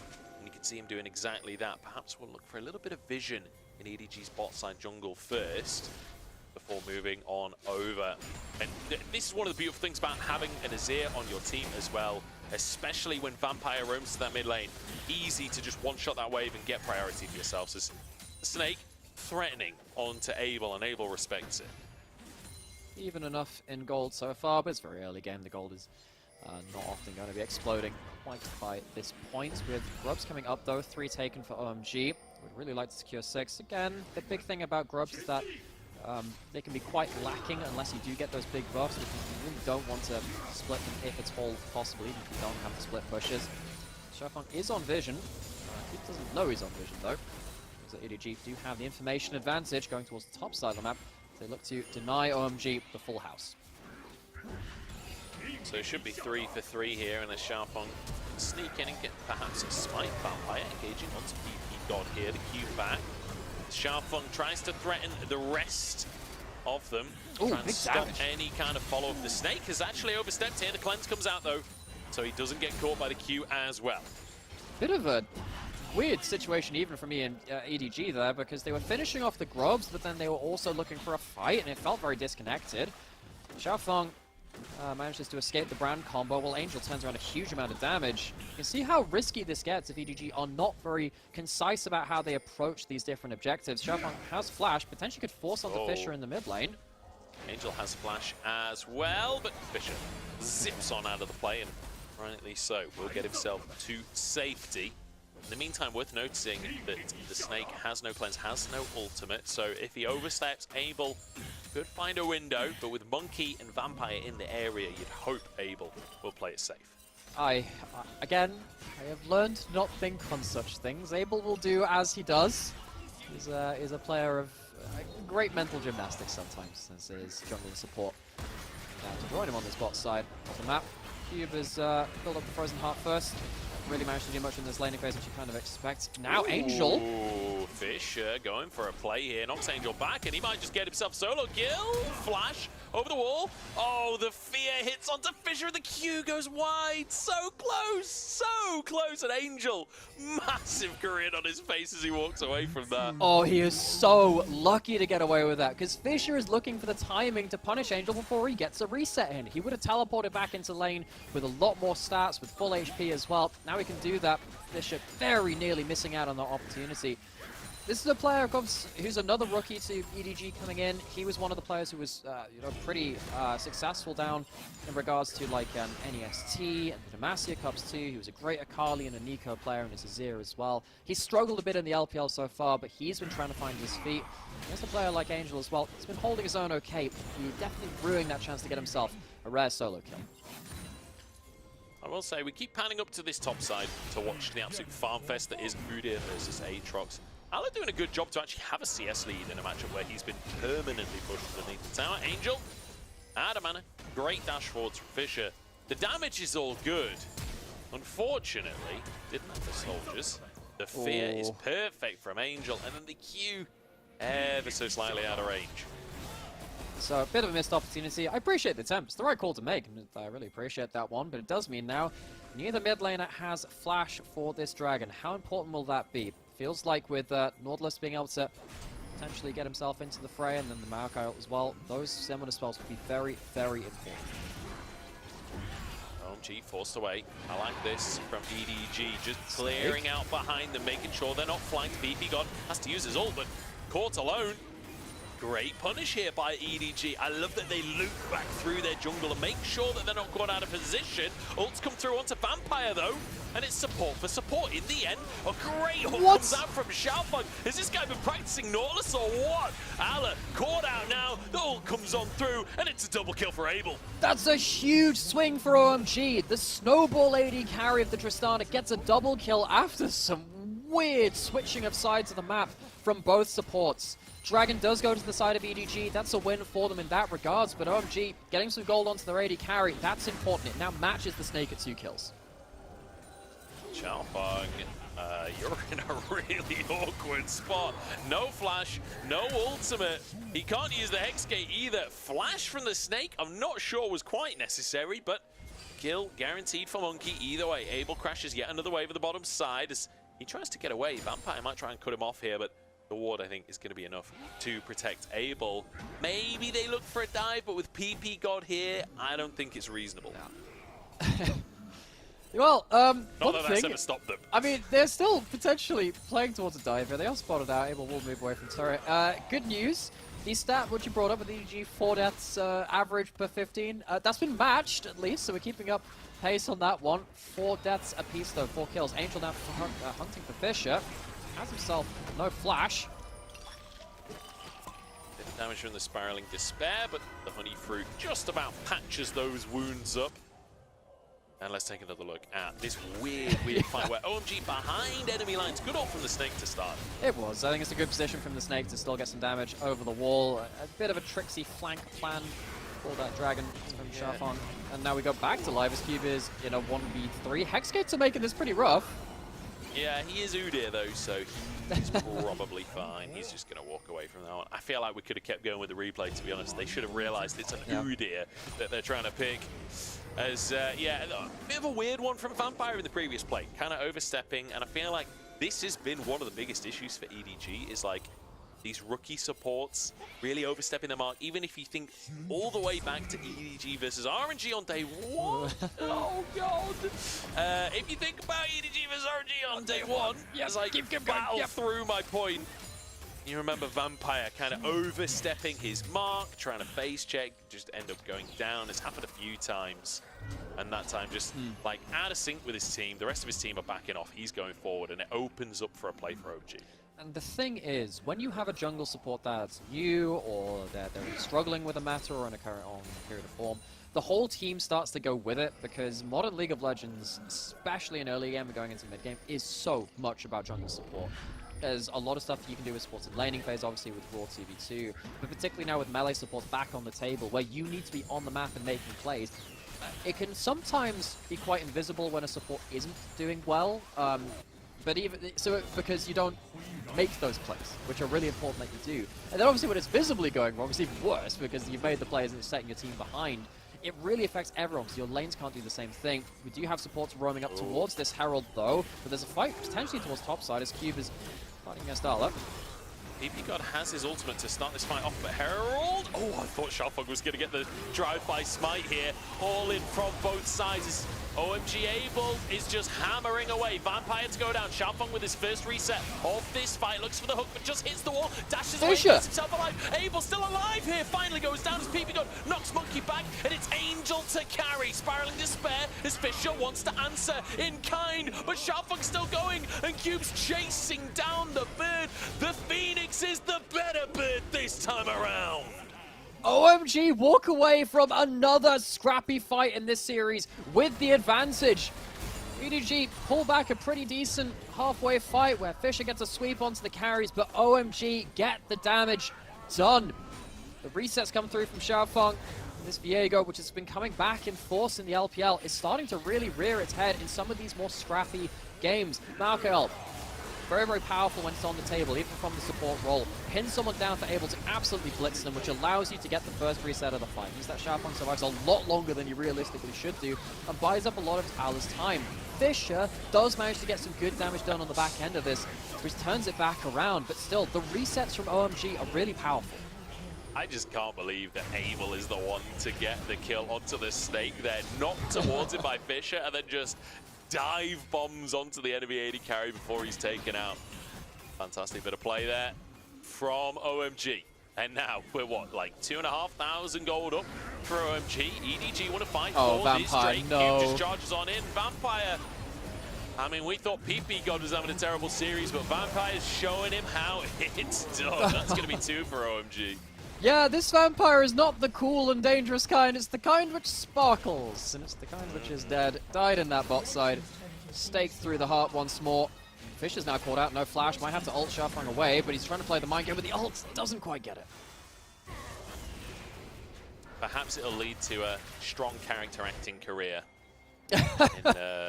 Maybe he can come back as the lighthouse. maybe he can come back as the Batman. He was pretty good there. EDG has signed new support from the Batman. He has to speak like this. I just hope that you don't have to watch the film twice to even understand what's happening. That's the only thing. Yeah, EDG It's a tough look right now. It's a tough look. 3,000 gold lead for OMG. It's certainly not insurmountable. They've got scaling in Azir and Varus. It's winnable, but certainly not won. OMG with the advantage, and feels like Abel getting a lot of this gold is a bit scary for EDG. This hook forward is not great. I get that you're trying to CC someone into the Brand combo. If you can get a good CC chain with the Varus and the Brand there, that makes a lot of sense, but you are not in a position to fight this front line right now of OMG. EDG, they win a rare game in this series. It's going to take a bit more effort, though, to come back to even keel in Game 3 before OMG blast their heads off with a really big snowball inbound. Yeah. I understand his username now, though. Yeah. Because he is sucking the lifeblood out of EDG. Ooh. This has been brutal to watch. I feel like I'm being a bit mean to Vampire, but equally, you know, he's at alpha split at this point. Like, these kind of mistakes can't really be happening in the LPL, especially when you're on an organization like EDG. I know a lot of the fans not enjoying this split. Can't say I'm that surprised, as complete darkness starts to ensue from the side of OMG. The blackout on the Baron area. They could potentially just start this objective off. Yeah, they do have double 80 well, not double 80 carry. They have the 80 carry, decent DPS from Hwei as well, and also Viego. Pretty okay, particularly with his Q passive taking down Baron as well. Their Baron speed is pretty fast. I think they just want to make sure that they can control vision first, maybe look for a fight beforehand. Fisher, still no flash. Fisher steps forward, gets stunned up, and taken down. He got actually want to get a kill. I'm not even sure how, to be honest. As Vampire slowed up and will finished off as well. The Snake caught out. Great punishment from OMG, seeing the EDG have overstepped their bounds and immediately pouncing. That's what they were looking for. No need to start the Baron if you know that EDG are going to slip up or look for a fight anyway. Xiaofeng feels like he's a main of every champion he's picking up with the Viego. He's had some really good plays as he's picked up the souls of EDG's fallen bodies. Now he's going to come through and take this Baron as well. OMG, this should really be the death blow for this game. EDG, the comeback opportunity now is realistically very slim. You can see how difficult it is to even walk up into side lanes. Fisher just trying to get some gold from somewhere. His team's on the top side of the map. This is not the first time that EDG have tried to push up in a lane and just realized, oh, I've got friends on the same side of the map, but it's not close enough to actually respond. And in this case, it's absolutely not close enough to save the fight. The resets start to come beyond this point, particularly with Xiaofeng using the extra mobility of the able to ult over walls, use the Azir glide too. It's so hard to escape once you've given up that first kill. It certainly is. And control for OMG. No two ways about it at this point. 6,000 gold lead and Baron to boot. With this Tristana, they are going to shred towers. And not to mention the fact that Angel having a very cushy game on this way. The fact he's not even died just yet. Able to smash out so much damage during these fights. The ults have been consistently hitting as well. It feels like Hwei is one of those champions where you really notice when the ult misses. You see the projectile just sail off into the distance. So far, so good on those ults here from Angel. He's actually had some really good damage in the two games where it's looked better for OMG. The second game, it felt like it was a bit nullified by the Karma shields, and when he started falling behind, that became a really big issue. Now we've got the Baron, Maokai push. We've seen there's an awful lot. Throwing out the ult, using it to bomb down the tower potentially, and there's the ult you're talking about. Big damage, big damage. Monkey almost goes down, and that means that Allah suddenly alone on the play with his team, forced out of this one. Theoretically, should be the tier 2 on this next wave. Another Tristana bomb would probably finish the job, and I think EDG would be suicidal to stick around and try and defend this one. So nicely done by OMG. And if you think back to game number 1 of the series, this is what they did. They slowly but surely took the map apart, especially once they got that Baron able to break into the base. This time around, they hadn't done as much preemptive damage to these tier 2s, so won't be able to necessarily get an inhib off of the Baron, but still pushing their way forward. OMG playing quite respectfully with their lead, actually. It's pretty easy to do so when you have the Maokai. Again, it's very set play. You throw in a Maokai under tower. It makes it really easy to go either kill people stood underneath it or get them to back off and kill the tower itself.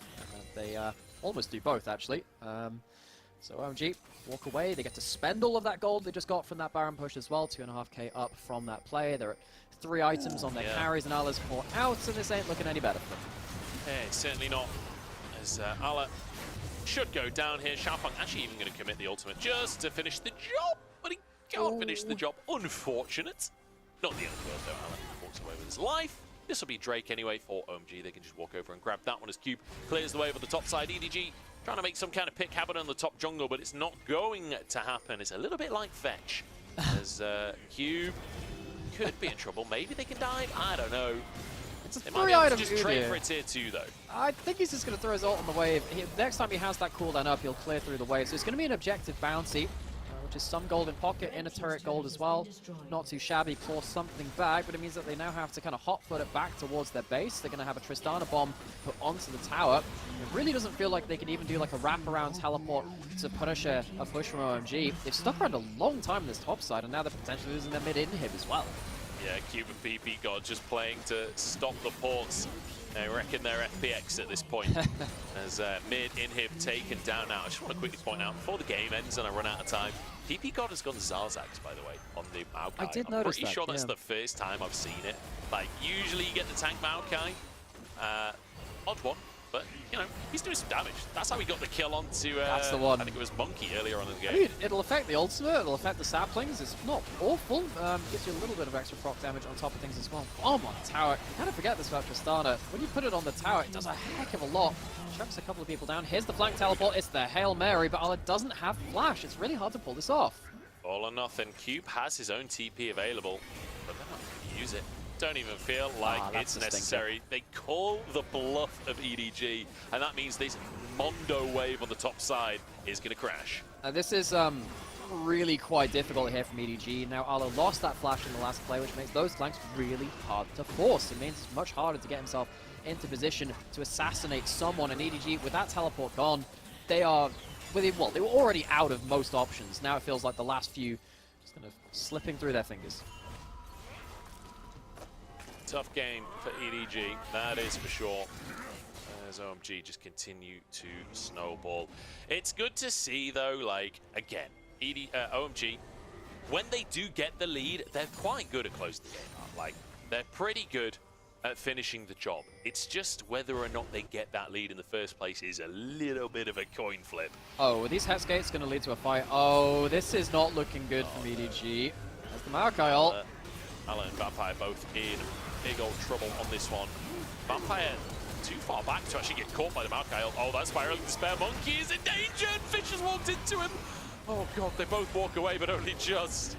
As now the top tier 2 in trouble. The Super Minions are pushing in the mid lane. EDG going to try and weather the storm on all fronts. Yeah, they're still just getting pushed back into their own side of the map. They managed to get 1 or 2 wards down. That's what Vampire was doing on the top side of the map. But these Hex Gates are making it really, really hard to walk into safety. Baron's coming up in the next minute. We've got, you know, Dragon at some point coming onto the table too, which EDG, I mean, they can give up 1 and it wouldn't be the end of the game, but they're just going to be bleeding out. They're not even going to be able to get access to many of their own jungle camps. That's something which is often overlooked when people are behind in games, because that's a lot of gold. If you lose 2 or 3 jungle camps, it's a couple of 100 gold swing every time that happens. OMG intent now on keeping EDG pushed back to their side of the map. G will be able to clear the wave, so EDG can't threaten that mid inhib. You can see the mentality shift here for OMG. Banshee's picked up for Angel. The Hex String, or more Malmortius picked up for Abel as well. Similar to his Ezreal build with the Frozen Heart. Does not want to die, does not want to be at risk of throwing the game, and that feels like the OMG strategy right now. Get a lead, do not throw. 5k on the Baron as EDG try and move in. Hook onto Cube, but he's pretty damn hard to kill at this point. 1 for 1, you'll take that as EDG as a start for the fight, but can Alice survive? The sustain is huge. PP God has gone down. Fisher is still going strong in the fight, but Xiaofeng dodges the damage. In the meantime, Abel popping off. Fisher with a triple kill, but that's all he'll find. Angel and Abel, the defensive items work out in the end. Abel goes full Mario mode and Goomba stomps his way through 3 members on the backside. And yeah, honestly, the defensive items kind of helped him because he face tanked a lot of damage from the Brand to do it. But it will see them through to a series victory to bring them to 5 and 4. Great stuff from OMG. In the end, they get across the finish line and they take this series, showing that they will not be another AL. They will not lose to a team this far down in the standings. That's their 5th victory now. And OMG, I believe, on a 3-win streak as well. Solid performances, not a perfect series by any means, but great when it comes to snowballing a victory. And, we've come an awfully long way since the first matchup between these two teams a little under 10 years ago. The first time they met in 2014 LPL Spring. Now these teams are a long way off of the heights they were at that year, and ever since then the teams have been on very different trajectories all over the time. EDG picked up international titles, and now they find themselves in a very, very difficult situation, probably the weakest they've been of all time. OMG, they're trying to rebuild from their own year. Wins like this, it helps bring some wind into their sails, but there's a lot to address still. At least, they are a team which is attempting to play the game faster. They're trying to take the game by the reins and speed things up. That's something which the LPL desperately needs. Even if they're not going to succeed at it all the time, it shows the LPL that it can be done. Between them and, of course, FPX, who we probably have a bit more faith and confidence in from earlier in the day, it's at least good to see that. Yeah, good to see the sort of development. Definitely feels like these two teams are better than they were earlier in the year. I must say, OMG for me, like, they're the exact like middle of the table team. You know, like at the start of today, they were exactly 9-9 in score. They're now going to be 11-10 in score. Historically, the last couple of years, 2 or 3 years maybe, OMG have pretty consistently been a middle of the table team with like aspirations of doing higher, and you know, more recently they started to push above the middle of the table. It's good to see with all the roster changes, they haven't fallen lower than that. You know, they've still hit par so far in this split. You know, taking down EDG again, definitely not a clean series. PP God especially, I think, leaving a lot to be desired in this one, but still good to see that they are able to hit that sort of par mark, and it's a team that I do expect to make playoffs at this point with the performances that they've been having. Yeah, and given the strength of the rest of the teams in the LPL, I mean, it's not a done deal, of course. We've still got half a split to play, but getting 5 wins, you normally expect 8-9 series wins is what you're realistically looking at for a playoffs berth, kind of to be without, you know, tiebreaker shenanigans happening beyond that. I am a little bit disappointed in OMG that they didn't play towards their globals and a bit more of that kind of snap engage kind of composition which we saw them win against Weibo with. I'd like to see that a little bit more. I think that Angel has had a couple of really good games in that kind of style. Not to say that actually he had bad Hwei games today. There was game 2 which he felt a bit nullified just because he was so far behind the enemy team composition with the Karma Shields denying a lot of his long range poke. But I want to see OMG keep up that style as well, just to show that they can play, because it's not something which a lot of teams are getting huge amounts of success with right now. A lot of teams are trying it, but I want to see them keep to it. Yeah, I feel like it's one of those things, isn't it, where like, do you want OMG to OMG? Yeah, sorry, OMG, that's I'm the one. tripping myself over. Do you want OMG to like really index into that style, or do you want them to be more flexible? I feel like there's a solid argument for either direction. Certainly, OMG fans of the last few years will probably want them to really hard index into a style, because that has been what's worked for this organization. But I don't mind them playing more of this way and trying to change things up a little bit as well. Let's take a look at some of the statistics from that game, and Angel doing a great job on that way. To be fair, we pointed out the ults consistently landing, able to get so much damage down. And if you're playing the way well, the team fight damage is absurd. Particularly when EDG teammates, they have to retreat into a certain avenue, so they bring that ultimate and the DOT before it pops, and then the pop itself onto multiple people. Angel, it felt like, was doing a really good job of teaming up with the rest of OMG to corral EDG into bad spots, and sadly for the side of EDG, their carries could never really get good damage off after that ult came through. And it felt like him and Xiaofeng were really the driving forces for me for OMG, where you've got Angel having this brute force damage on his side, but Xiaofeng consistently threatening the carries enough, not necessarily just all-inning every single fight, but being close enough where that threat exists, and it makes it so uncomfortable to play out the team fights for the side of EDG. A good Viego is always a little bit terrifying to watch. They're always, Viego is every champion in the game. Well, exactly. But you see them in their fog, right? Sneaking around. It's like a hunter just waiting for the opportune moment to strike it. It's always fun to witness. Yeah, and what's quite interesting to me is he showcased 2 different builds throughout these games too. We didn't really talk about it. It wasn't really the focus of Game 3. But he went towards a tankier Viego build instead of going towards the more bursty one, so he could shrug off maybe a little bit of that brand damage, maybe deal with the Aatrox a little easier, rather than potentially getting burst out by that lethality. I think that shows some great awareness from Xiaofeng as well. It's good to kind of just highlight some of these things, because we have to learn about the skill set which this player has in terms of the awareness. Coming up into the top levels of pro play can be very different from development leagues because you're not always pushed on those things. Now, coming up into the LPL proper, even against struggling teams, just good to put a pin in that and acknowledge it. Yeah, definitely. Xiaofeng, decent game from him today. Decent couple of games from him today. I feel like he was definitely the better of the junglers. Monkey, on the other hand, like, I think his Graves was fantastic. He actually had a pretty solid Graves game in game number 2. Like, there's still room for improvement from pretty much the whole EDG roster, unfortunately, but still positives to look at, things that you can take away from this one. And I am curious at what point JJ comes back. You know, obviously head injury and all of that, but Monkey, definitely a player that we could look to in the future that has shown potential. And, you know, JJ has shared the roster before back with Junja, and that was a bit of a sort of utility player versus carry player when they first started that shared roster. Kind of changed as it went on, but we'll see if that could be a potential for EDG in the future as well. But let's take a look at some of the optimum moments of this game, or suboptimal, I suppose, if we're looking at PP God. Yeah, I was trying to say, this is maybe the low lights for PP God in particular. He had a bit of a rough one, but it wasn't as if EDG were completely coordinated either. Multiple times now, we need to kind of track if this is a trend as well. EDG try and make a play on a strong side of the map, but actually they're not positioned well to make it a strong side of the map. OMG just do weird stuff sometimes too. This was, yeah, you might be surprised to see, oh no, they died in their own jungle. No, it's the enemy jungle. They're switching sides. They tried to go for a flank and that didn't necessarily work their own way, but feels like a bit of an improv composition from both of these teams at points, and OMG just about won it out.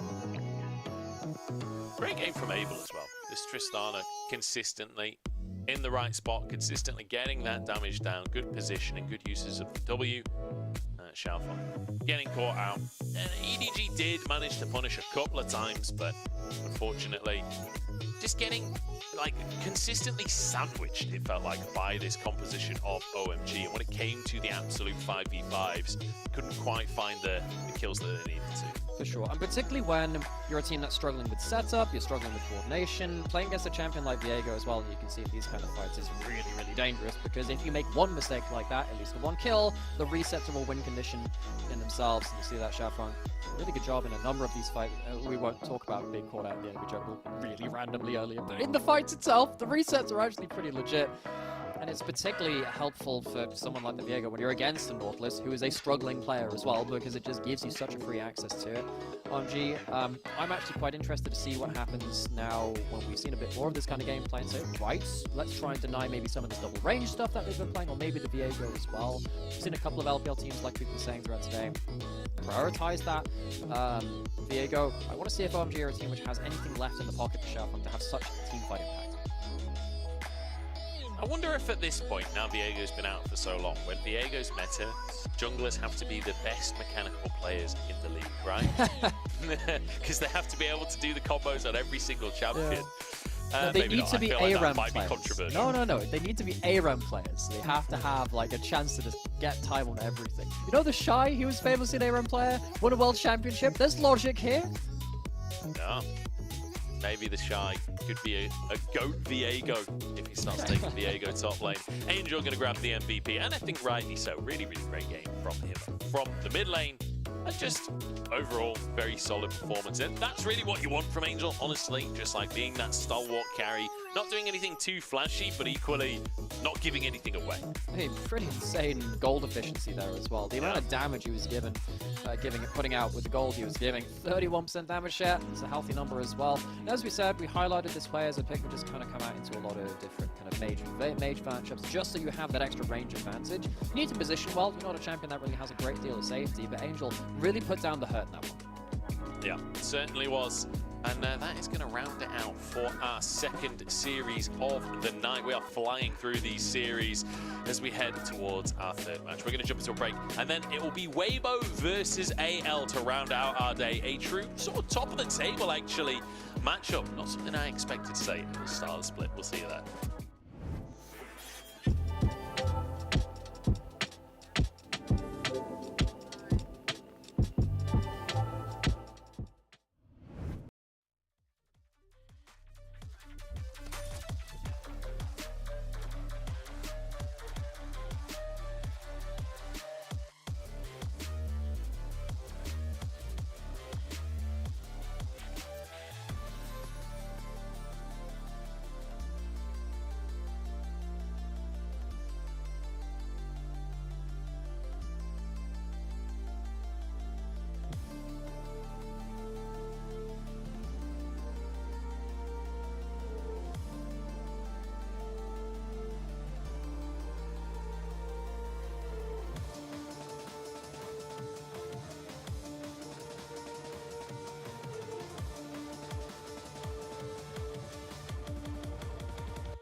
Oi, oi, Savaloy. What's going on, Governor? I'm here with my bottle of water for the Brickcast here, munch alongside Nightmare as we head to the third game in this, third game of the series, third series of the day. It's Weibo versus AL. Nightmare, how you doing, mate? You alright? I'm doing quite spiffing. I thought I'd go for a different approach. I'm not doing this bad. But yeah, we're back. Third series of the day. We've had a pretty mixed bag so far. Of course, second series had one clean game, a couple of rough ones. First series of the day, though, you know, started off pretty strong from FPX. So, wondering what we're going to finish out with. Yeah, we'll have to see. I'm cautiously optimistic for this third series that it could be quite a solid series between our two teams. We've got two teams that kind of soared to the top of the table towards the start of the split. They've teetered off a little bit since. We're in 8th and 9th place as we start this series out. But both contenders, both teams that very much could be looking towards playoffs. However, it's not all been sunshine and roses. AL especially losing the unlosable recently as their most recent series. They lost to EDG, and we've just seen EDG not an easy team to lose to. Yeah, that series was a mess because, yes, I think EDG did play fairly well given their expectations for what they've shown so far. But honestly, anyone's legend, they left a lot to be desired. They picked pretty bad fights. They had a lot of messy engagements, which are just not very well thought through. Yeah, it feels like this series was quite chaotic, which honestly is where a rookie squad like EDG can thrive, because your mechanics are more on show as opposed to outright decision making. But it felt like these really, really messy fights like this were where EDG were able to come out on top, find themselves objectives that they needed. I mean, the fact that Shanks got 2 kills on the backside of this clip, I was so sure that he'd just sprinted it with the TP, but still able to turn it around somewhat. But ultimately, a really, really rough loss for AL, because I feel like this kind of halted the momentum that they had so far in the split. I mean, if they'd won this series, they'd be 6-2. That's a really good result. Anyone's Legend last year, I believe they had a 17th place finish and a 14th place finish. This team really struggled last year. This brand is one which took over from Rogue Warriors a number of years ago now. This is not an organization without success. They've taken a while to get back to a point where they could be considered, you know, a team to be contesting for playoff spots and potentially beyond that too. A series like that, it puts some things in doubt. It certainly does. Let's take a look at the other side of the table as well, though, because Weibo, you know, 4-3 right now, lost the most recent series, but ultimately, when you think back to last year, they were not in that dissimilar of a position in the standings. Like, they had a bit of a slow start in the previous year. I can't speak anymore. They had a slow start in the previous year as well, and then made it all the way to World Finals. So this is to some extent par for the course for Weibo. Yeah, Weibo were, again, not all sunshines and rainbows throughout last year. They were the team which we dubbed consistently inconsistent. They are a team which have really been about the place in regards to the good times and the bad times. They have fantastic individual players, and they can piece together some real magic with some of the real veterans they have, but it has really been a story about how the hell do they piece them together. So them being 4-3 right now, yes, I'm disappointed in that right now, but they could go beyond that. Thing is, you look at games like this against OMG, and you could see both of that on display in the same series. Game 1, one of the cleanest games I have seen this year or for a very long time. They had one bot lane dive, they taken out a turret from this to beyond that point. You look down at the CS numbers as we go through these clips. Abel and PP God couldn't play the game. Fantastic game 1. But they lost this series. They lost this somehow after having this kind of dominating game 1. They couldn't replicate that in the games after, and it really felt to me like we were seeing both sides of the Weibo coin. Yeah, I mean, the fact that they're bringing out compositions like this with the Ashe Neela in the bottom side, it's exciting in of itself, but able to, like you say, absolutely dominate the first game. But then OMG came back as well, and it was OMG that ended up winning the series out. So Weibo, while they have these incredibly high highs, they can't make it consistently happen, and that's a problem.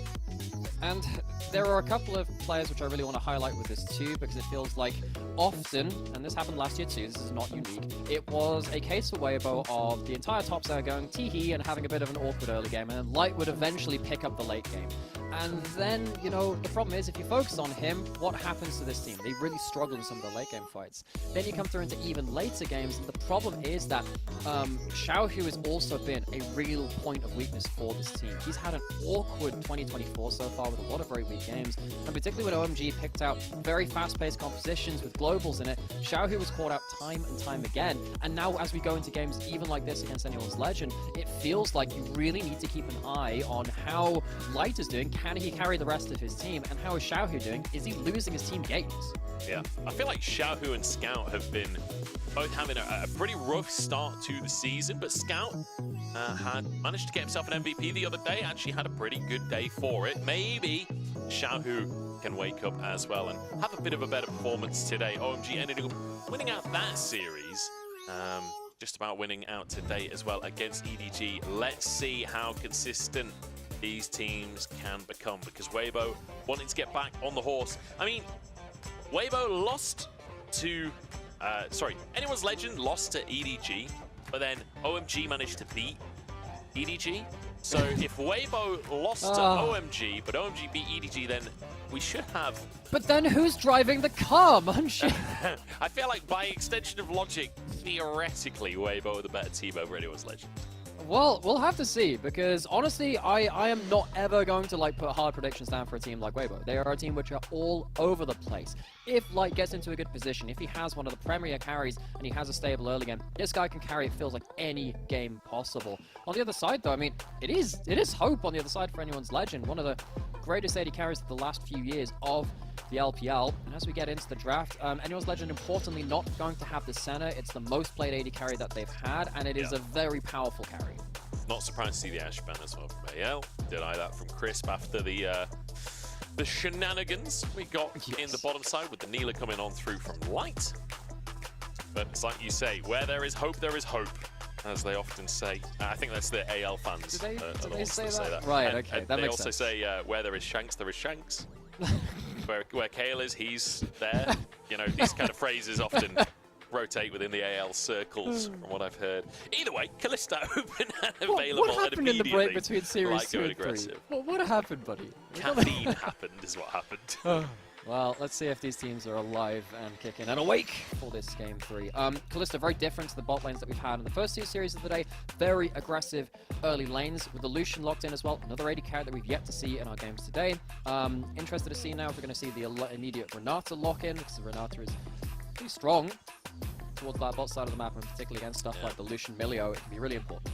Kind of funny, really, to see the Kalista Lucian locked in again after it's been a bit of a sort of dry patch for the two picks. Like Lucian especially has dropped in priority a lot, it feels like, in the LPL, but clearly AL still comfortable with that stand. Alongside the Xin Zhao, you have a lot of early presence, especially mid-game presence from these three picks. We'll see if the Udyr is enough of a valuable pick for Weibo to contest against that. Yeah, I mean, you can maybe even ban out the second round Aatrox to stop Harry having that pick. Although, honestly, I feel like if I'm going to point out a pain point for Anyone's Legend, Harry's probably the person I go towards first. So maybe you don't even care about that topside matchup and you let him play whatever if you think you can deny maybe Shanks some of his more important picks. Because, oh my gosh, Shanks has had some incredible games. But it feels like Shanks and Hope, they were kind of trying to pick up the pieces of that last series. They couldn't quite manage to. Already, as you've been saying, it's a very early game draft so far. Kalista, Renata, they have some really powerful early laning phase into single item, and of course on the other side, Xin Zhao, Lucian, and Milio. Early game into that first item, similar kind of point. Interested to see now what rounds out this draft to try and support those one item spikes. I'll have to see what the options are going to be. Especially what Shanks is going to play with the Azir band, the Talia band. I mean, Orianna still open and available would be the last sort of remaining obvious mid laner to me. And then we get into some stranger stuff, things like the Tristana, for example. But you've already got an AD carry and an AD jungler. Do you really want to go to the Tristana? Because then you're kind of lacking AP damage. Orianna taken off of the board. We'll see where we end up going here. Things like LeBlanc available potentially. Twisted Fate. Well, yeah, the thing is, I think you want something that can go forward with the Lucian culling. So if you're dashing forward with Xin Zhao and the Lucian Milio, you want something that can follow up on that. Something like a Rumble has historically been very good against Kalista because you just tag her once with the ultimate, it slows her down. It's a matchup which we've seen much less priority on as well, if we're going to talk about what's happening with Udyr in the top lane and the Lucian in the bot lane. The Lucian particularly has fallen off. Rumble was initially countered by the Udyr. 369 really the one top laner that figured out that matchup from the Rumble side, taking the Ghost into that matchup. Yeah. See if Harry can do that. But this top lane matchup is quite strange to me because both of these players have struggled to some degree. Hopefully with a more well-known matchup, they can start flexing their muscles a little bit. As we see the Tristana now brought in for Xiaohu. Double AD carry with the Renata backing them up. And it looks like we'll go for the Maokai in the jungle to have that source of magic damage alongside the Phoenix stance, obviously, from the Udyr as well to shore up the competition from Weibo. So quite aggressive, a lot of ability to really go forward and force fights with the Maokai, with the Kalista and Tristana following up. But also can play very defensively, right? Both Maokai and Renata all exceptional at peeling back and keeping yourself safe from the potential all-in that this AL comp definitely brings. Oh, hugely so. If you dive in as the Xin Zhao now, and you have both of these ultimates fly into your team, you can even put them in different directions to cover more space if you want to carry that angle as well. Your backline is separated from your front line, you can gun them down. That means that you need to have very, very good positioning between your front line and the back line, this kind of teamfight spacing where you can go forward. Having a long-range pick like the Corki, which, not gonna lie, is pretty bad in the LPL, it can help kind of bridge that gap where you can position safely because you're very long range. But we have to come back to this now because I don't give out many Corki passes in the LPL. We have had some bad games of this so far, but Shanks has been one of the better performing mid laners on majors. On the Corki, we'll see if he can justify the pick. Yeah, so in the LPL, Corki 25% win rate over 24 games. It's pretty comprehensive. But Shanks specifically, 50% win rate over 2 games, but a 7 KDA as well. Like, he has looked good. On the Corki, generally speaking, you know, obviously stats don't tell you the whole story down to how well you're using the package and things like this. And I can't say I particularly can call Shanks' 2 Corki games to mind, but hopefully the stats are enough to justify the pick here. He'll I do be like it when we get for the Corki pass. Reapplying. Yeah, we'll see. We'll see if he gets it by the end of the game. Yeah. But I like that so many mid lane bans came on through. It does force us into a bit of a different matchup. Essentially 2 AD carries from Season 2. Corki now kind of switched to AP carry that builds AD. Yes. Tristana obviously still going to be doing mostly physical damage. We'll see. This one's going to transition. The Xiaohu versus Shanks. It used to be a very Xiaohu favored matchup, but this split especially, I'd say Shanks is a heavy favorite going into that lane. I completely agree in that too. Xiaohu has been a struggling player, despite him being one of the greatest of all time in the LPL. Honestly, globally too, what a decorated player he has been. Has felt like, though, his Worlds run and then coming into 2024 as well, he has had a lot left to be desired. Needs to pick up the slack today. Certainly does. Let's see if he can do precisely that as our players head onto the map. Game number 1 here between Anyone's Legend and Weibo Gaming. We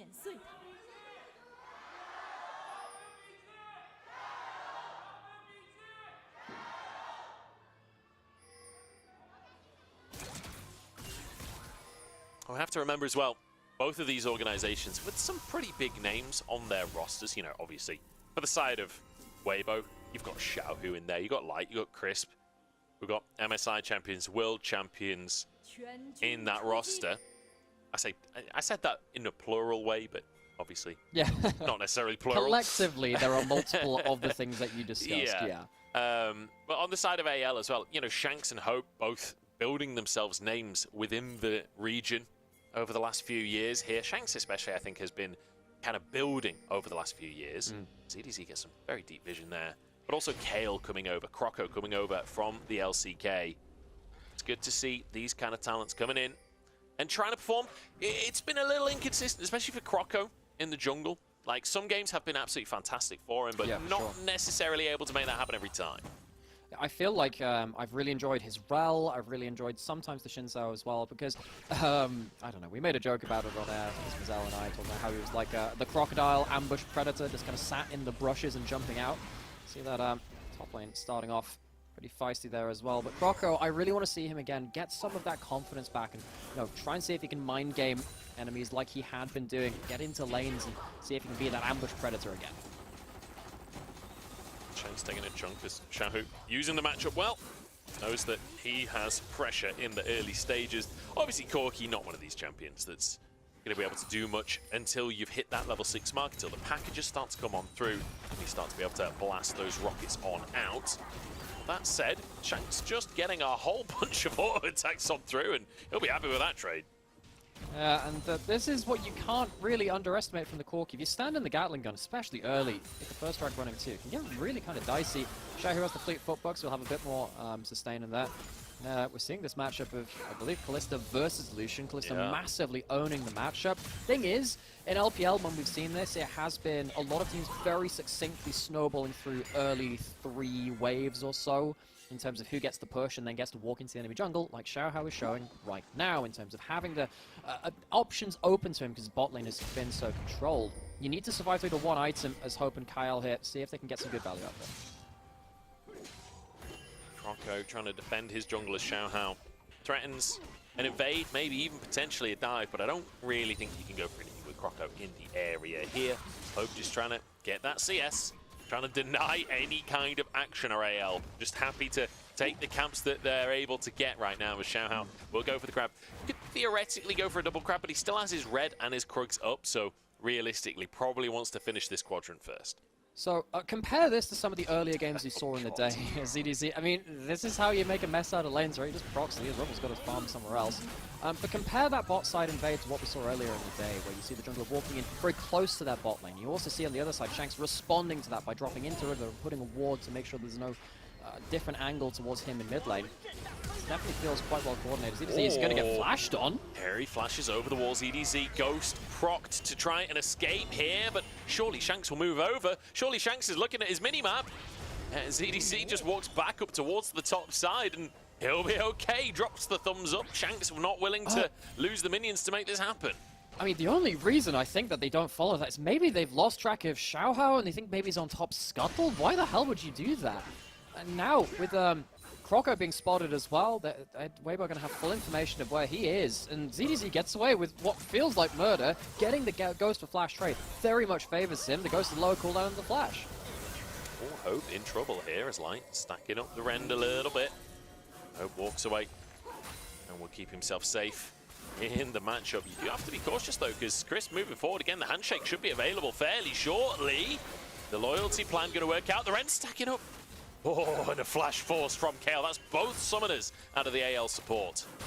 Lethal tempo early game, if it gets stacked, is so disgusting. With the Renata having bailout, the key to this lane is that if Kalista ever gets lethal tempo stacked, they can wait around for the bailout too. So you can even drop down to super low HP or even below 0 and then use the Ren to give yourself guaranteed bailout with the lethal tempo helping you out. So as soon as anyone's Legend get trapped into that longer trade, it's so bad for them.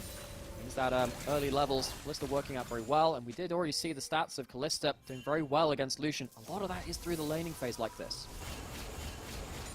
So hoping to be able to get his reset. Denied the reset from Light, but with the way that the minions are positioned, I think that will still push towards Weibo, so I don't think he wins too much from that one. In the meantime, 2 grubs taken by Weibo and then abandoning ship on that one. Not interested in getting the 6 for themselves, just interested in denying the 6 from the likes of AL. So nicely done there on the side of Xiaohao. That surprises me a little. You have a Tristana in the mid lane who you expect to move into a side lane at some point with grubs and the ability to just, demolish towers with your bombs. That'd be great to get. I'm surprised that they've given a chance for AL to deny them higher stack counts as well. But we'll have to see how they now play out the rest of the objectives with the grubs being less valuable now. Chris has seen Croco here, potentially looking for a handshake. Steps forward. Oh, does manage to find the handshake at maximum range as Xiaohu looks for more onto Croco. The one thing I will say, Xiaohao, while he gets the 2 grubs and walks away, he's managed to come down to the bottom side in time to threaten this Drake. You've got the Kalista on your side, so realistically, you kind of expect the Drake stacking to come on through. Xiaohu even sacked a wave in the mid lane to move over and be a part of this threatened dive towards the Drake.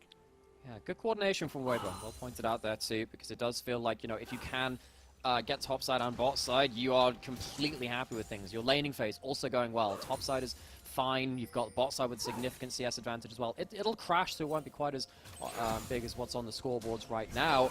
Feels like Weibo, to get this Dragon, very, very happy, particularly because they're getting up to a point where you're going to have the Maokai ultimate, you can have double AD carries stood behind them, with also the Renata being able to buff up and save your carries too. I feel like Weibo, they're pretty happy just waiting until their items. I think it's on AL to reach that backline somehow. It's hard to do that if they're the ones forced to answer Dragon plays. So it will be Xiaohao. Let's get that Drake. Croco on the top side theoretically would want to respond by taking those grubs, but we know Xiaohao managed to get 2 for himself. 1 plate already taken down in this bottom side. Ultimate not there for Xiaohao right now, but they're just going to go for the dive here. Hope flashes underneath the tower. No, it actually still has flash available, but it doesn't matter. Light! Oh, the shields aren't quite enough. Xiaohao, the bailout comes in late! Oh no, 2 deaths! Hope getting 1 as well for himself. This is a disaster for the side of Weibo. Xiaohao starts off the dive with the bailout, but the last minion damage takes him down. Honestly, he should have stayed on the turret. Just try and get the kill and reset it. It means that sadly with the Tower Hugger juggling, that is a very ill-fated dive for Weibo. Hope and Kyle walk away with much more gold than they should have done. Watch what happens in this replay, right? I don't think that Hope and Kyle see this dive coming. The bailout goes early on to Xiaohao as he takes aggro, as the tower shots come in. It's on him right now, but the minions in the Ignite finish him off, but he's not there to take the extra tower shot. I really feel like he should have maybe just taken that one and at least secure the 2 for 1.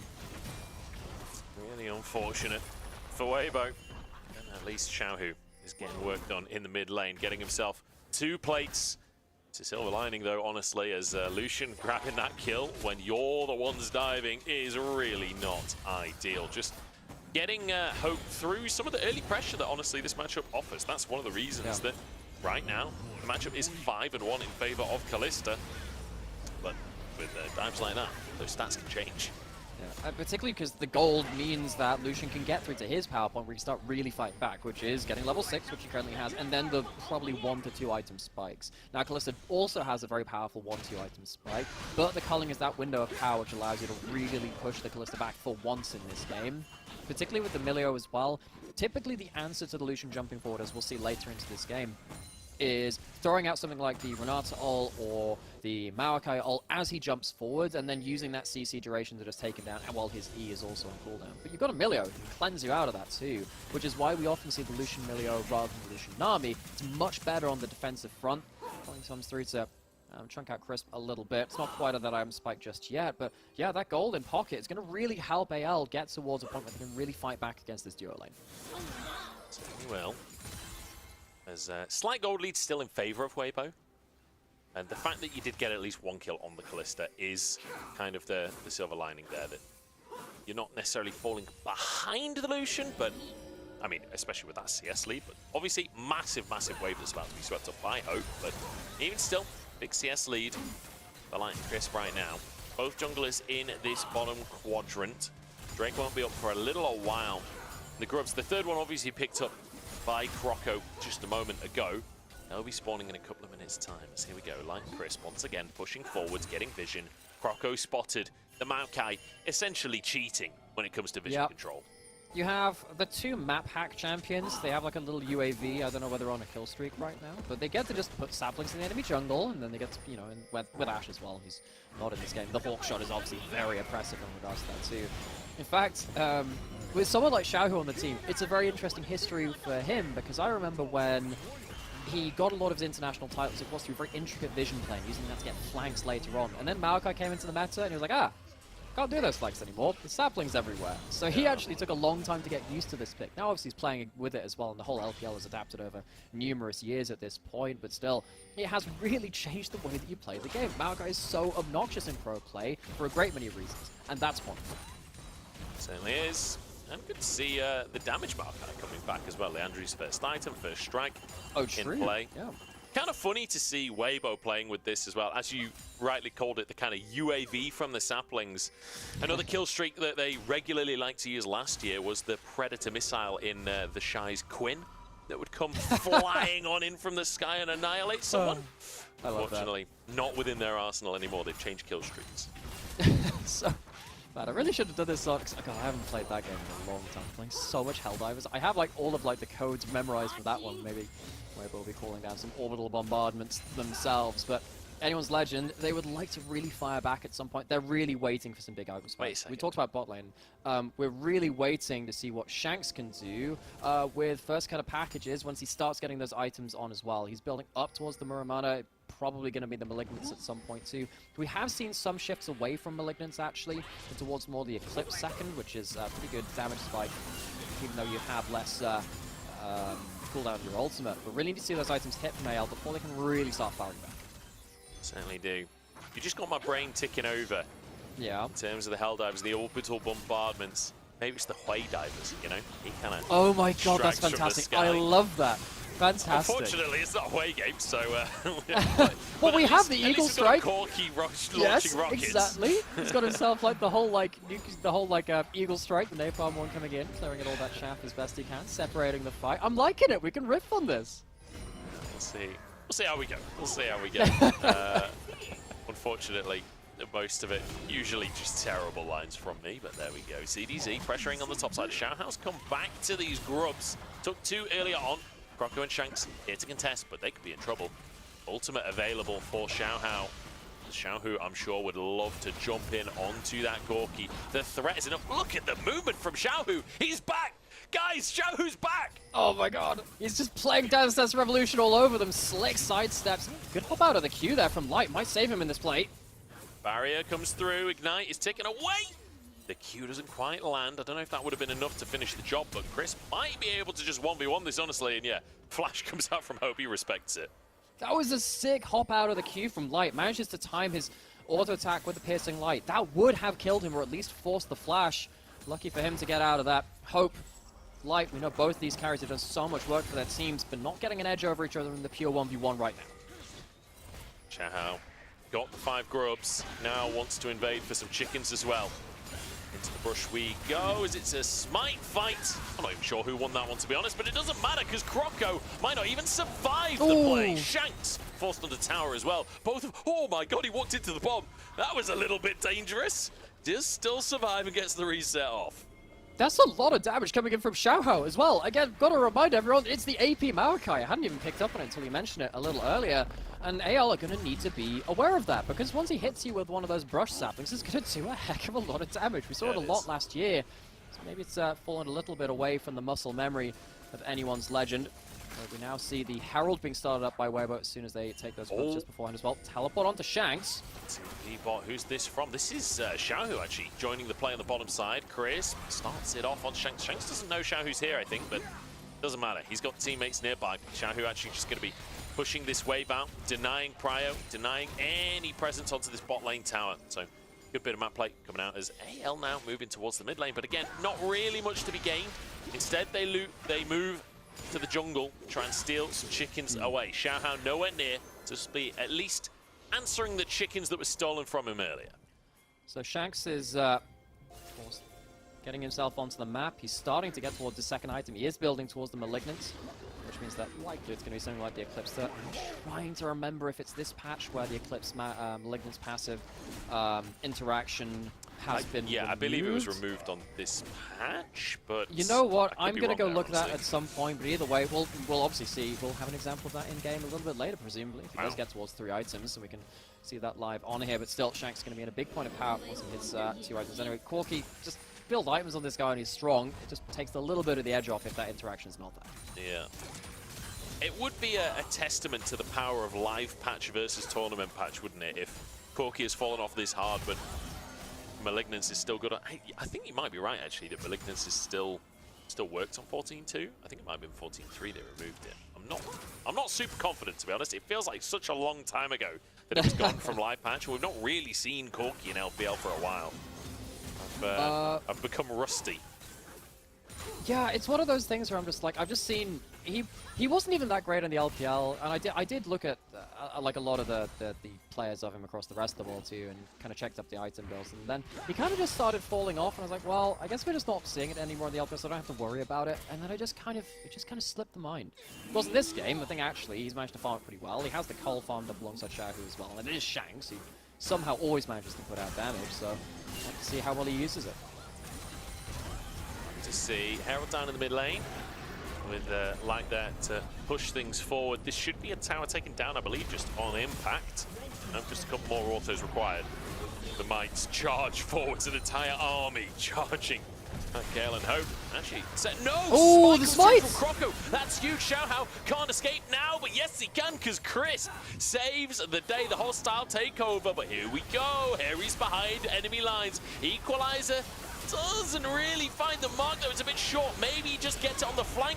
Anyway, bailout, not enough. Crisp will go down as well. Harry saving the day. ZDC doesn't want that to be the case. Wants to burn him back, but Harry gets away with a shield.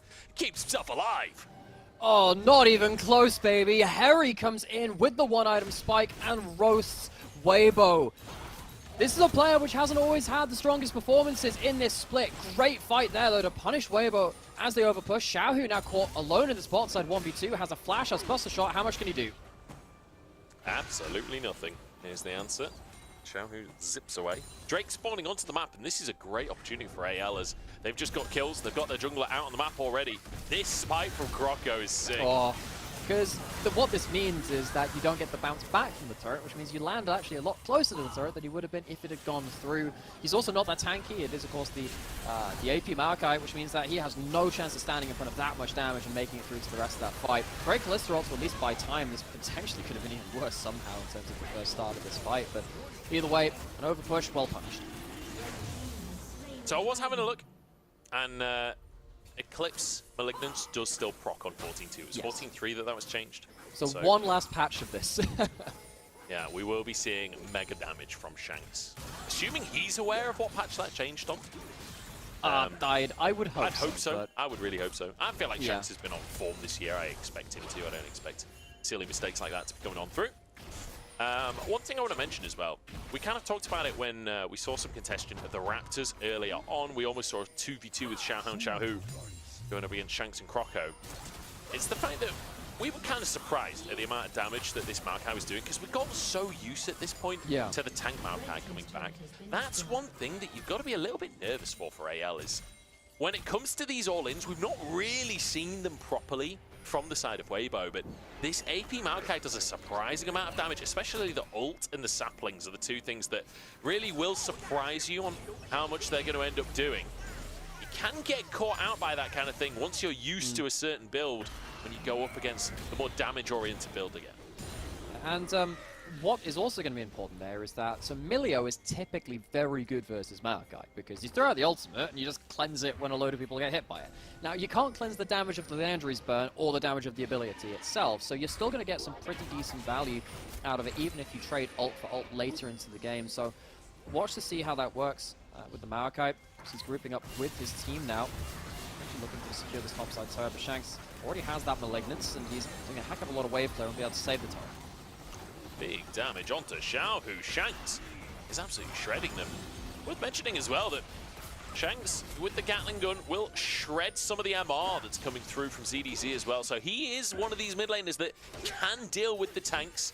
Gatling gun, obviously that shred stacking up to 8 times. It's flat shred, so it's a lot better earlier in the game than it is later, but either way, at this point, we're still early enough where it's impactful. I mean, the problem is you need to be very close to the unit to do that, which is maybe not where he wants to be in this game, but yeah, we can definitely track that as it comes through and see if that has any value when it comes to this. That's going to be an ult under the tower, just tags light. It's not going to really get that much value. It's a lot of ults thrown out by AL, and this is what they should be doing in regards to, like, ulting in mid lane, but that's not good value. That's not the way you want to be ulting. Certainly not. On the map, and it does feel like both teams kind of playing for vision of the area. I don't really think either team is in a position to toy with the idea of starting and trying to force a fight necessarily, like, realistically. Although, to be fair, Hope has hit 2 items. You got 2 items on Shanks, but I think they're probably going to be trying to wait for the 3rd item to come through on Shanks, which is where you're really going to spike super hard on the Corki. Xiaohu forced away. But yeah, 2 items on Light and Xiaohu as well. We are getting to the point where these carries will want to push their best foot forward. But I wonder at what point. I wonder what the catalyst will be. I mean, the thing is, for anyone's Legends, that they can't tank Baron very well, and if you're stuck on it, this is a bit of a geography thing, which I think sometimes people forget about in League. If you're on red side, you get pinned into the pit, especially with this as well as Harry. You might have to blow Flash here. He might even just die anyway. ZDZ's just going to solo kill Harry. Oh, wow. The tower.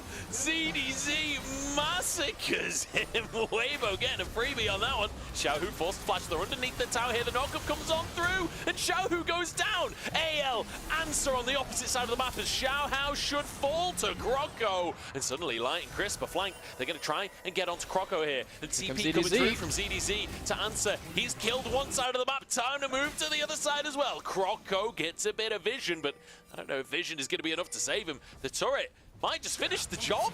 He's walked under the tower and he's managed to get the execute. The thing is, you can only walk between those 2 towers with no turret shots if you have a really small hitbox like Kennen. Weirdly, Warwick has that too. Anyway, Xin Zhao's not one of those champions. He can't dodge out of the turret shots like Broken Blade did last year, that fun play he made. So it is going to be a kill back and a jungler off the map as Baron is up. I don't think it's going to lead to a start though. Chris staying a long time. In fact, actually, with Croco down, Weibo are going to start that Baron. Kick this off 10 seconds until the jungler comes up from the side of AL. Harry in the area and has Equalizer. That's scary. Equalizer plus the rockets out from Shanks. Now, that's a lot of AoE damage, but remember, this is a Kalista. They do this Baron fast and they're good at taking it too. As Shanks aggressed upon by Light. The 1v1 against the enemy mid laner and he takes it as well. Harry in the middle of everyone and the bailout saves Xiaohao. It's an absolute wipe from Weibo. ZDZ, he wants more solo kills and forces Kayle away. It's going to be a lot of damage dealt to Weibo. Do they feel like they can stick around and do the Baron? I think they can. Croco, no flash and no real ability to finish this one off with the Kalista and the Tristana shredding through Baron. It'll be quickly done. They can maybe even reset and contest Dragon. That might have to be one they seed over. But Weibo, they have hard fought for that Baron, but they get it all the same, even against what looked like a fantastic Harry teamfight. He can't quite finish the kills. No, the bailout so crucial from Crisp in that one as Croco starts to drake up. ZDZ, absolutely no fear. He doesn't care. He doesn't even run when he sees the two of them. When he sees the TP, it's a double TP, and ZDZ's like, yeah, come on then, I like these odds. Send more people. ZDZ's like the John Wick of this game right now. Oh man, he is a 2-item unit. And you'd think, oh man, maybe he'd be tanking this late into the game. Nope, that timer has elapsed. He is already a front line and he is already really hard to deal with. Maybe later into the game, Hope can build up enough items, Shanks can build up enough items. They don't have them right now, mate. There's now going to be 2 dragons aside, and Weibo stopped this whole point. Remember that time when I said that the magic shred from the Gatling gun might... Yeah. Yeah, I take that back. That does not matter. Here we go. No. Another look at the top play.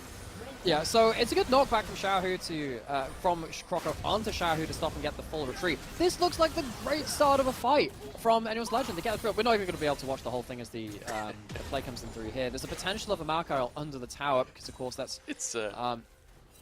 Sorry, go on. Sorry, I didn't mean to interrupt. So there's a chance of that Maokai coming in terms of the siege and his big AP. Now, of course, I'm going to mention it's got like 2.5 AP items. So Weibo, they're looking to force the tempo forward again. Yeah. It looked like the start of a good replay. Maybe it's an AL replay operator because the rest of the fight didn't look so good, but that part looked good. We cut it there. ZDZ, in the meantime, threatening all 5 players on the backside of the fight. Still hasn't taken any damage just yet, as the rest of the team are going to go for a reset. So the Equalizer used, Croco's ultimate used, the Culling used, Kale's ultimate. In fact, almost all. In fact, I guess Shanks shot Rocket, so literally all 5 ultimates used. They stopped the siege mid. Feels a little bit cheap on the Corki one, but I'll give it to you. Oh god, that's the weird thing about the Corki. It feels like actually it's passive as his ult. But that's a conversation for another day. Hurricane built up Fort Light, actually. He's not gone towards the Terminus, which we sometimes see. He says, I want to hit more people. They're all squishy. Let me kill more of them. Allows him to get more wave control as well. There used to be a time, obviously, where Blade Hurricane was the item spike for Kalista. It was that for a great many years, actually. It's been a while since I've seen it, though. Now he has a great power spike if he can hit multiple people. Obviously much better in a grouped fight when you're able to hit lots of targets. Generally speaking, Kalista has been sort of more zeroing in on that single target damage. It's also very good for actually having a bit more wave clear, pushing these waves, especially if Xiaohu's going to be separated to the top side. It's been 2 tier 2s taken off the back of this Baron. It's a 3,000, in fact 4,000 gold Baron play in favor of Weibo right now. And they're feeling pretty comfortable in this one. It's certainly not been the cleanest game ever. The dive early on, going a little bit pear-shaped, but generally speaking, Weibo have been in control. They have been, and it has felt like you typically judge a Lucian game by how often he is killing someone mid lane or forcing them back in mid lane. I haven't really seen that the entire game, despite the fact that he got that early goal. The one time we saw concentrated ults thrown into mid lane, it was kind of like a bit of a swing and a miss. Light and Chris walked out with still 100% HP, and AL have not been able to replicate anything like success into that mid lane, which is really sad. This is how you're meant to play the Lucian. You're meant to be controlling that mid lane. The mid lane turret's still up at 28 minutes. This is really not looking good for them. No, certainly not. But such is life, AAL.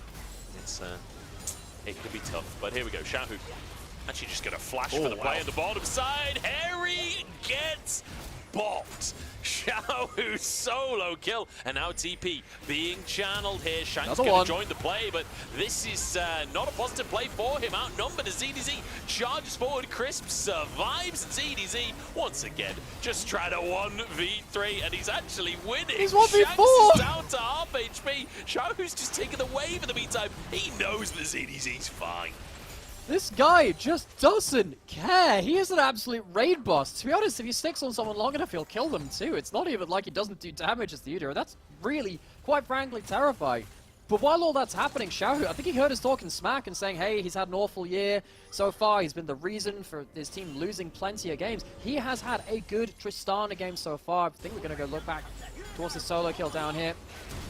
Goes straight onto Harry, knows his damage limits, gets the reset on the bomb by getting the full stacks after his jump, jumps way out, and the equalizer doesn't do enough to really put him out of the fight, so he's more than happy to keep fighting again. And Shanks, despite him having some decent items too, he just can't do enough here.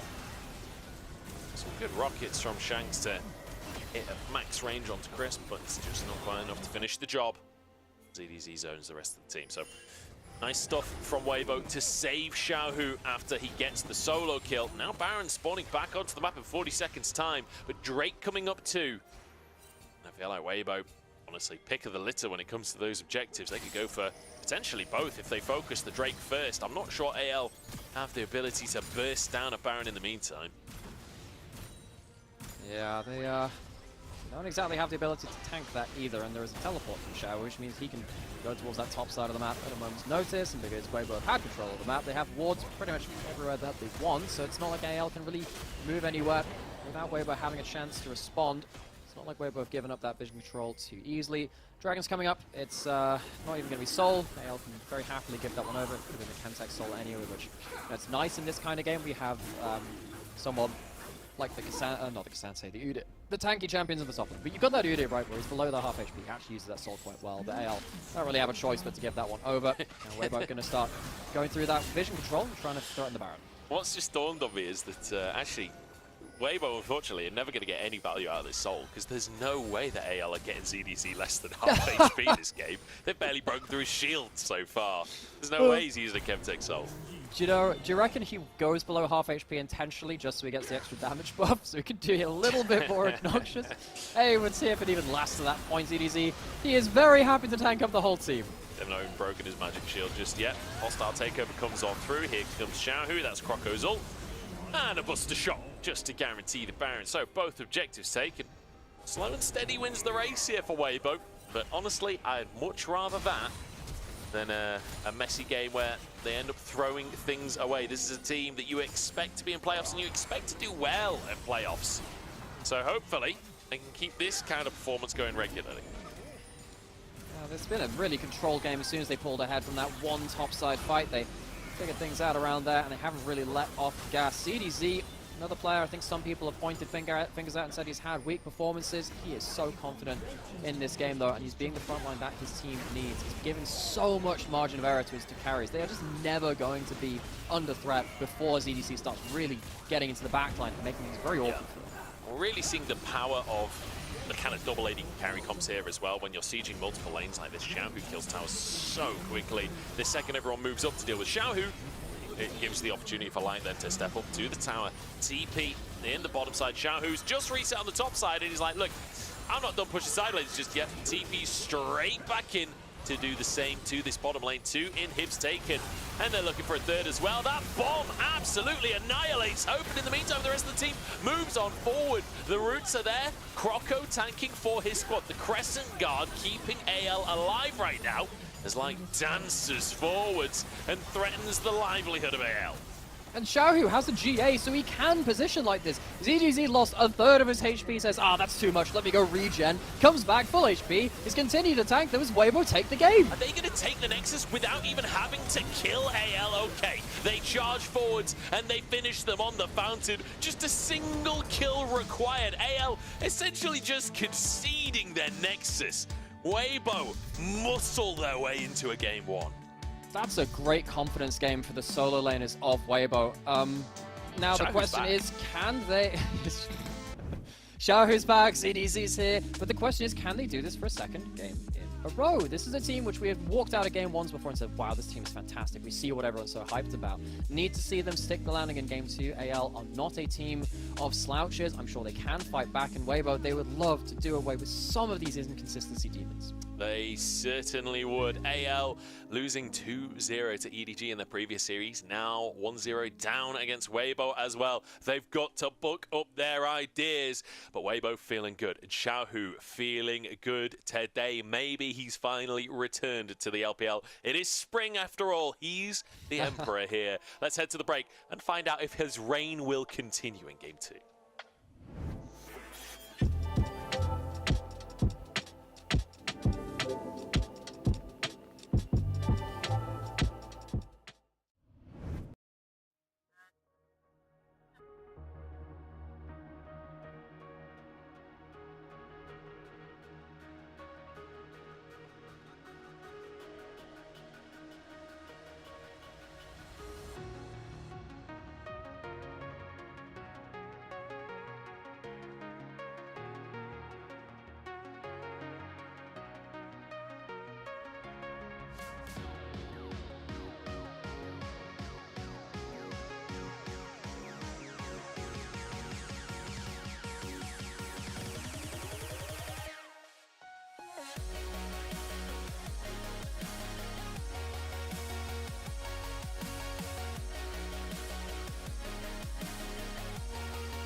Welcome back, everybody, as we head towards game number 2 between Weibo and AL. And, you know, we're headed towards March. It's the last day of February, which means spring is on the way. And Xiaohu has noticed. He's back, baby. Let's take a look at the stats at the end of that game. Xiaohu playing the Tristana and having a fantastic time on the pick.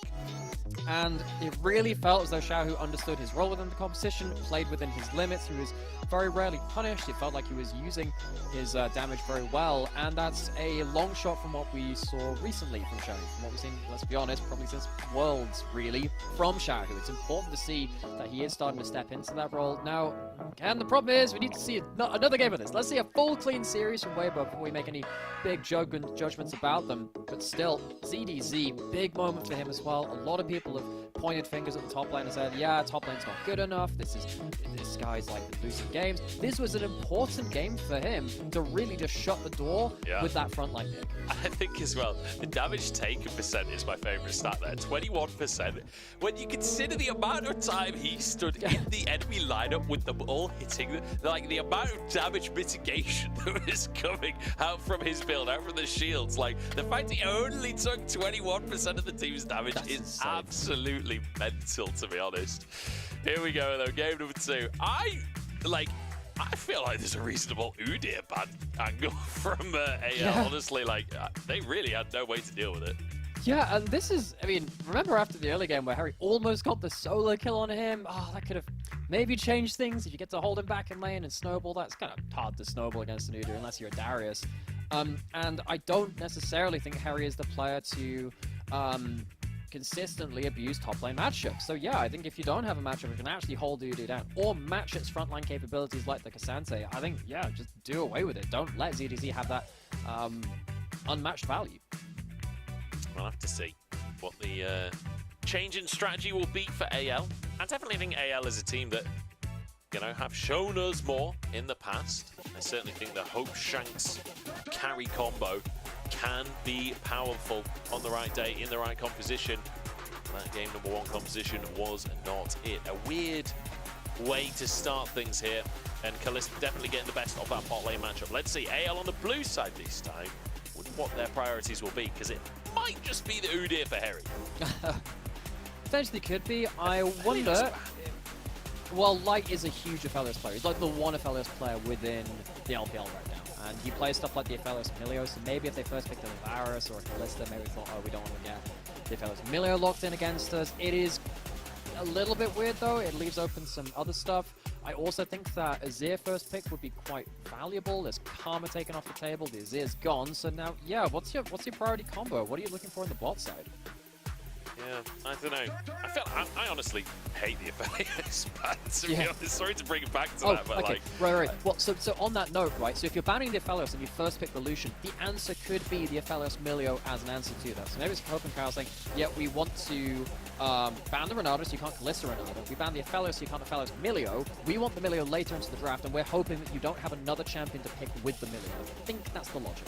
Yeah, I can see that. I can see that. Definitely makes more sense with the Lucian first pick. Although, I have to say, I'm not a massive fan of the Lucian first pick either, with how good Lucian's been recently. And with the fact that the Kalista's open, he did lose this matchup in the previous game, although that had the Renata last time. I'm just saying, like, I'm explaining the logic, not if it's good logic. I'm trying to put you in the seats of the players, because the thing is, right, you come into these kinds of series, and it is a relentless schedule in the LPL, and you have to practice an awful lot, and each of these series now, particularly against mid-table teams, these could be opponents that you're seeing later into playoffs, these could be teams, technically, you could be playing for playoff spots if things go poorly in the second half of the season as well. So yeah, your prep can get a little bit rabbit holed as you try and figure out the best ways about it. ZDZ, well, I mean, he might have to face off against the K'Sante if he locks in the Udyr. Instead, he's going to pick the K'Sante instead. K'Sante for ZDZ.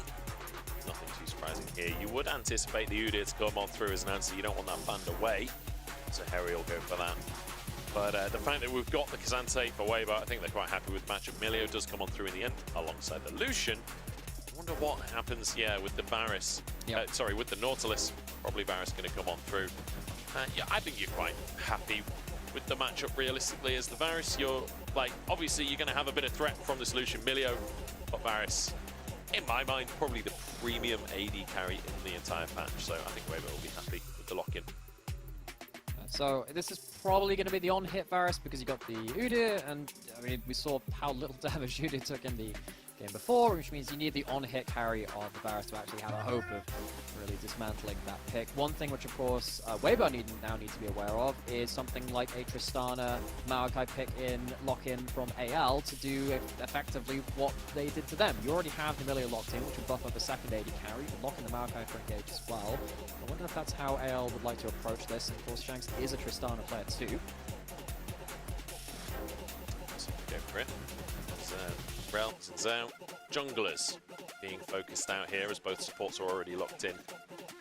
I wonder if we do get any more mid lane bans. We saw earlier today a lot of mid lane bans coming on through in the first game of this series. We ended up with Tristana versus Corki, a matchup that that's like a long time since we saw it. But Poppy taking off the board. Vi going to be the answer as well. Things like the Lee Sin still available. It's a Xiaohao classic, to be honest. Although he's not played it a ton this split. It's one of the picks he's built a reputation for himself on. But even things like the Viego that we've seen a ton of this split, still open and available if our junglers want to go for a carry.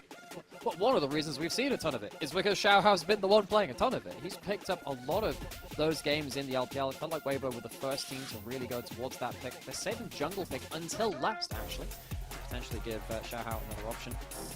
Xiaohu gets a Nico. Now, one thing which I really like to see players like Knight, Rookie, Xiaohu scout on, because they are the more veteran and more kind of leadership archetype mid laners, is them having some engaged potential themselves. That's why the Nico is always going to be in the wheelhouse of them. It's actually a very exciting pick to watch to see if they can find those big picks on the other side. Now, the Orianna for Shanks is something which he has done an awful lot of damage with on the past. He uses the ball like a wrecking ball, really. And he can also win out the matchup versus the Nico as well. It's one of the picks which sometimes Nico can struggle with. Certainly can be. We saw an Orianna earlier from Rookie. Didn't look too hot in that game. Let's see if Shanks can have a bit of a better performance. Certainly works well with Graves, having your kind of somewhat supportive mid laner to set up for the Graves being aggressive as a jungle carry. The Viego we talked about before, going to be locked in for Xiaohao as well. So carry matchup, I feel like this is the most common jungle matchup we've seen all day. Yeah, it has been, and it feels like, you know, Graves wants to be playing behind his front line and looking for kind of like the finishing kill from range, whereas the Viego wants to try and pick off the first target as well, rather than kind of like dive onto the backline or use the Graves ult to hit the backline to start off that kind of kill domino effect. Now you have a lot of engage to help with that too, to get the first kill. You have Nico ult, you have K'Sante all out, and then of course Varus and Nautilus with a huge amount of dedicated lockdown. What this means is that AL needs to be very coordinated and position well in the team fights to not give over the first kill easily. You've got an enchanted spot in that Milio. They die easily if they're caught, but they'll help the person who is caught by shielding them if that comes to it. So that's kind of the matchup which I need to start seeing. How easily is that first kill going to go down? Can they get that first kill? Can they snowball from there? That's going to be the question, especially if you're getting those resets coming on through. Like you say, it really can become impossible to deal with. The Graves as well. It's been a powerful pick. It's been a pick that we've seen different teams have different levels of success with. I feel like Graves is one of the harder carry jungles to play around as a team. And Viego, I think, a more straightforward win condition for teams to play through. Weibo with a lot of ways to start a fight as well. The Nico, the Nautilus to set things up, as well as that Varus ultimate. We'll see if AL have what it takes and if they can use this Udyr effectively, as well as ZDZ did in the previous game. Time to see if Weibo can close a series cleanly. It's been a bit rare for them to do that. The game to show us though. Let's see if they can close it.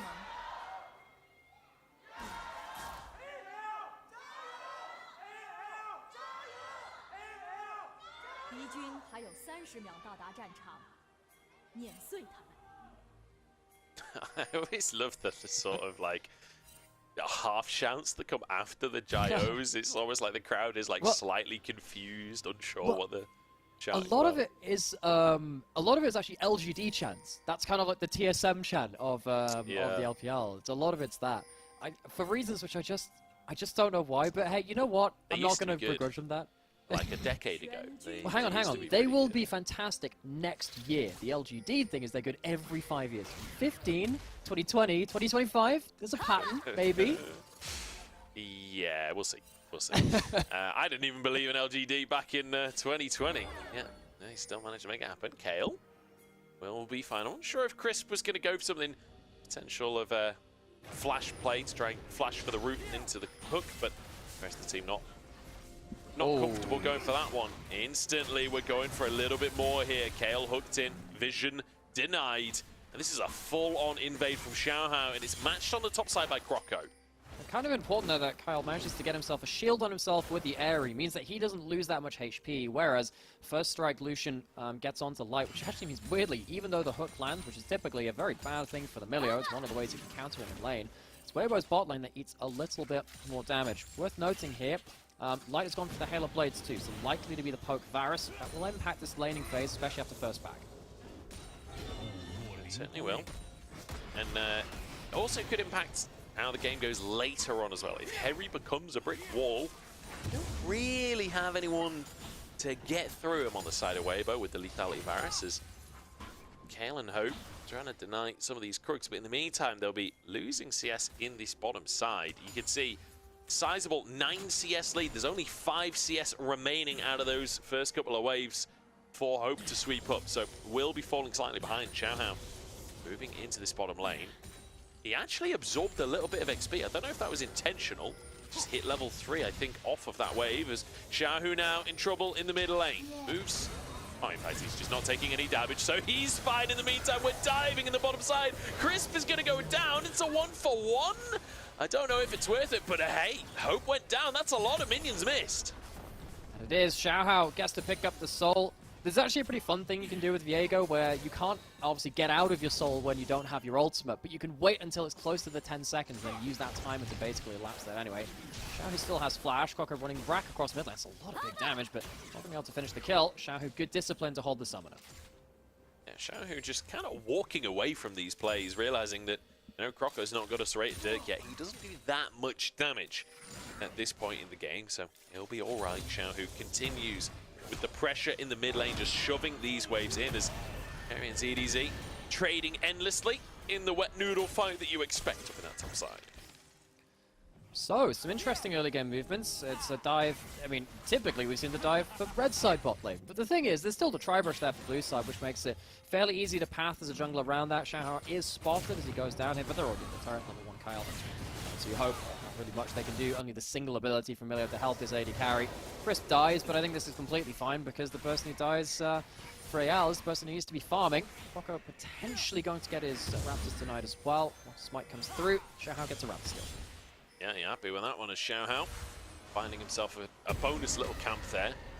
As in the meantime, ZDZ could be under a little bit of threat here. Just going to have to clear the wave to try and deny as much as possible, but a plate taken by Harry. This is the nature of the matchup. This is what you can do as Udyr. Just sort of walk up, take those plates. Santi can't do a whole lot about it until he hits level 6. Whereas in the mid lane, Xiaohu using most of his HP to try and push in towards mid lane. Croco just skirting vision, will be spotted just now as he goes through it. Just got some value vision of him there. Croco, because he's been invaded so much, he doesn't have that many options, and he doesn't have that many options to do much. So he's hanging around mid lane to see if there's anything there. He has top camps up, but really well done by Xiaohao with the initial invade and then also the second invade afterwards to deny Croco a really good amount of XP in this early game. That's boots picked up for Xiaohu now. He'll get a good amount of CDR, he's able to harder just to keep gank. pushing wave. Also, I just noticed Merc Treads actually coming through for Shanks as his first item here. Obviously just feeling the pressure from this Neeko. Wants the CC to be slightly shorter, but not going to have any damage to bring to bear. So, the thing with that is that because both of these champions in mid lane are actually very auto-attack reliant, you've got Clockwork lined up on one side and you have the W passive from Neeko on the other.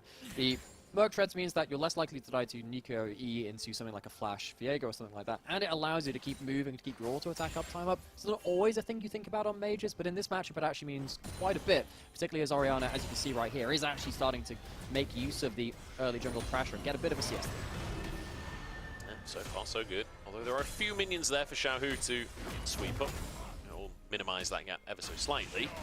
Still a good start for Shanks, and the pressure from Croco, obviously, they say, helping out a lot in that regard, as Shanks trading pretty heavily into the minion wave. Xiaohao in the area scares him off again. Drake spawned onto the map, and Weibo want to go for this one. Cryo bot, Cryo mid.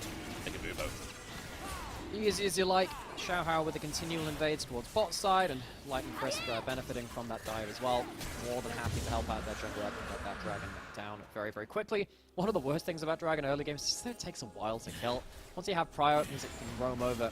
So want to just make it a little bit quicker after that point. So Weibo, good early start for them. And the really big point for this game is, can AL, again, can they show themselves a bit of a comeback? Game 1 felt like they were really lacking in a lot of different areas. They couldn't really find themselves the big engages that they needed. Whereas Weibo, for them, it's really going to be a question about, can they actually cleanly close a series? Talking about that inconsistency that they would really like to do away with.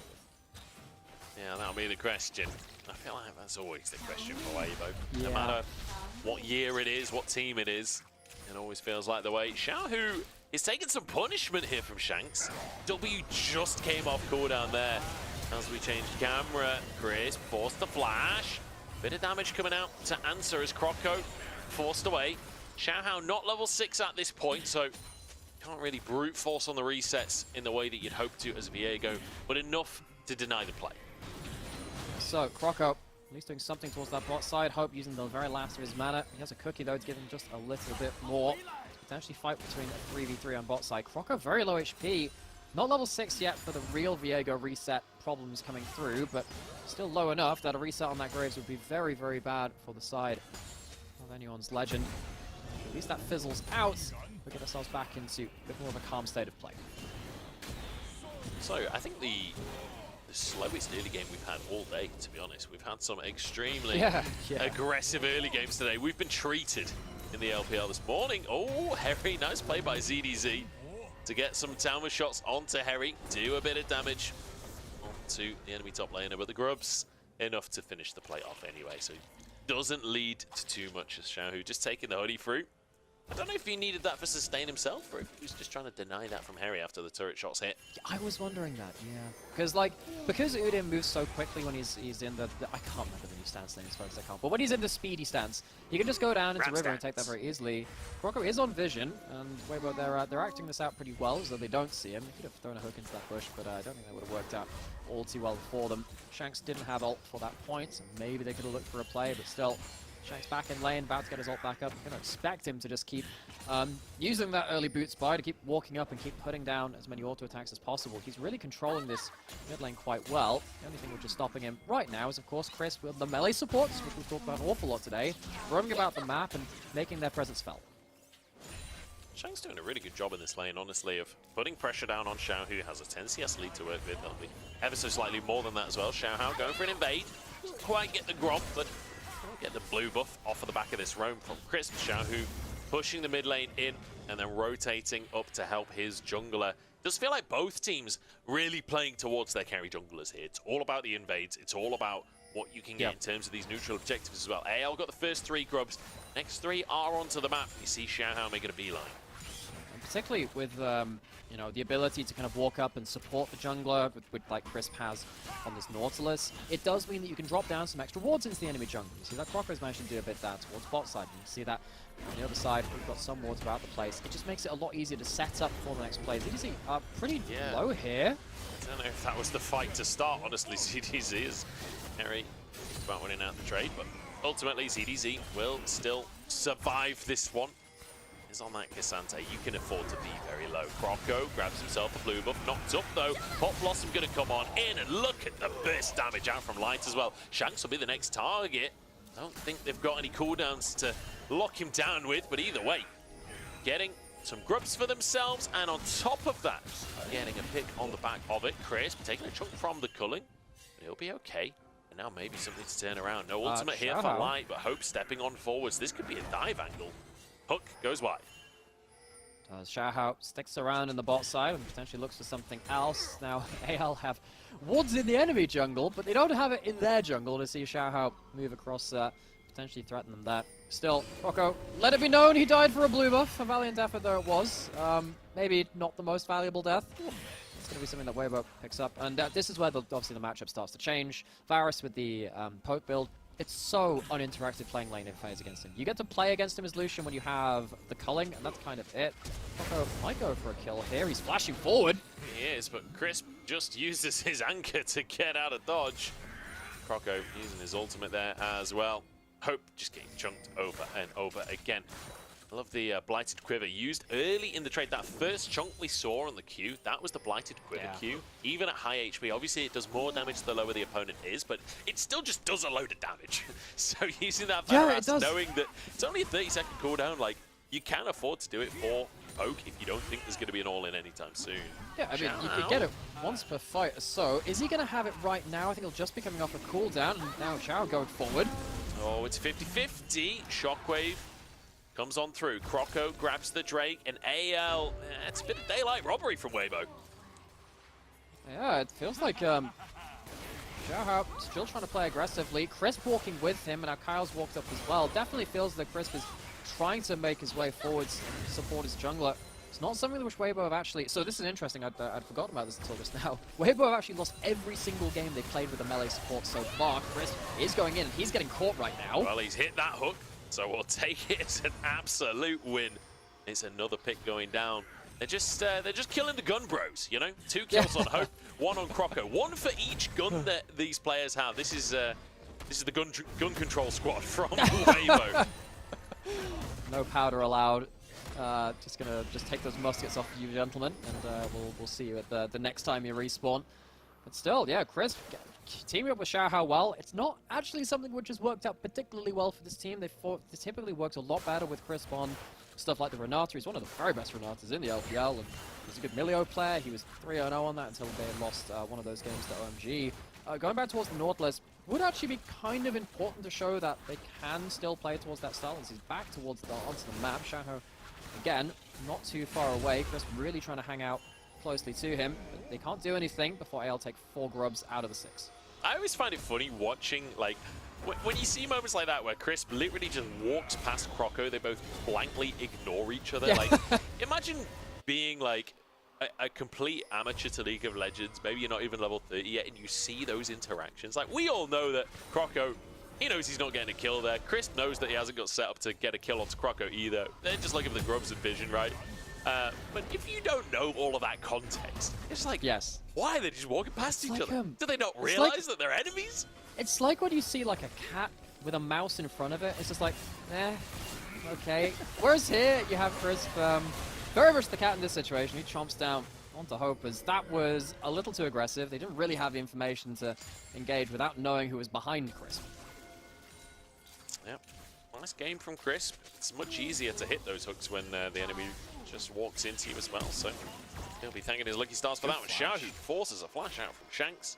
Nice bit of play from him and Xiaohao. I'm not sure how easily Xiaohao could have even followed up there, but just the missed enough is there to force the flash anyway. The threat. I think we should, I just noticed as well, and I haven't seen this before, we have Shurelya's on Nico. So it's not going to be the Predator Belt, it's not going to be something for that immediate gap close. It is still gap close-ish, right? So it gives you the movement speed, but still, AP item with some good stats on it. I'm surprised to see this item. Typically something that Predator Belt can help you get those snappy engages, which you kind of need to gap close against the 4-ranged team of anyone's Legend, but Shurelya's potentially helping the rest of the team join him on the engage.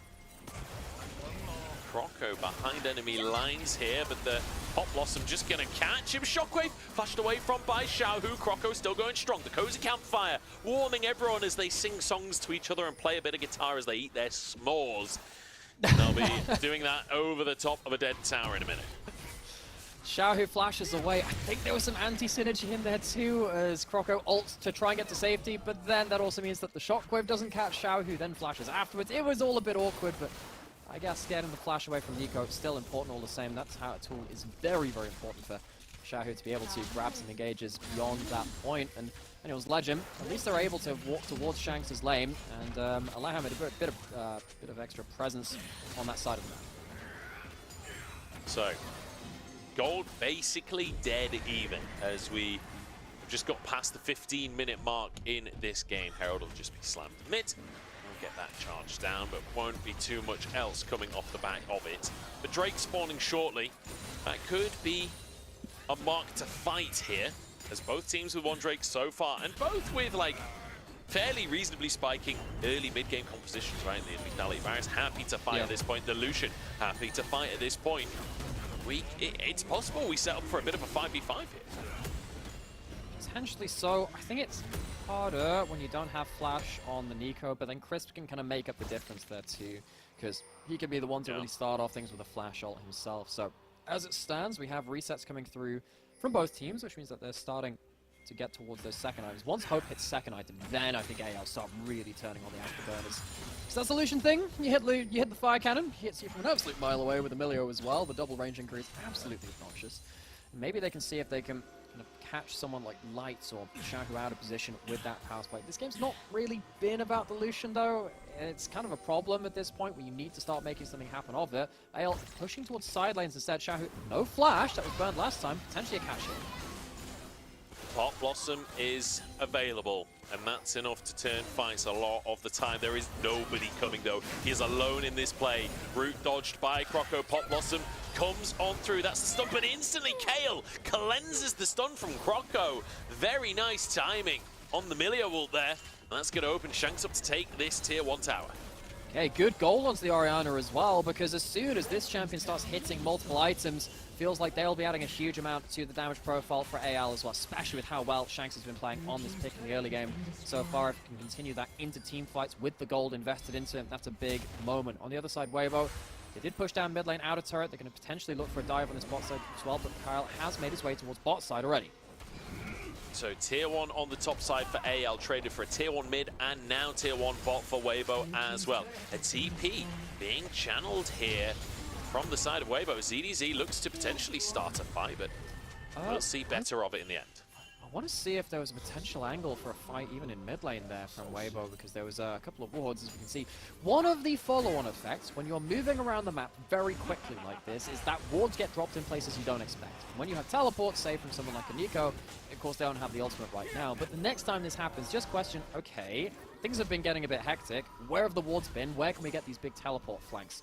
Xiaohu in a big position to impact the next play. Fantastic plays in game 1 from the Tristana. Can he match that on the Nico? That'll be the question. Once again, the Shurelya's unfortunately not saving him this time. Just trying to For the survive last time. He's He's tried a couple of times now. I'm yet to be convinced. I will see what happens when he gets, you know, grouped up with a couple more people so he can get the AoE buff. But as it stands right now, it just feels like it doesn't really matter what he would have built. He probably would have just died anyway. He's just not in the right position. Yeah, let's His be team honest. wasn't really there. Protobelt ain't saving him there.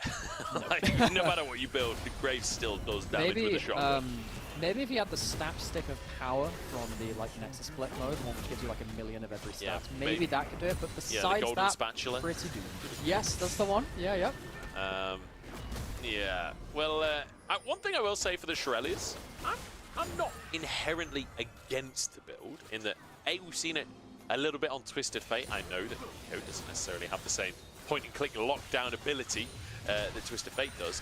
But on the other hand of that, like, you've got a carry in the jungle, you've got Crisp and Light that can start fights. The Shurelya's can set you up to force those engages.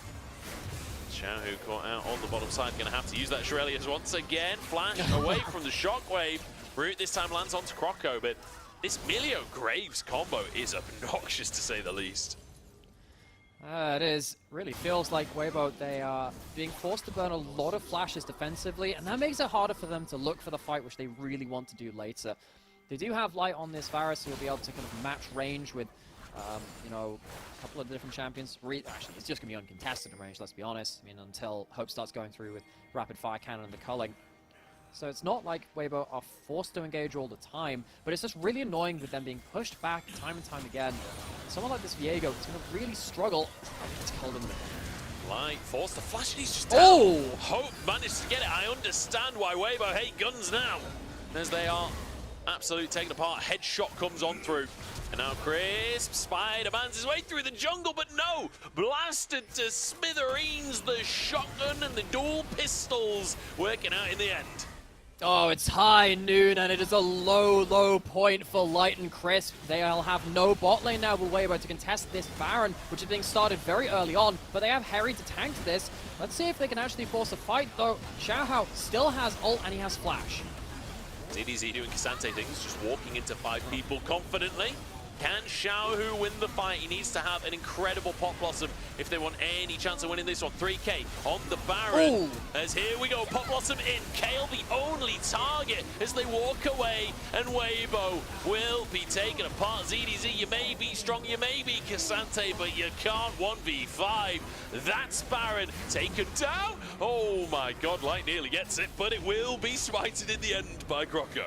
Oh, even with the flash and the ult from Xiaohu, he couldn't get the big carries down, and this Nico has really, really struggled.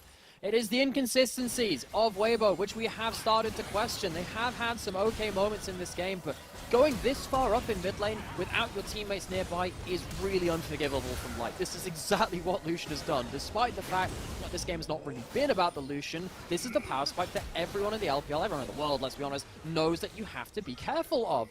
The chase down is really nasty after that point, and without having that Nautilus to start off the fight, it's much harder for Weibo to find themselves the angle. Xiaohu, no flash, has himself the smite, potentially could look for a steal, but even he can't get into the fight because Harry just chases him down relentlessly.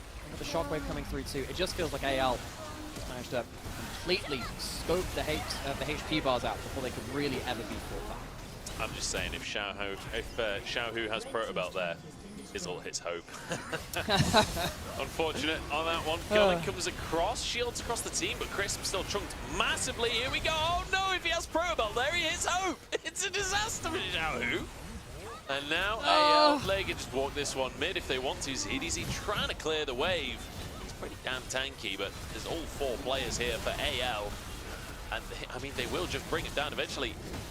I feel like he wasn't even trying to escape that one, as now they will finally chase him down. Hope grabs the kill.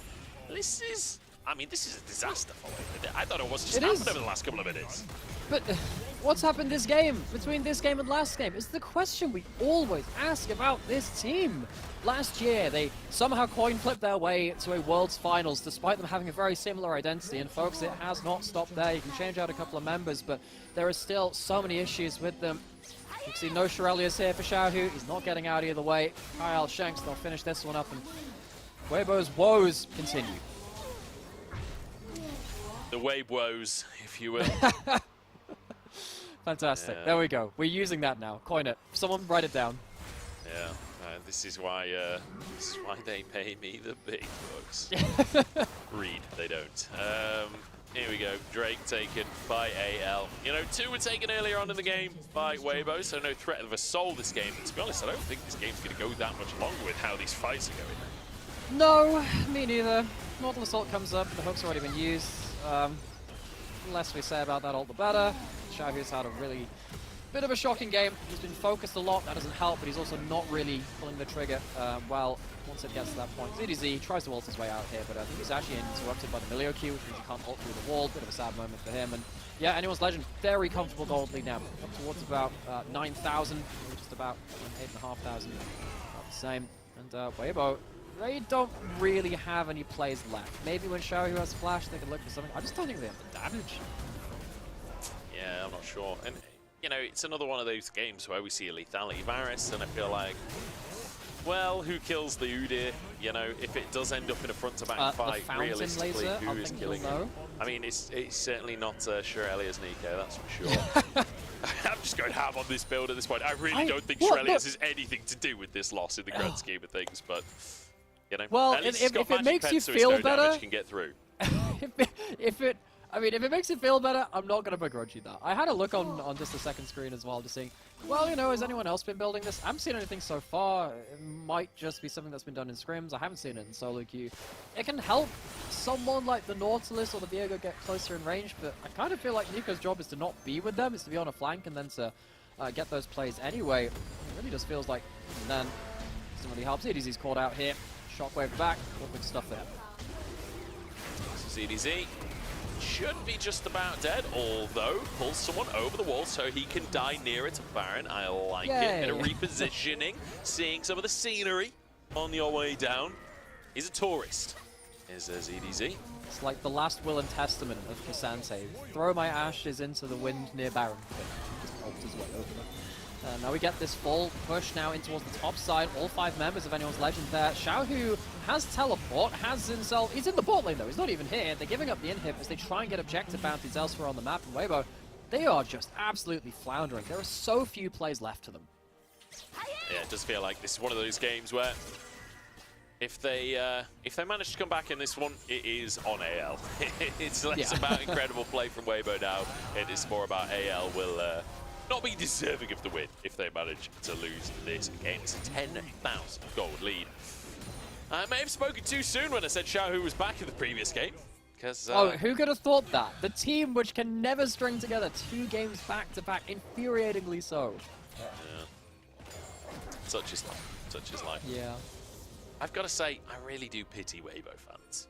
This is this is a team that it's really hard to have any consistent faith in. And the thing is, like, they would have picked up, obviously, an awful lot of fans, you know, from the Shy on the roster, who is one of the most popular LPL players of all time. Last year, when they had that fantastic run towards finals, this was a team which picked up a lot of fans. But sadly, when you come back to domestic, folks, this is what we know of this team. They are capable of great things and terrible things within the same series of games. ZDZ's taking a while to die. He actually won't fall. Oh, hits.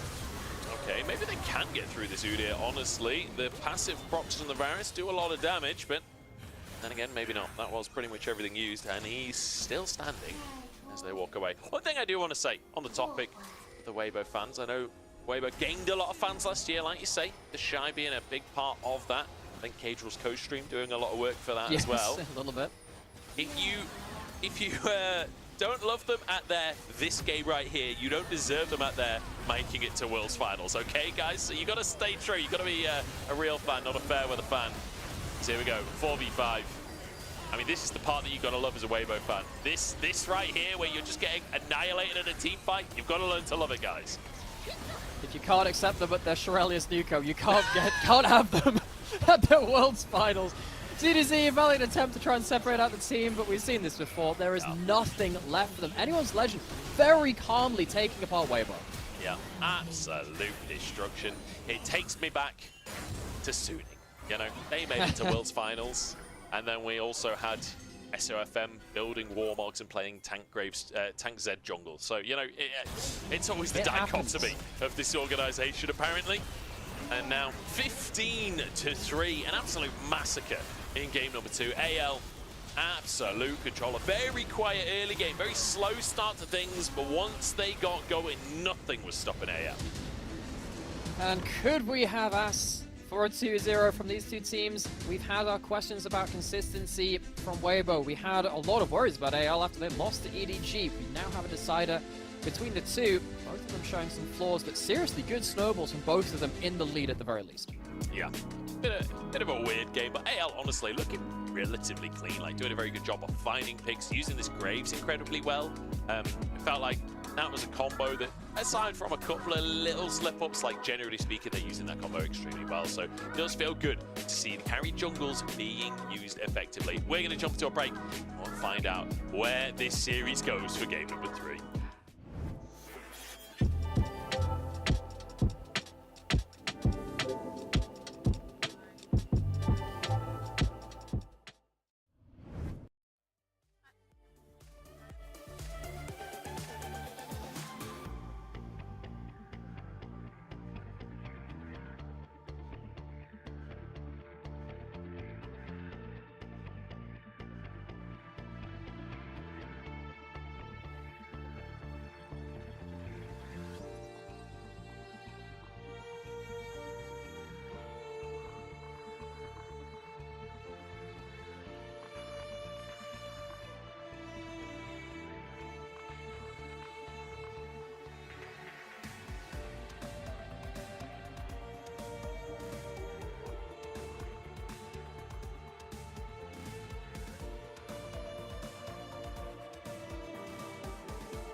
What's going on, guys? Munch here with Nymera. Once again, let's head towards game number 3 between Weibo and AL. And Nymera, you've got an interesting stat that you were looking up in between the games. I feel like you should share that with everyone. So I've been quite worried for Weibo in terms of seeing one good game from them and then some bad ones. Now they are currently 4-3 in series score, so they've played 7, now 8 series that they're playing.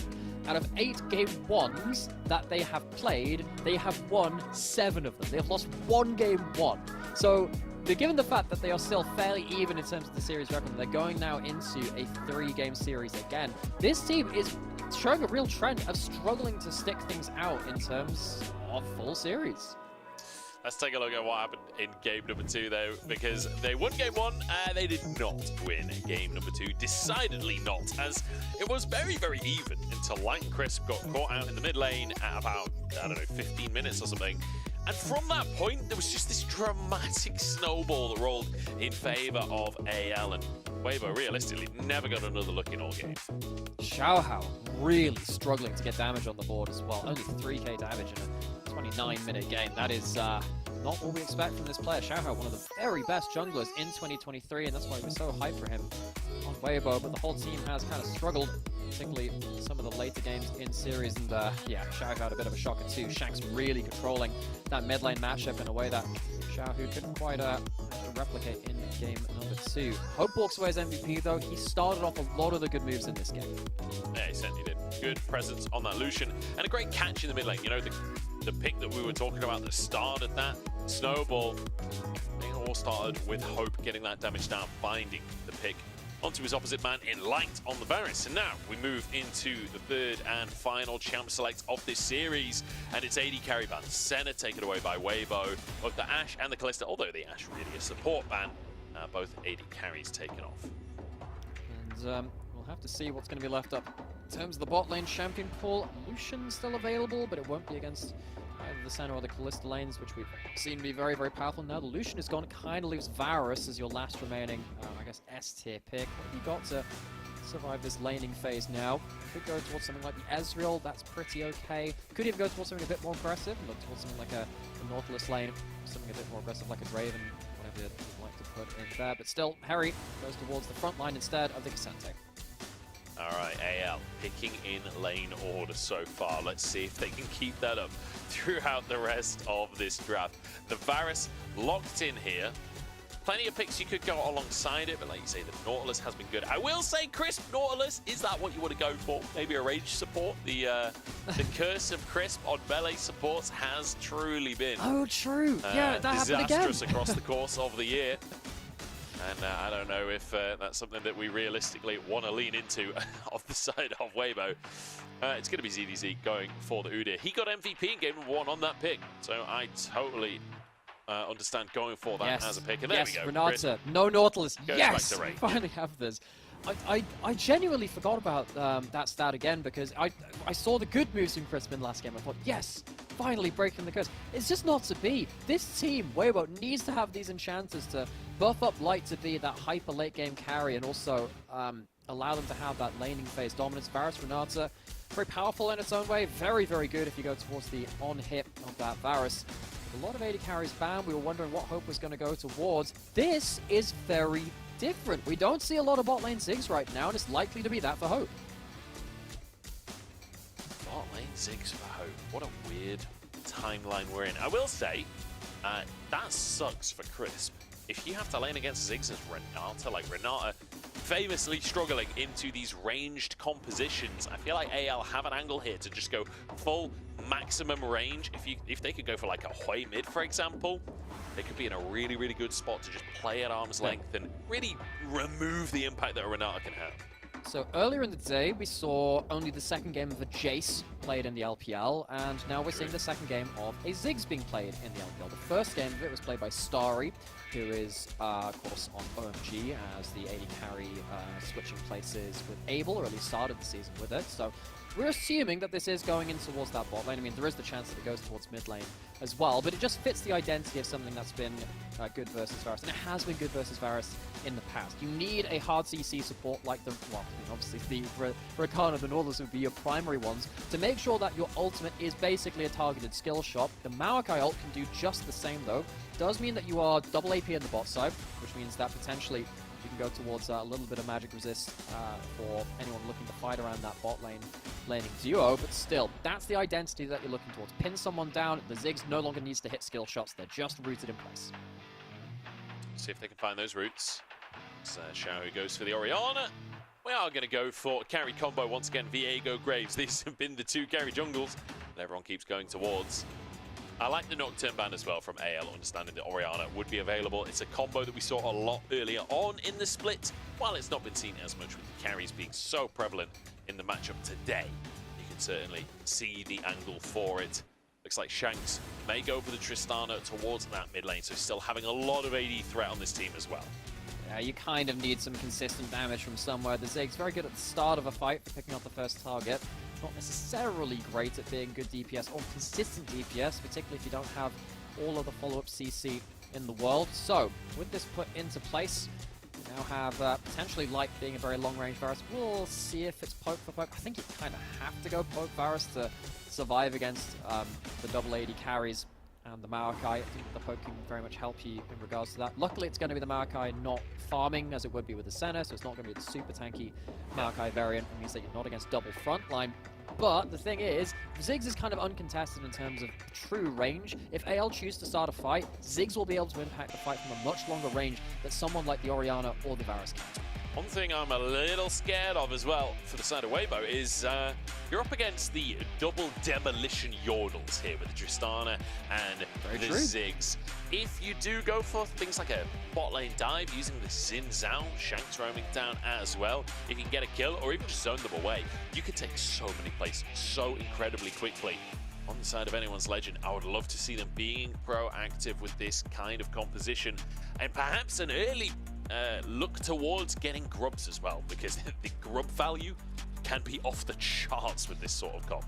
That is a very good point, actually. It means that if you ever get a look at a tower, that thing absolutely evaporates. I believe this is also the first Ziggs game in Pope's career. Been playing since 2018. It's had a number of years to try it when it's been in and out of meta, and this is the first time he's picked it up. This kind of composition was very LNG of last year. The LPL is no stranger to playing this, but it has been a little while since it's reared its head. We talked about how muscle memory can really impact how you play against these champions you haven't seen in a hot minute. Weibo need to be on their A game.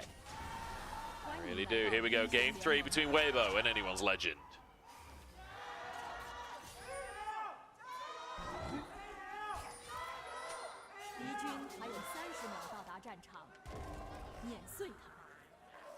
I fear the AL fans may be outnumbered in this one. I can't say I'm that surprised though. Not exactly a team that's known for its massive fan base, but still a team that is currently 1-1 with Weibo and actually above them in the standings right now as well. And remember that this is a game of fighting for redemption for AL. They lost to EDG. They lost the unlosable in that series. The only team in the LPL to lose to that EDG squad. So now, a win against Weibo would perhaps restore a bit of confidence in this team. Much needed as well. Yeah, and particularly since they're on very similar scorelines right now, there's a chance that they end up being quite close to each other at the end of the split. Having that head-to-head can sometimes help. Of course, you're definitely not going to turn that down. And also taking a series off what could be a direct rival for some of these playoffs berths and the seeding for it can actually end up being quite important. You know how much that can change things. Having game selecting some series can be very, very important. But still, you need to see anyone's Legend really try and capitalize on this game too. And Weibo, they need to overcome this whole best-of-3 curse thing. Game 1s have gone well for them. 7 out of 8 game 1s they have won this year so far. They need to finish the series. Croco not going to get himself onto this red buff in time, I don't think. Oh, it resets. Okay, does he see it? Away. Oh, he just sees it there. He just sees it. He must have seen it. At this point, Xiaohao moving into the top side. Both jugglers smite available. Xiaohao playing an interesting game of League of Legends to start us off here. Can he get the smite on down? The Krugs may just reset as well. Most of the gold going to Xiaohao there as he then starts this Krug up and should be able to smite that, or at least just DPS it down as Croco's going for his red buff now. This is a weird old start to the jungle matchup with Croco. He's abandoning ship. Yeah, Croco just says, okay, look, I don't want to play against the Udyr who gets perma-push and topside. I think this is intelligent. He still has his smite. Don't contest on the side of the map where the Udyr is going to be able to come and impact things first. Shanks could roam as well, but it's much more valuable for the Tristana to keep this Tristana pinned back in lane. Croco instead chooses not to fight. Instead, what he can do is still take away some camps from Xiaohao. So even though he loses CS, things are going to be a bit different. But ZDZ has sniffed this out already and pops Ghost to go find him. Croco spotted there by ZDZ. Xiaohao moving over as well. In the meantime, Shanks has to put pressure onto Xiaohu to try and get his jungler out to safety. It's not going to be an execute. It's going to be first blood for Xiaohao. It's an absolute disaster for Croco.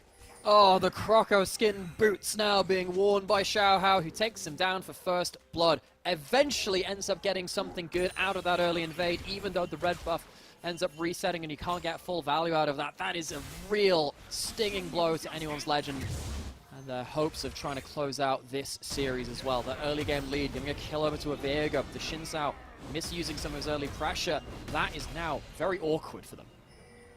It really, really is. And well played by ZDZ and Xiaohao as well to punish this, right? Great invade, starting off, proxying the wave to make sure that Xiaohao can go for that invade, and then essentially the one answer that is available to Croco is to go for the counter invade, but immediately both players make a beeline towards him and take the kill. And it's also awkward too, because you can't even invade towards bot side because it's a Varus Renata. They're going to get that early lane phase. They've got the push here. So if you pushed in towards bot side jungle, well, bot lane's going to come respond to you. Tries to take the only available option left. He ends up losing out for it. Xiaohao ahead of the game, very far ahead in CS. He takes himself bot scuttle. He can recall, potentially go towards a contest on top scuttle as well. And the reason you can do this is because the Udyr can leave lane whenever. Did it already. Potentially he can do this again. Croco stopping off for his Raptors. I think he can't even go towards this topside scuttle. I really don't think he can fight on topside. No, it's really tough for him. He's going to be able to go for his Krugs at very least. At least they will be up, but remember, the Krugs, they will never betray him. He's going to have to reset after that pretty much, I think, because his bot side's not even going to be spawning yet, as here we go, Shanks putting more pressure down onto Xiaohu once again. Good trade from him. Xiaohu trying to get a bit of damage back, but Orianna, early trading, not going to be anywhere close to what Tristana's bringing to that matchup. Shanks having some really good pressure in the last couple of games. Feels like he's done a good job on this Tristana, despite the shenanigans of jungle, to be able to put his lanes, put himself into a decent position. With him trading heavily in mid lane, it actually means that Xiaohao backs off from this top scuttle, and because Shanks has won early lane hard, Croco gets a lifeline back into the game, and that will be a big sigh of relief for anyone's Legend, as they can also go towards the Grubs at that point. A lot of that comes from the solo lanes coming to play, and of course Kyle roaming up as well. One thing that's worth mentioning as well in all of this is that ZDZ sacrificed a lot to go for this roam onto Xiaohao that happened early on. Yes, we saw the kill coming through from Xiaohao early to punish Croco, but ultimately ZDZ didn't even get an assist. He's actually fallen behind in the top lane because Harry was able to just be farming the entire time and hasn't been able to have the same presence in this matchup that you would expect. Xiaohao starting the Grub off here as the shockwave flashed away from by Croco. Grub taken his 2-for-1 on those. Is now absolute carnage in the pit. Xiaohao knocked up. Shanks will grab that kill with the bailout, saving him for a second. Still goes down in the end. ZDZ over the wall, should fall too. It's 2 for AL, and somehow after a fantastic start, Weibo still fall behind. They fall behind around a Krugs fight, which they had full information on. They saw the roams down towards that Krug play, not the Krug play, the Grub play. It's been a long day, folks, but the Grub play, it feels like they had all the information they needed to, and they still end up throwing it around that. They didn't get the reset. They didn't manage to play around the bailout well enough, and we now have ourselves AL bailing themselves out from a very difficult first clear from Croco. Croco and Kyle was spotted coming down to this. They were spotted on a ward in the Tribush, so Weibo had full information. Shanks comes back into the play, and this Tristana has been the tail of the early game from anyone's Legend, really. I think Shanks has done a great job to give a platform for his team to fight back from. He gets the resets, they get 2 kills off of this too, and they really punish Weibo for pushing things too far in this early game after what was a great start. Nice ult from Harry as well to get the bonus kill onto ZDZ. No way out of that one. Obviously, you don't run flash on the Udyr running that Ghost, so nice little bonus pick on the back of the play. More grubs for AL than what Weibo got. More kills for AL than what Weibo got. Drake on the map here. Xiaohao moving into the area. That is a sneaky little control ward in the corner, though. Xiaohao, I'm not even sure if he spotted that, to be honest. It's going to give full information on the Dragon on how fast Weibo are doing it, but I don't think any contest is going to come through. No, not this time. You're probably waiting for level 6 to come through from Croco. Realistically, Kyle as well. Xiaohao already with level 6 means that the reset potential is now very risky, and you don't want to give those kind of skirmishes over to Weibo after you've just bailed yourself out of a difficult early game. Anyone's Legend have themselves the gold lead. That's been hard won. It was a very difficult first clear. Now with Croco able to stabilize himself, they can wait until that level 6 mark, which just has been hit from Croco and from their Smarkite, and that's where the game really starts to change, because then the Zigzalt starts coming into play too. We haven't yet to see.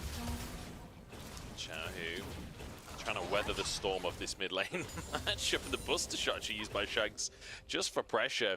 And that's scary for Xiaohu, because now 300 HP, you do have to be cautious. The full combo about to come back off a cooldown for Shanks. If Xiaohu sticks around and pushes too far forwards in that mid lane matchup, he will end up going down. Kayle only level 4 at this point, so just needs to be cautious if he wants to get involved in a play. Xiaohu moving into mid lane as well. Xiaohu misses the cannon. It's a nightmare. Disaster. Just misplaces his Q, can't quite get that one. Ult missing in the bot side from Light. Hope doesn't run the cleanse, of course, running the teleport as you often do on Mage's bot lane. He's doing fine. You kind of expect Mages to go down a bit of CS. He's trying to clear out this wave, and he will be able to collect most of this wave. At least he'll be able to stop plates going over to the side of Light's Varus. I mean, he got basically the whole wave with Kayle using a stack as well. Able to clear it all out, using the ultimate to deal with the backline minions, and the rest of his abilities to deal with the melee. So nicely played there by AL to deny the potential dive that was sort of being, the idea was being toyed with by Weibo. On Drake for them, but a slight gold lead for the side of AL. This is very reminiscent of Game 2 here, where we have a very quiet early start to the game. Bit of action around those scrubs, but aside from that, generally speaking, fairly neutral so far. But it was the mid-game where things start to fall apart for Weibo. Game number 2 of the series, that was where the picks starts going in, and already you can see Shanks has been feeling it. He's been ready to start these fights, and so has Croco. We'll see if AL can find those same kind of advantages that they got in the previous game. One thing which might actually end up becoming quite important, Xiaohu hasn't gone towards a Seraph, so he hasn't picked up the tier just yet. He's getting jumped on, and it's going to be a real danger if he does get jumped on in earnest late game and the Zigzalt comes through. I wonder if that extra safety would really value in this game, but then again, his itemization in this this series has left a little bit left to be desired. Yeah, the Shirellia's Nico. Yeah. We'll see if it catches on. No. I fear it will no, not. we will not. I will close my eyes. I will not snip that. Wake me up when there's a prototype. Xiaohao starting the grubs here. Does have more teammates in nearby for now, but Harry is starting to lean on over. However, no real contest coming out from AL. They decide this is not the play for them. Support's really low on levels at this point. Nice buffer from Shanks, gets him out of safety. Gets out to safety, sorry. Level 5 on Kayle, level 5 on Crisp. They're getting close to that 6 mark, and there we go. Crisp just hitting that level 6 now. I just wanted to point out, just because the mid lane is currently level 9. You get caught out of position as a level 5 support against a level 9 mid laner, you're just dead. Yep, it is very much lights out after that point, so it's a very different kind of case. I mean, it's not necessarily a different case. I think if you were an Alistar at level 6, it's a little bit different. Someone like a Nautilus can sometimes turn a fight around, but most of the day we've been talking about how melee supports have affected the LPL, changed the way they can ward, changed the way they can roam. When you go to stuff like the Renata, it does change quite significantly. You can get jumped on. You're quite tanky in early lane with Guardian and the loyalty program, but once you get beyond that, yeah, solo lane's going to play and you're not very happy. This is what kind of happens. Crisp, nice hostile takeover. Shanks baited in this time, and Crisp shows us how it's done. Xiaohao looking for more. Great ult from Croco to deny it. Kayle forced to flash. As they're not stopping anytime soon. Xiaohao flashes after the play and looks for another reset. Feeling it. The bomb doesn't even hurt him. And now another handshake showing us how it's done indeed. Weibo rolling over AL. That is the Xiaohao that I like to see, the player from anyone's legend of last year. How did we forget to talk about that? Xiaohao felt like he was such a star on this roster. Now brought to the edge on that one. Feels like he has been, you know, a little bit quiet at some points, but plays like that remind you why we have such a high value of this player, despite the fact that he's not really had the biggest moments in this year. It starts off with great ult from Crisp. He gets jumps on. We talked about how squishy the Renata can be, but this is the value it has. When it goes to the AD carries, you can start them auto attacking onto their team and CC them up for absolutely forever. And the resets come through. We've already seen Viego enough today to know what happens when those resets happen. Yeah, we certainly have great handshake. Xiaohao just also over the wall. I'm surprised he didn't go for the twisted advance, to be honest, but either way, gets the kill. Doesn't really matter how it happens. The Kraken Slayer build coming through here once again. I'd say I feel like, generally speaking, this is entirely anecdotal. Harry all out on the top side onto ZDZ. Is he going to keep looking for this one? 1v1 on the cards, but backs away in the end. Backs forward again, backs away, backs forward. The noodle fight continues up top as Drake taken on the bottom side by Weibo. Are we going to get a fight here? AL? Yes, we are. Xiaohu. Big damage on Xiaohu. Bailout is there, but they don't have the damage. And the shockwave fizzles as well. Crisp next target. He walks away though. Well, first we saw the Shirelia's Nico, now we see the flanking Orianna. Xiaohu in a really awkward spot. He tried to hide out of vision and get himself a shockwave, but the Maokai ult ends up sensing him. And even though Weibo get that, get the dragon and get that objective for themselves, anyone's legend gets some more gold in pocket and giving killed participation to the likes of Shanks on the Tristana. I mean, we saw what Xiaohu could do on this pick a little earlier in the day. Dangerous stuff. Yeah, honestly, I feel like at this point, rumors of Xiaohu's being back have been greatly exaggerated. Here we go. He's back, but only for game 1. Yeah, apparently so. Xiaohu just caught out in the brush. Good ult coming out from the Maokai to start it all off. And that's why we were waiting for Kyle to hit level 6. He hits it, changes the game completely. This ultimate is absolutely insane at being able to start fights on your own terms without necessarily even throwing your bodies into the fray. So we have ourselves even game yet again. 4 kills to 3, very even in terms of gold. We've talked about some worries coming through from gold onto the likes of Shanks, but then Xiaohao, he's got himself to Kraken Slayer. He'll be able to zero out one of these AD carries. Well, the carries, the Yordle carries, if they are out of position. We nearly need to see Hope get involved. He's on your screen just there. Hasn't got himself to Seraphs just yet. Once he gets up to something like a Horizon Focus as a second item, or even stuff like the Death Cap later into the game as well, he will be an absolutely insane damage source, but he's not there yet. He certainly isn't.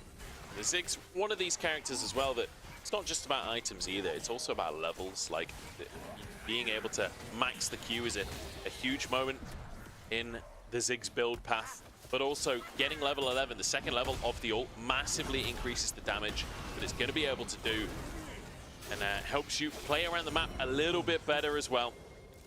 We'll see what Hope can get done on this pick, and also how practiced he is on this pick, because team fighting on Ziggs, very different beast to team fighting on your normal AD carries. Xiaohao spotted by the sweeper here. They're just going to start onto Kroko. Look at that damage that Xiaohao is doing. Oh, Kroko's wow. just getting rinsed here. The bomb on top of his head, looking for the reset. The bailout's there as well. Reset finally comes through. Xiaohu still alive here as Kayle, suddenly the target for the TP comes up through from Harry. He's in the midst of everyone, but he's just not got enough damage to do anything. Shanks hiding under the tower, but the Herald is going to be placed to tank the tower. Handshake into the team as Harry left alone here. And Crisp, I'm not sure he even meant to click that one, to be honest, but he takes down the tower, and now they're looking for more as well. All out from Harry, but the shield comes through.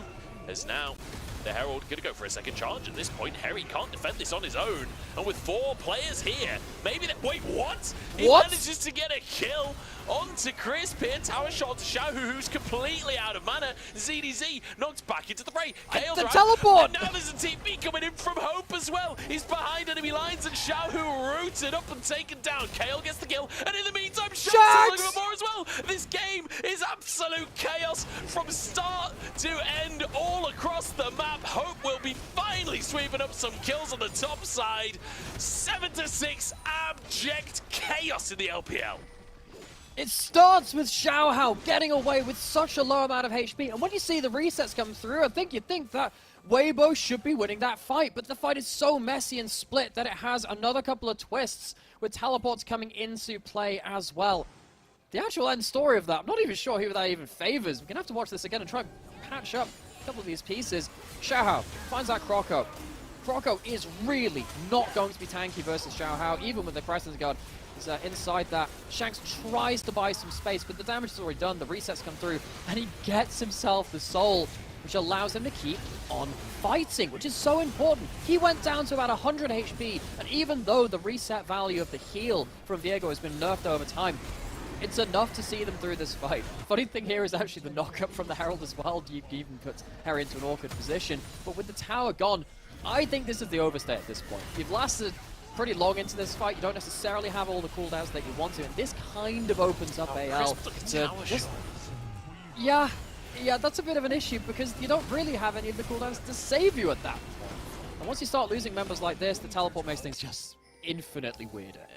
Weibo just, the play was there on the silver platter and really overstaying for that one. Crisp just walking forwards and taking the tower shot for really not a whole lot of reason. AL starting the Drake off here. ZDZ's in the area for Weibo, but the rest of the team trying to play towards this top lane tower here. They're wanting a tier 2, and I think it's a trade they're quite happy to make for Weibo. You got the first 2 towers of the game. So yeah, all right, trading 1 Drake for a tier 2, getting a bit more gold into Xiaohu's pocket, who's actually started with their Luden's companion tonight. I feel like we rarely see in the LPL. Well, we rarely see it anywhere because the major items aren't great, honestly. A lot of them really struggle to give you a lot of value. We see a lot of Seraphs because it feels like it's the one which allows you some defensive utility, and then you kind of scale up into your second or third items. So it's quite telling that someone like a poke mage like Ziggs has gone Seraphs. When we see Hui, most of the time it's the Seraphs as well, and then you build up towards a Horizon focus to pick up some of the damage slack. But with that Luden's first item looking to be that stopwatch as well, I mean the Seeker's Arm Guard, which effectively is a stopwatch, Xiaohu will have a good 1-item spike if he hits squishies. If he hits one of these frontliners, it isn't going to have that much value. It might have to then be the big team fighting ult, which gets onto the backline somehow, someway. Xiaohu here in the bottom side of his Weibo. They've changed strategy. They started this game off stacking up Drakes looking for grubs, and now using those grubs to play. They play for the top tier 2 tower, now playing for this bottom tier 1 tower as well. The whole team kind of shadowing the area as Xiaohu gets on and hits the objective. Just want to point out as well, it is the on-hit Varus that we're seeing here. I feel like a lot of viewers will have already clocked that, but just wanted to acknowledge it here on the cast. There will be a way to deal with the tanks that are coming through, this Maokai and the K'Sante up in the top side as well. There was some question of whether it be the poke Varus, because you're against the Ziggs and sometimes you want to match poke for poke, but actually go for the on-hit gives you some access to lifesteal to shrug that off. That could potentially be very important, plus you need to kill those front lines as well. Shanks going to be the beneficiary of that bot lane tower take. He'll get himself up to his second item very shortly as well. In fact, he might get the Navori on this back as the Cull in inventory too. If Shanks can have those resets as well, he can reposition in this fight in a way that, of course, we saw the Viego and the Tristana both have, I believe, in... was that game 1? Yes, because it was Xiaohu's Tristana. So, God, it all blends into one somehow, but it's this messy. We have resets on both sides. That's actually very important to note. If Shanks can get off some really good damage, maybe that could be one of the ways that AL can combat these first kills. Harry's in a little bit of deep water here. Perhaps a creative all-out could find him safety. Ghost's going to be procced here, trying to dodge some of the abilities coming on through. He is pretty tanky, and he will just sprint out of the top side of the play in the end. So he'll survive. It will be a tier 2 taken on the bottom side of the map, though. So Weibo find themselves an objective here. In the meantime, Baron has been started. Too many players on the bottom side of the map. Xiaohu has TP available. He's going to reset and move up to this play, but it's a TP from Harry to get into the pit here. 6k on the Baron as Xiaohu the Maokai to tonight. Near. And look at those roots straight onto the enemy jungler. Baron taken. AL punishing Weibo's greed for the bottom tower. They've maybe found the K'Sante, but the all-out actually going to pull up safety, and the blast cone gets him out as well. AL pull it off. Harry survives long enough in bot side for AL to survive, and then it looks like he's just overstayed. Can he make it out of this one?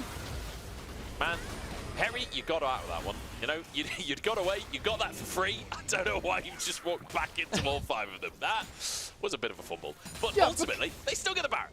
And he was the hero of that play. He bought the Shockwave in bot side. He bought time for the Baron to start. Without the Shockwave, it's kind of hard for Weibo to get some of that first damage in the team fights. He's Gonna now be denied that Baron buff. I feel like AL, they'll still be able to get good wave push across the map. It's not really going to deny them the full Baron push, but it's a little bit of an oopsie because Harry would have loved to have that in one of these side lanes to open up the map even more for AL and to bring them potentially into a gold advantage. It's just a little bit behind right now.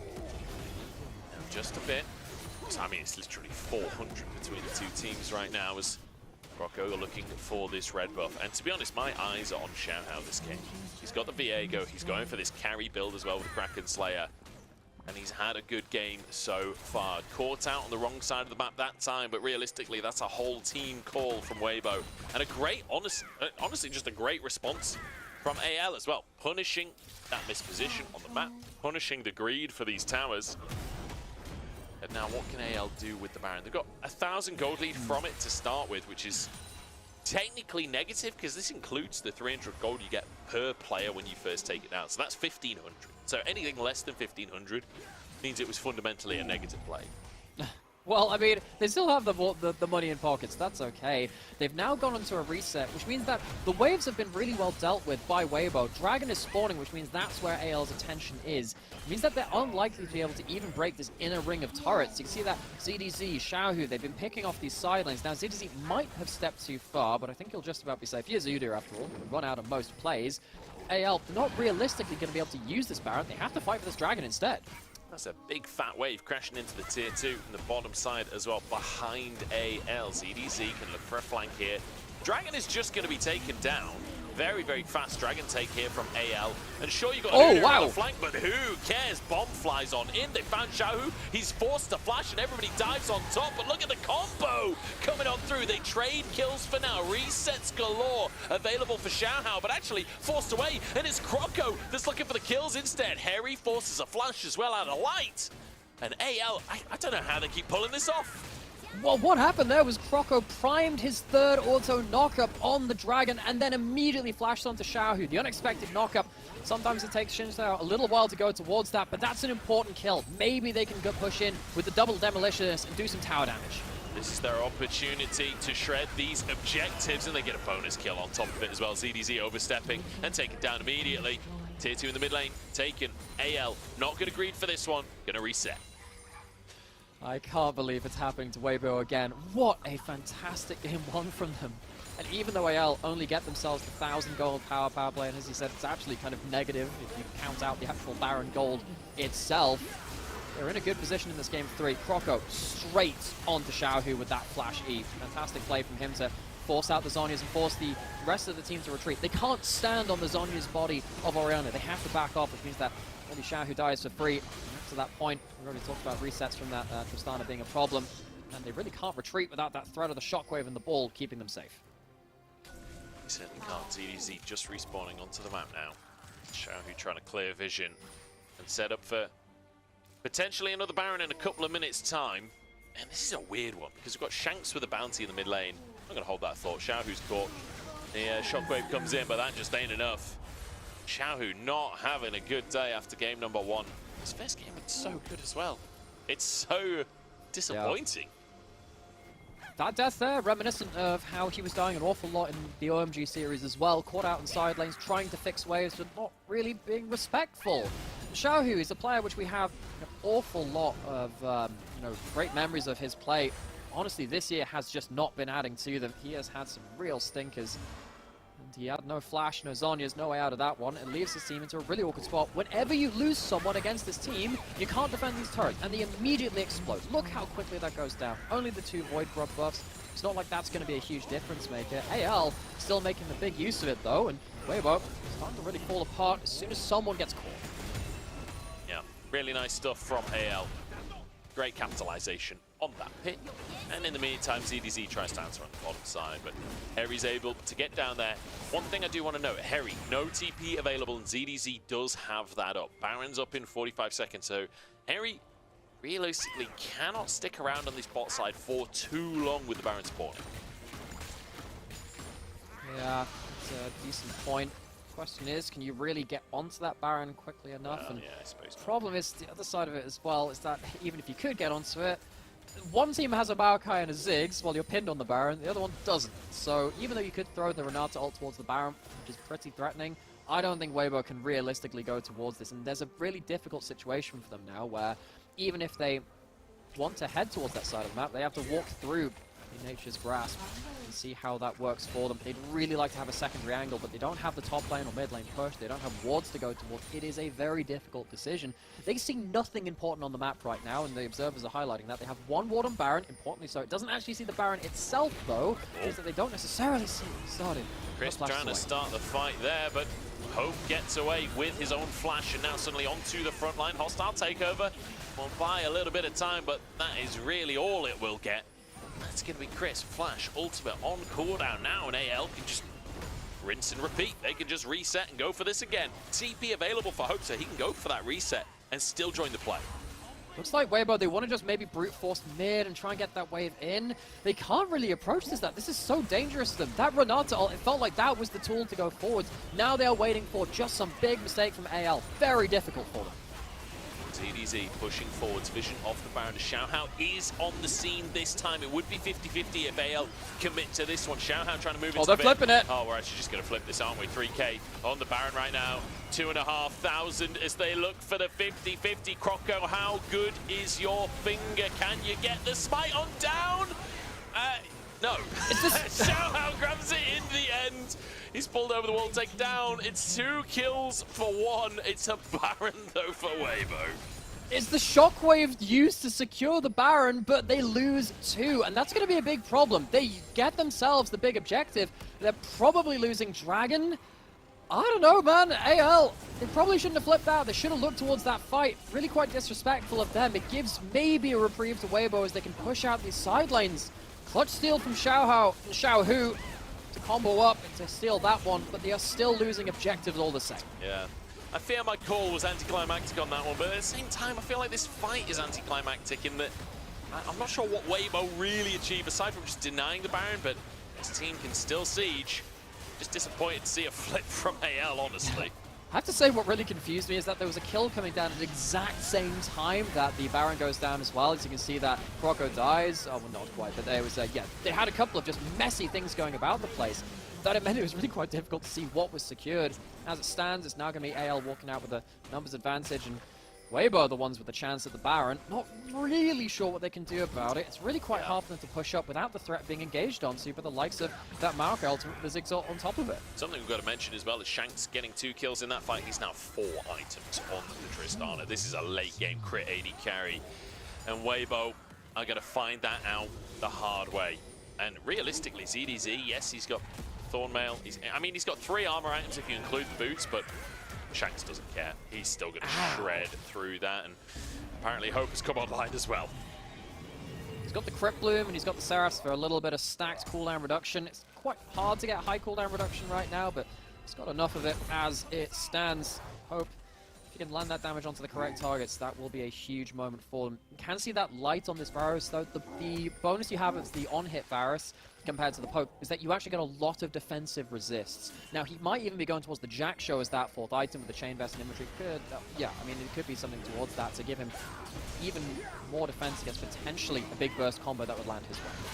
Into the fight here are AL. Shanks charging forwards with a GA on his head. He is the carry right now, and they know it. Charging forwards underneath the towers. That Shanks? GA might just need to be used, but no. Hops back out to safety. Wriggle's got his back.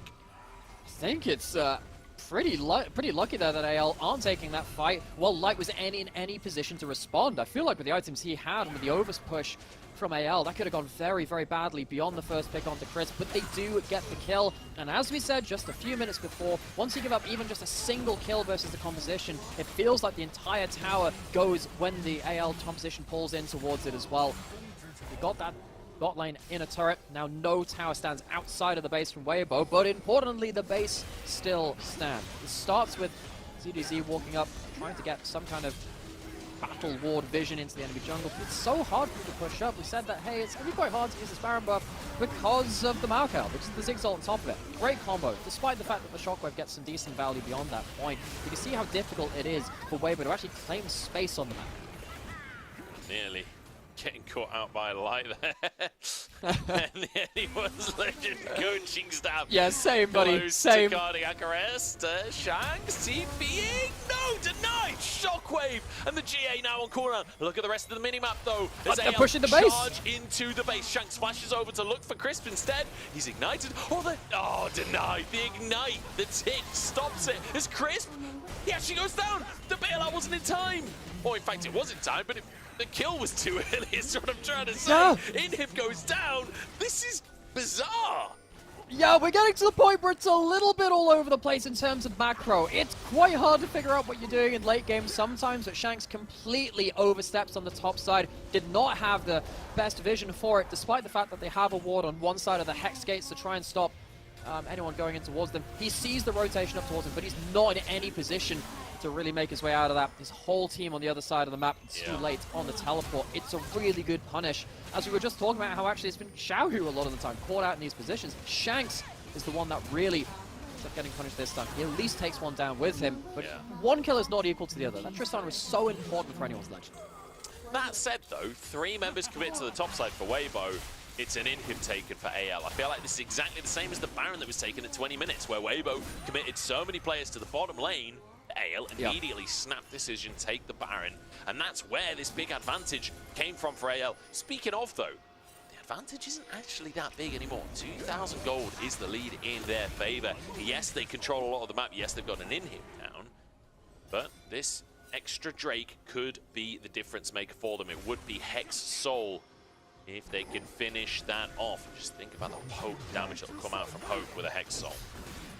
Also, you get some attack speed and cooldown reduction from those dragons as well. All very important to the majority of this team. They're just good stats in general. Shanks, no GA now. Xiaohao, maybe another tight target for him to get a reset onto. Doesn't have to wait for the death a second time. How important could he be to try and claim a victory against his old team, the team which he honestly carried by the scruff of the neck for most of his time on that roster. He's on the dragon now, trying to deny that soul.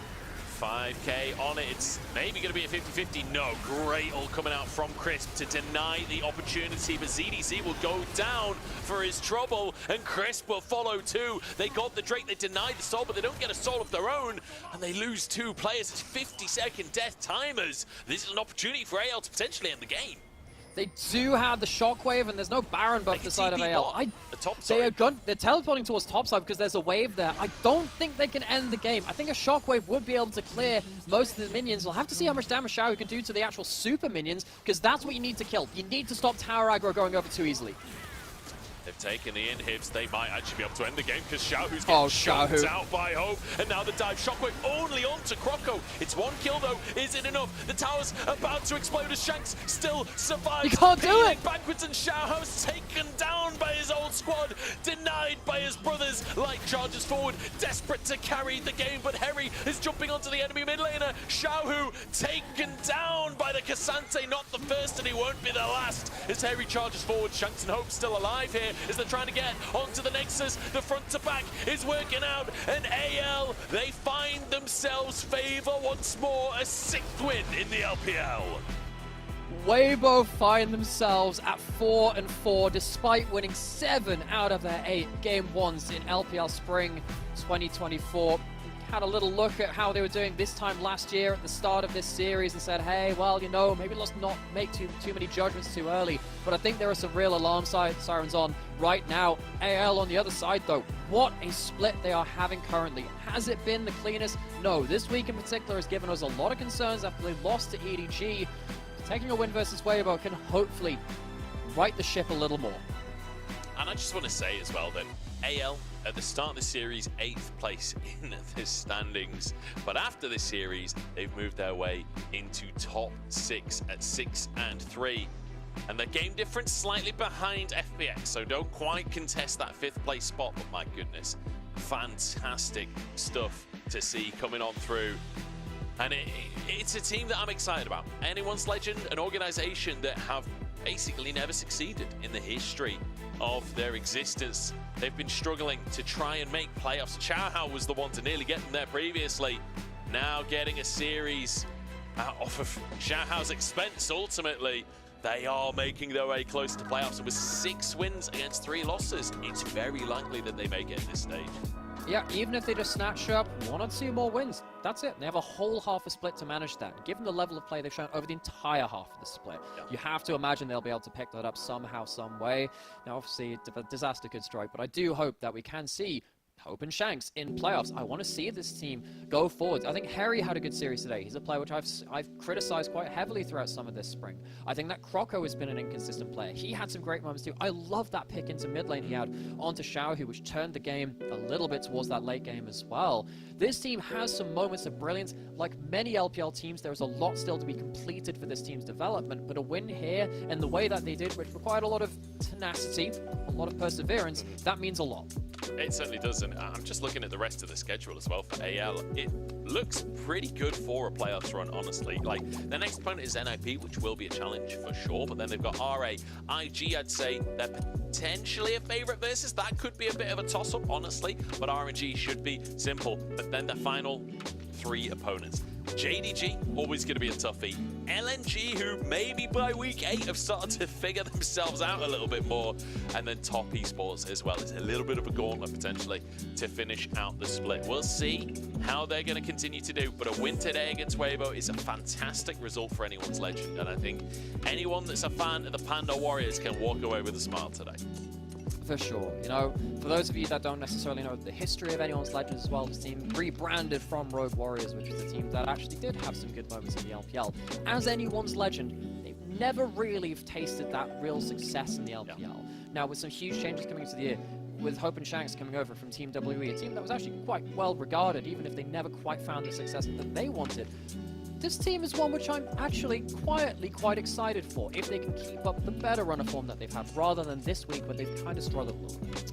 Yeah, feels like just maybe overcommitment as well on certain plays. Like Weibo, these 3 and 4 man players on the side lane, I don't inherently hate trying to get the pick onto the side lane, but when there's a Baron available or when the enemy is already pushing mid, it doesn't necessarily lead you to good things to trade a single kill for those massive objectives. So perhaps just a little bit of changing on the in-game decision making. And to be honest, like, I am glad they're at least making decisive decisions. Decisive decisions, is that a term? I'm not really sure. But sure. I'm glad that they are like committing to these plays, even if it doesn't end up being a good play. At least the whole team's on the same page, which couldn't necessarily say for them in some of the earlier series. So improvements in some regards, that's for sure. Let's take a look at some of our stats as we round this series out, though.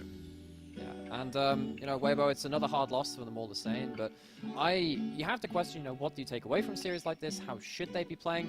I'm getting quite worried that they're becoming a one-trick team, which is just wait for Light to carry, get him into the best position possible. It has felt like that's honestly how they've won a lot of their games. You can see in this one, Light didn't get the chance to do much damage. Now, he was outranged by the Ziggs. It's kind of hard to team fight into the K'Sante as the pops Ghost in onto you as well. I really think that the amount of bot lane bans that we saw come out a little later into the series started to hit how Weibo want to play. And if it does become the case that actually no one else can really be the carry for this team, and it always requires Light to be a big factor, that's going to be a big issue because that's quite easy to prepare against. It certainly is. I feel like Shanks is the big factor on the side of AL. He's had a fantastic split.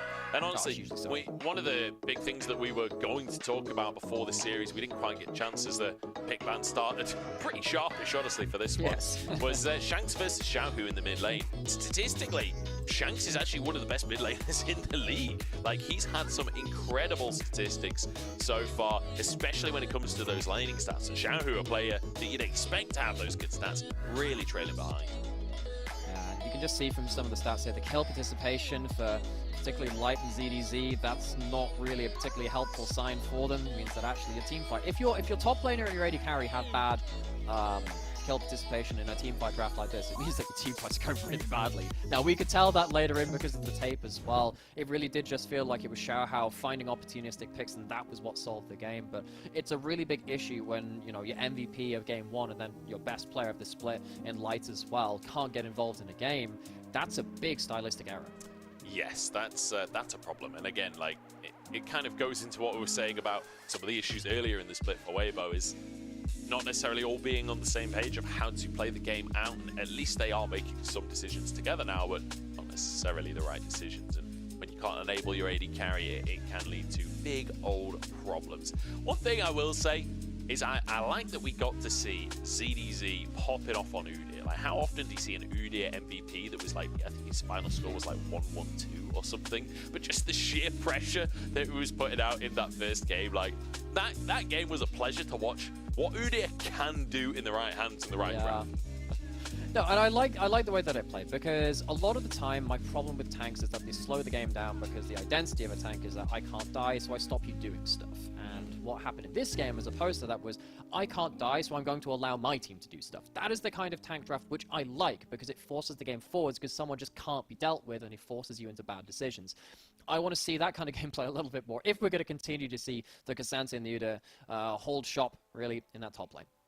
Yeah, we'll see if that's going to continue to be the theme across the course of the year. But it's been a hell of a day, Nymira. We've had, what was it, 8 games by the end of this one. I think the castle's getting a little bit loopy by the end of this game. But let's take a look at some of the shenanigans. This was one of the early commitments to the top side. Oh, this was such an insane play. Wait, we didn't even see this live. Wow. Didn't even realize that this happened. God, there was just so much happening all the time. We couldn't catch up with all the action.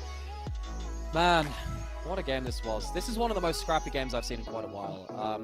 And one of the things about the games in the LPL actually slowing down a lot this year, and starting to speed up right now, is that we talked a lot about muscle memory today. When games haven't been played the same way that you're kind of used to, you have to zero that instinct back in. And it's taken a while for some of these teams to really get used to how to play around the new map, new items, and everything else with it. And you can see mistakes being made from that. It was an overstay in topside. Maybe if they were playing on the old patch, maybe they'd be able to find ways out of that situation before we would never really know. And then, of course, we even get out to late game Baron Blitz, where really confusing, because he was out there like, oh yeah, Shockwave, hang on, there was a kill there. Was that the Baron or was that a kill? It turns out that Xiao actually did manage to get that one. Gets the kill just afterwards too. Zayal, even with that objective loss, managed to grind out the win. Yeah, they certainly did. I mean, Shanks getting the double kill there as well. Able to then use that for map pressure. Great engages coming out from Kale. This one felt a little bit dicey as Shanks went a little deep for the play.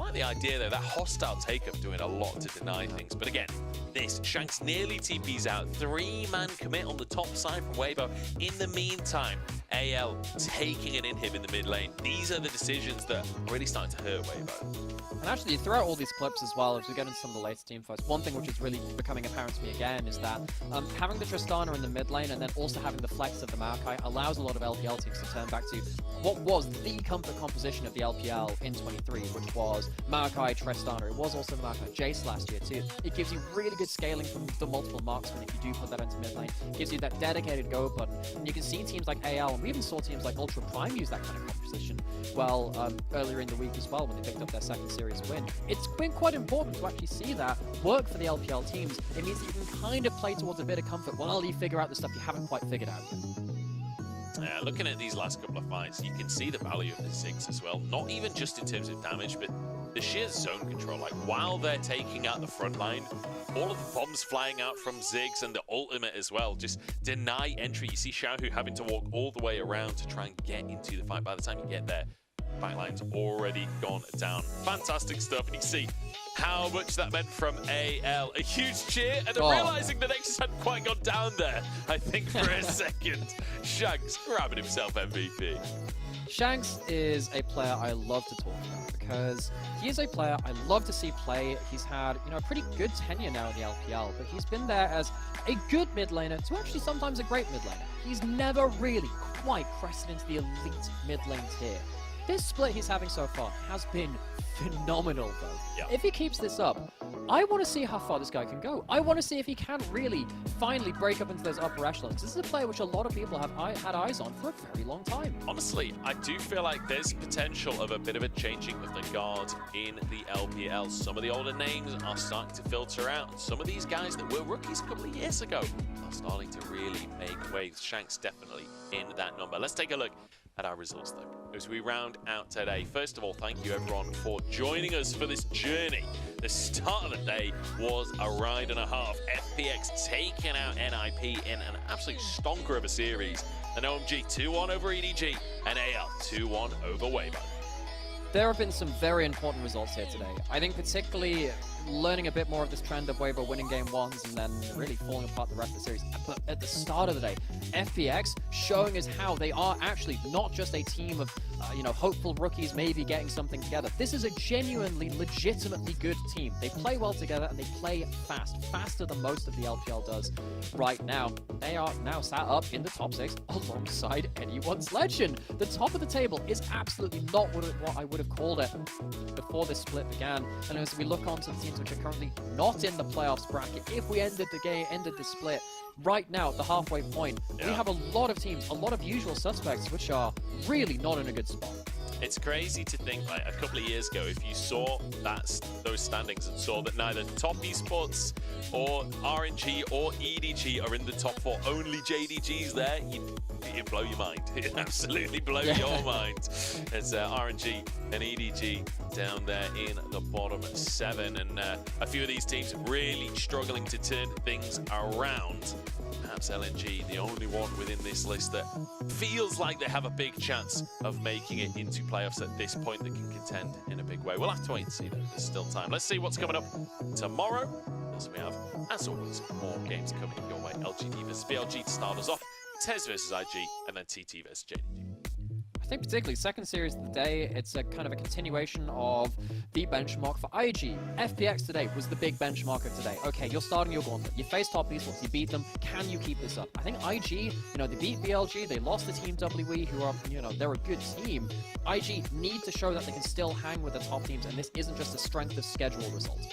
I think there's also just the little bonus storyline of JackeyLove up against the team that he won the World Championship on. I don't think JackeyLove personally probably cares that much about beating IG, but as fans, I always enjoy those kind of matchups.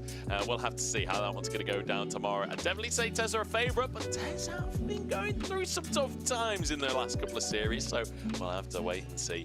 That's going to be it from us. Thank you so much for watching. I've been Munch. I've been joined by Nymera. That's it for today. We will see you, though, tomorrow in chat for TES vs IG. It's going to be a banger, but until then, we'll see you in chat.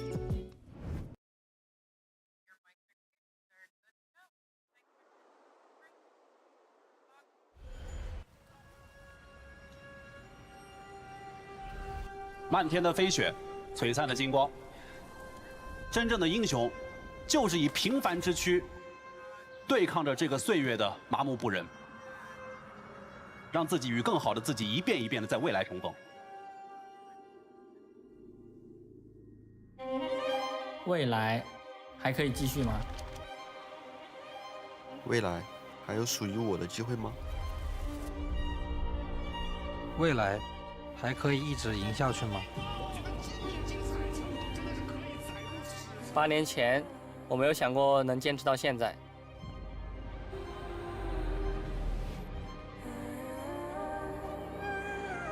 8年后，我不确定这是不是一个冒险的决定。做到了这一炮，我们终于做到了。新的目标在哪？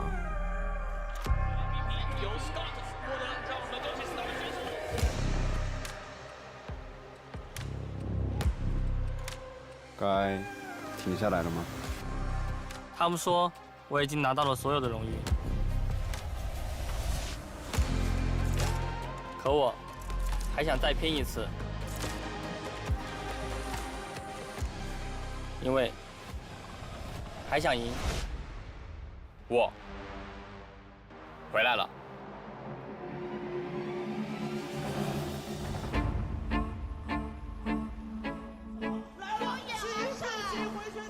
小浩说了一句，他说：“哎，现在感觉打得有点上头，有点想。”有人说，怎么赢了一场比赛就哭了？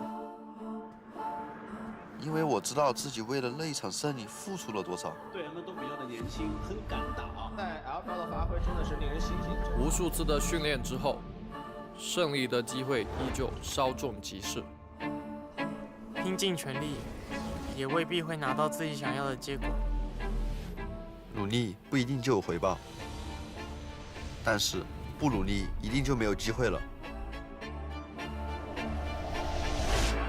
这一次，我们会走出属于自己的那条路。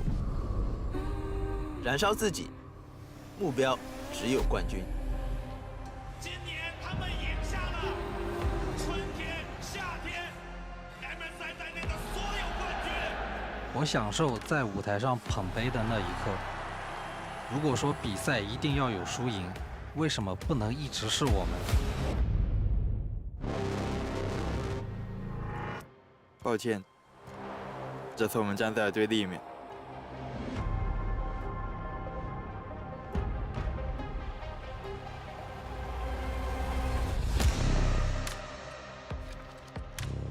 无人问津也好，技不如人也罢，不必让自己沉溺其中。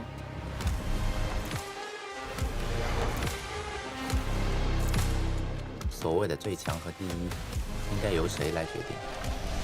我们所挥洒的每一份汗水，都是为了追寻不变的目标。成功就是从失败到失败，也依然不变的对胜利的渴望。